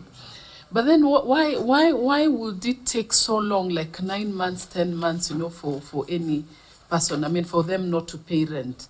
Then number two, when you go to Ziwani and Jerry and, those sites, by the way, I lived in Eastlands. I love Eastlands. I've never understood why they would even have makeshifts, whatever. And it's like, that is my territory. All them, wamejijengea wenyewe, extensions. So that I would not understand, because then what is it going to take you for you to, to resolve those issues? Na kila mtu ajue anakaa kwa nyumba yake. I agree with you. The problem was political interference over the last 10 or so years. We've had leadership that is afraid to make tough decisions. So people would stay with arrears for all that time, not pay, bring their relatives, increase the extensions, and nothing be done. In the last 2 months, I have increased revenue from houses by 250%, just by enforcing. We've had to do evictions. We've had to, and that has happened in Karioko, in that same Woodley, in Jericho. And some people, it takes them to see their neighbor being evicted for them to pay. Unfortunately. Today, if you go to Jamhuri Estate, there is no single area. Everyone is up to date as we speak. If you go to Makadara, in all those estates, but people are now paying. And we're seeing, that's why we even were able to hit that record. So I think it's just political interference. Those days, the councillors or the MCAs would say, no, leave my people, they don't. But I've refused that. Everybody must pay their fair share. And now the place I'm going to in this financial year with the regularization is on land rates. This year, we're on land rates like white on rice. People must pay their fair share. We're the only city, or rather county, that has an up-to-date, so to speak, valuation role. When we got into office, we used that immediate goodwill to engage with the Chief Justice to set up the valuation court that validated our 2019 valuation role. All other counties are in the 1980s valuation role for their rates. So that's why we have a challenge with evolution. Now we're going to do our 2026 valuation role that will be based on improved site value. The value of your house must determine how much rate you pay, because it also determines the utilities that you're using in that house. You cannot have somebody in Githogoro paying the same as Runda and you're next door to each other. It cannot be. If you go to most cities globally, the biggest revenue source for urban areas is property taxes, But we're scratching the surface as Kenya. Let me give you just one last example. I was with a friend. I'm in a network of cities. We're in a Harvard program, 40 of us. I'm the one from Africa. And so part of it, we were going through what is our subject that you want to work on. So this mayor tells me that she's very upset that she wants to do a stadium of $800 million, and her revenue is $800 million. So how does she? So I wonder, oh wow, that is a lot. $800 million is a lot of money. Do you know her city? I asked her, what is the population of your city? 150,000. A city of 150,000 people that has a budget of $800 million doing such things. Yet a city of 7 million people is scratching the surface because we just want to be politically expedient, So these tough decisions must be made for our city to be able to finance. Once you finance it, sometimes I do a small section. The other day on Moy Avenue Service Lane, we just redid the walkways, put in the new bins, put in lights, and you can see people are excited and they're happy about it. That should be the minimum standard across the city. It can be done if we sort out the financing aspect in our capital. So thank you, Chair, for that. Thank you very much. I think media, you have gotten more than you needed. I didn't know good. From water to housing to land, so many things. Let's go to query on unsustainable wage bill. Yes, which is what I was answering. Yeah, but let's just go on record. I'll read the record, Yeah. Maybe the auditor. Thank you, Chair. Unsustainable wage bill.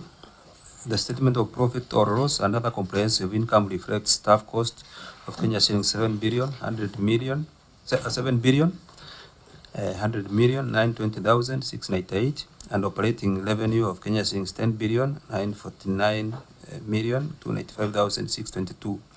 The company's salaries were at 65% of the operating income, which is way above the allowable percentage of 35% by 30%, contrary to Regulation 25, subsection 1B of the Public Finance Management, County Governments, Regulations 2015. Had the company followed the 35% requirement of the revenue generated, staff cost would have been at Kenya shillings 3,832,253,468, resulting to a saving of Kenya shillings 3,268,667,230, which would which would be used to settle other companies' obligations. In the circumstances, management was in breach of the rule. Thank you. Governor, your response? Thank you, Chair. To maintain and sustain the wage bill, the company has frozen employment unless there is no internal capacity, expertise, realignment of operations through decentralization of services for efficiency and effectiveness of service delivery in order to increase revenue. And we'll deploy technology for efficiency and effectiveness of operations, which will increase revenue and hence reduce wage bill percentage. When we're also seeking the tariff renewal, as the current one expired in June 2024, and it is not cost recovery. Chair, that is the response that we gave. But really, apart from freezing new hiring, which also now talks about your customer, your service delivery, the major issue is increasing the revenue and the income, because that is the denominator. We're trying to say this cake, we're sharing the pie, but not increasing the size of the pie. Increasing revenue and dealing with non-revenue water will reduce that percentage. Because if you ask me, we actually need more people. As we get the increased water, the increased sewer, if you look at what we're doing now along with the Nairobi River and Madare River, we might actually need more staff as we move forward. Remember, we have also the pyramid. We have many retiring. Attrition, is ongoing at a steady rate, because a lot of the older staff were moved to Nairobi Water in 2004 from the city council. So what we're doing right now as a county is we're doing a complete audit to see that we're structured properly in all departments at the executive, and we shall extend that to Nairobi Water Company as well. But really, it's to increase revenue. There's no other way, because you can't fire people. You can't just go in and say above 30% to go home, because also that gives you cost. There's cost of pension, there's cost of letting go of people. It's not just that you can cut it off. You need to do it in a sustainable manner, Chair. That means in the next report you are going to see a drop in the wage bill. No, we'll see an increase in the revenue. Factors like attrition and... Yes, so the percentage, you see, even if your numerator remains the same, but the denominator increases, the percentage will be less. Because we're way off, and that's why I'm explaining. This 30-65% doesn't make sense for service cities. You see, Nairobi is not building an extra, dam or how many kilometers. Nairobi is serving 7 million people.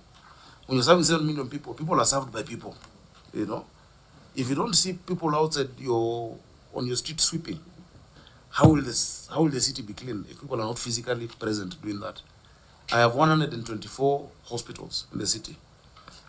To actualize, for instance, Mama Margaret Uhuru Hospital in Dandora, Kariobangi North, I need a staff of 1,500 new staff.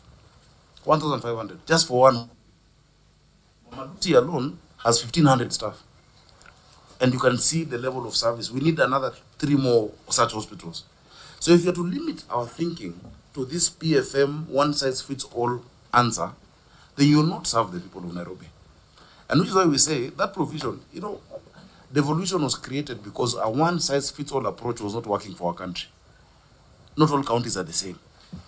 And I keep telling them, you can't have the same solution. The governor of Lamu might need advice on maritime. I need one on mobility, or one on urban issues that are different from different parts of the... So this standardized approach on 65, it will never be achieved. It cannot be achieved in a service county like Nairobi. I am sure the MD feels he is strained. He is strained by the number of people he has, the boots on the ground, the marketers, the people doing billing, the people going checking meters. We need more people. But for the record, that's the answer, the one I read. This is the one that you take. Yes, Auditor, what's your comment, the response?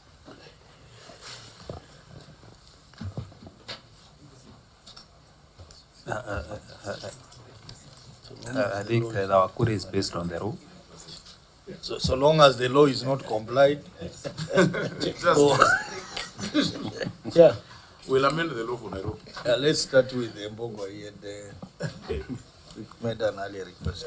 Thank you, Chair. Governor, we've heard you well, and you know where the figures are. But looking at these figures, the amount used on overtime is in the tune of 478 million. What is the justification of this figure, Bwana Governor? Finance. Let the finance guy answer. Thank you so much. We have that. Yeah. Overtime. Where you live, we have people to come at around 5 in the morning, every morning, to come and turn valves so that they can direct water to various directions, the whole city, because the water is not enough. Now, again in the evening, they must go around again, turning the valves. So you find those people are accruing overtime. Now, in recent times, you have not seen sewer overflowing in CBD. Anytime it overflows or somebody reports he is seeing manuals, the sewer is rising, we normally send the staff, even late at night. I'm sure you have seen people working at night. They are paid overtime, they are paid the night out, so that they can make the place more friendly for you to live. Go to treatment works. Our treatment works are not considered as a shift workers places. So those people who work at night, we pay them overtime. Okay, that's how this overtime accrues. So if we had more water in the system, you may not find that problem. If we had 9,200,000 cubic meters of water, 920,000 cubic meters of water in the system, that overtime will come down very fast, drastically. And also, if we had upgraded our sewer network, if we had managed to make sure the sewers are big pipes, all the water which goes into it, it flows without any hindrances at all, then all those overtime will disappear.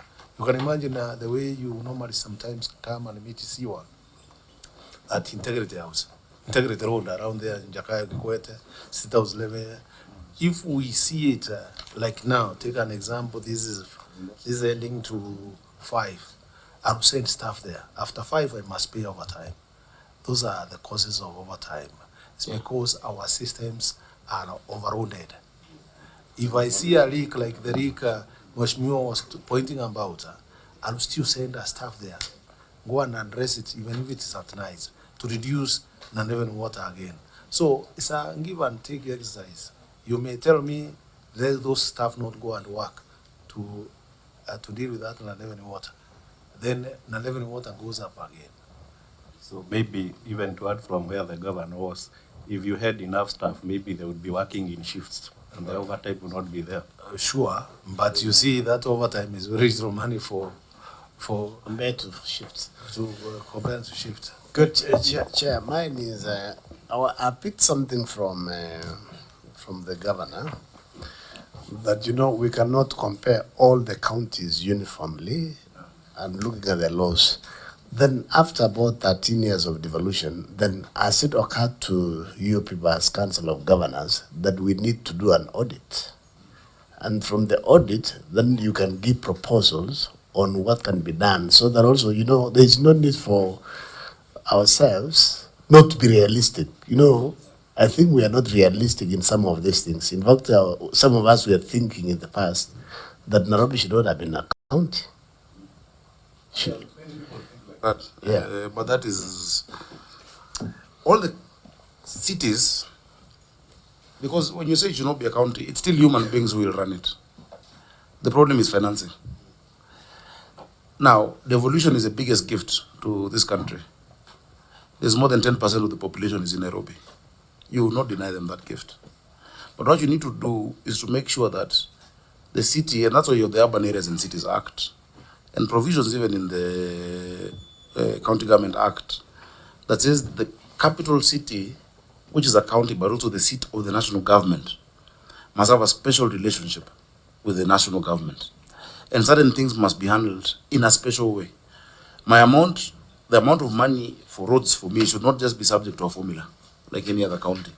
This is a diplomatic hub.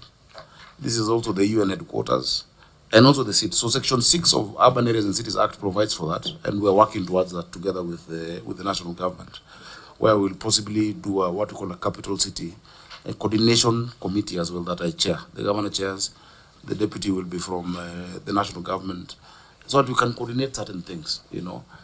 But what those with that idea have copied falsely examples of other capitals in the world.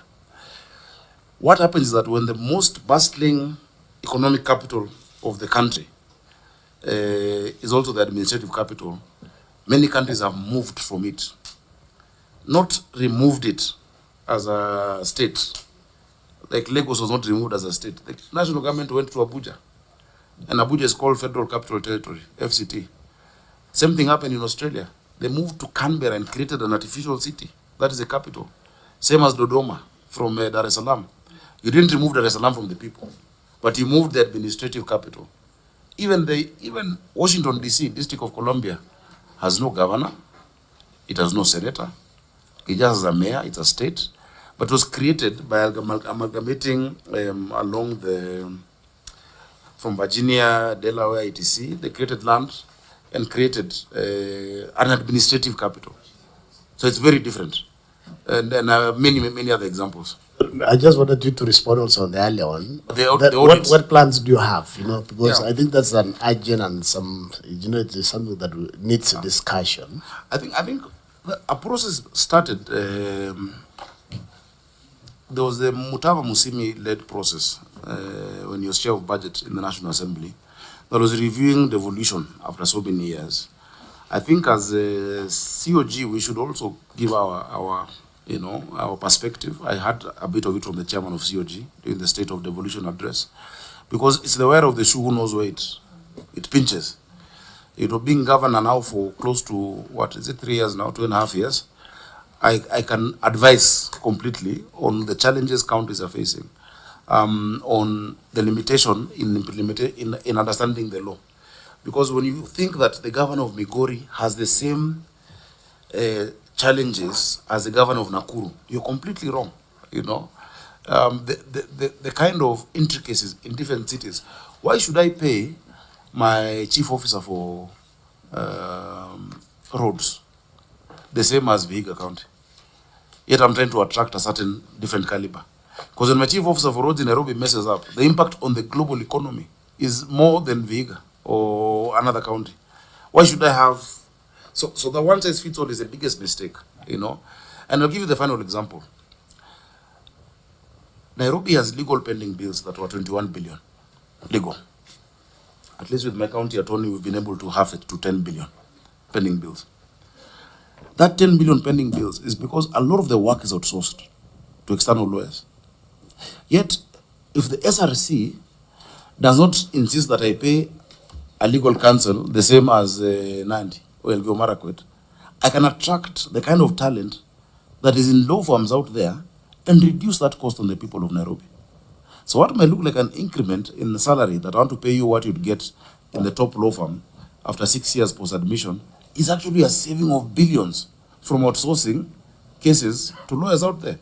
Every day you go, you'll find someone saying, I have a pending bill of 100 million, pay me 500 million. Some of them are ridiculous. Somebody wants to be paid 1.5 billion. 1.5 billion. And I don't know, you lawyers, what it is. You have not built anything. There is no structure. It is to go and talk.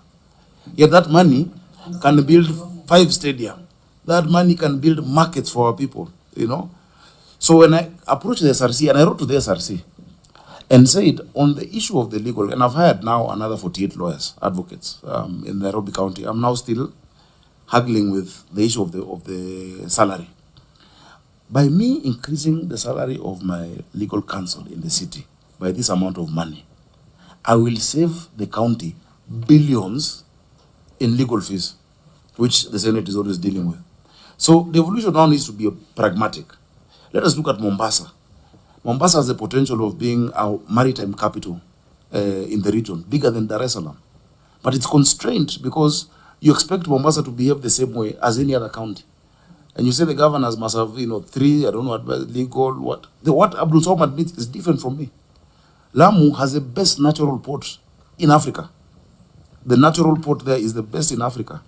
In fact, if you develop that corridor, including Lapset, you will turn the economy of this country on its head.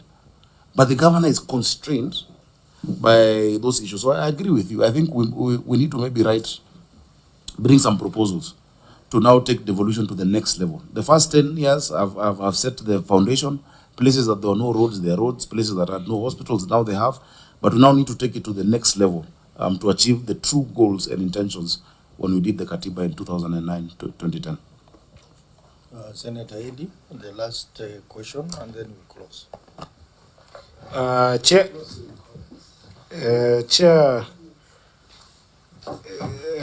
the MD has talked very strong about the overtime pay. I think we should subject it to an impact analysis, impact assessment. Because if you look at it in terms of just the health of your cash flow, your salary and wages on a basic level is 3.5 billion. That means that your overtime amount is about 15% of your salary and wages, way above any other formation, for instance, of having rotating casuals, dealing with emerging complexities, or having what he was talking about, shifts. Okay? So, and actually, you ought to have commented on both overtime and bonus, because overtime and bonus are a function of your revenue performance, actually. That's how we call it. So it might look like 21 million is a small amount of money, maybe for you in the company, but it's a lot of money when you look at the financial health of the company, given the revenue that we talked about. So I wanted you to comment about that bonus of 21 million and what is necessitating it. But then, in as much as you have talked about overtime, I want you to actually do for us perhaps an impact analysis of what that shift looks like if you were to put people on wages, right? Not salaries, but on wages, and see whether you want to reduce this, or if you can work, if you can have those people on wages work on shift that Mbugua was talking about. I think it would drastically reduce up until when your revenue makes sense. But for me, those two costs are very high, given the wage bill that you're working with. Then the last thing, Chair, perhaps the governor on his side.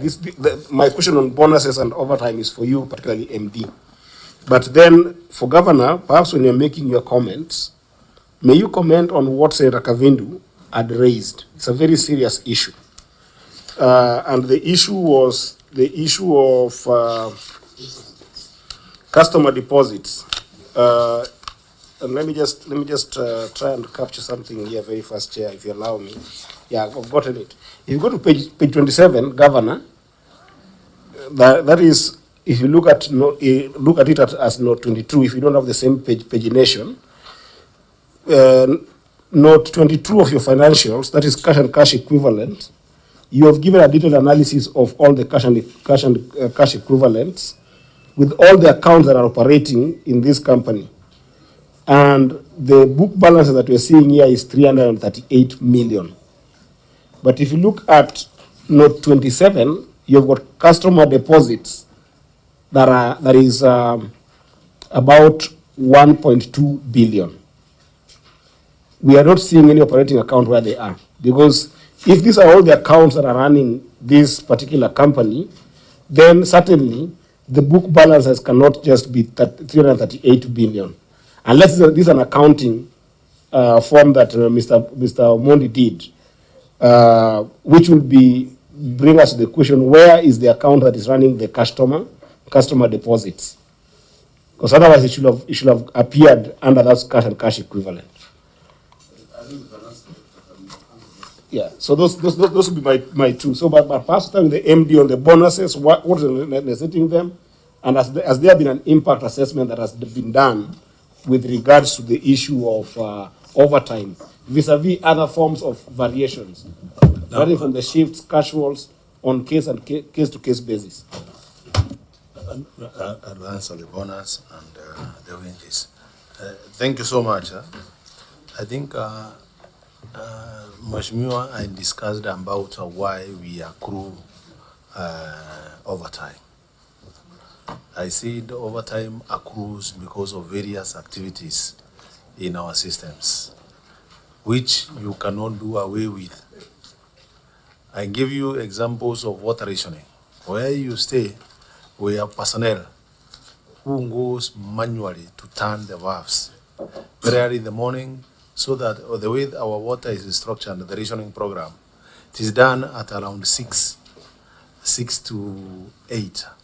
So that by the time people in some areas, we change valves in the morning and then change again in the evening in many of the areas. So that areas where there was no water, by the time you are arriving in the house, at least there is water trickling. Or if your area was not receiving water yesterday at night, in the morning when you are waking up, at least there is some water. I don't mean to cut you because Yes. of time. I am appreciating the fact Yes. that those things are emerging. Yes. The question we are talking about in terms of managing cost is overtime the best way to address them vis-a-vis things like what about shift or casuals in some wages to deal with those uncertainties that come within operation. And my question is, have you been able to actually do those assessments? Have you tried a formula that works? Is it scientifically driven? Is the decision for overtime scientifically driven in terms of cutting costs? That's the question. Thank you so much. Yes. Shifts and overtime we have analyzed. Shift and overtime we have analyzed. We can share the report. Okay? Yes. Bonuses, yes, we give staff tokens of 5,000 shillings every year as an appreciation for handwork. And a good example is the financial year which has ended. We were able to raise revenue by 1 billion in one financial year because of motivating the staff. Bonuses are given to motivate people. Thank you. But I'm saying that if they want to motivate people and the company is not performing, it has got material uncertainty. Standard practice is you give a bonus based on performance. In performance. In fact, when you make profit is when you give a bonus. I think increase of revenue is performance. I guess expenses. Thank you so much. I think it's misuse of the word bonus. It should be token of appreciation. Okay? So it's a matter of English and the semantics of. It should be a Christmas gift. Sure. It's a Christmas Actually, gift. it should be more. I promised the executive staff if they were to hit 15 billion this last financial year, they would get their 13th salary. One more salary. Unfortunately, they got to 13.8 billion. Maybe because of that last week of Gen Z and whatnot, because then revenue doesn't come in. But it's proper labor practice. The SRC has a framework for recognition of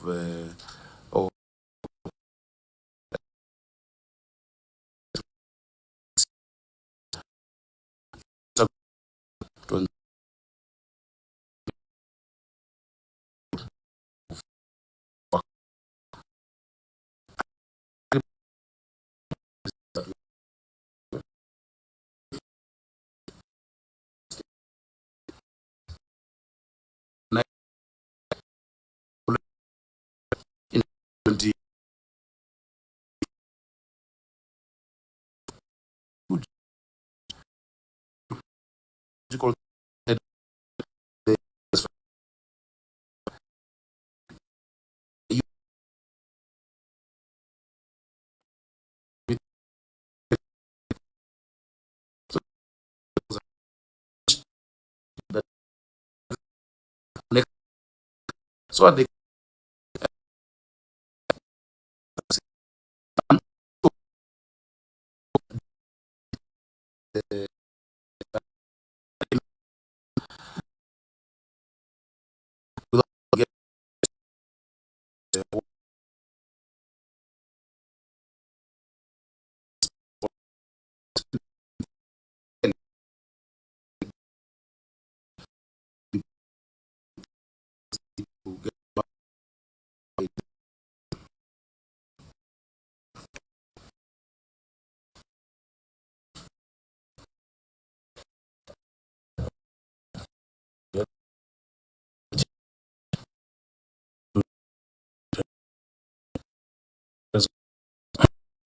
first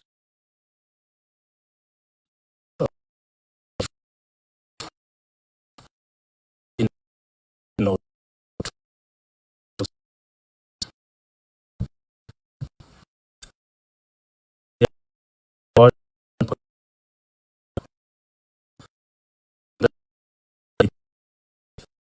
received from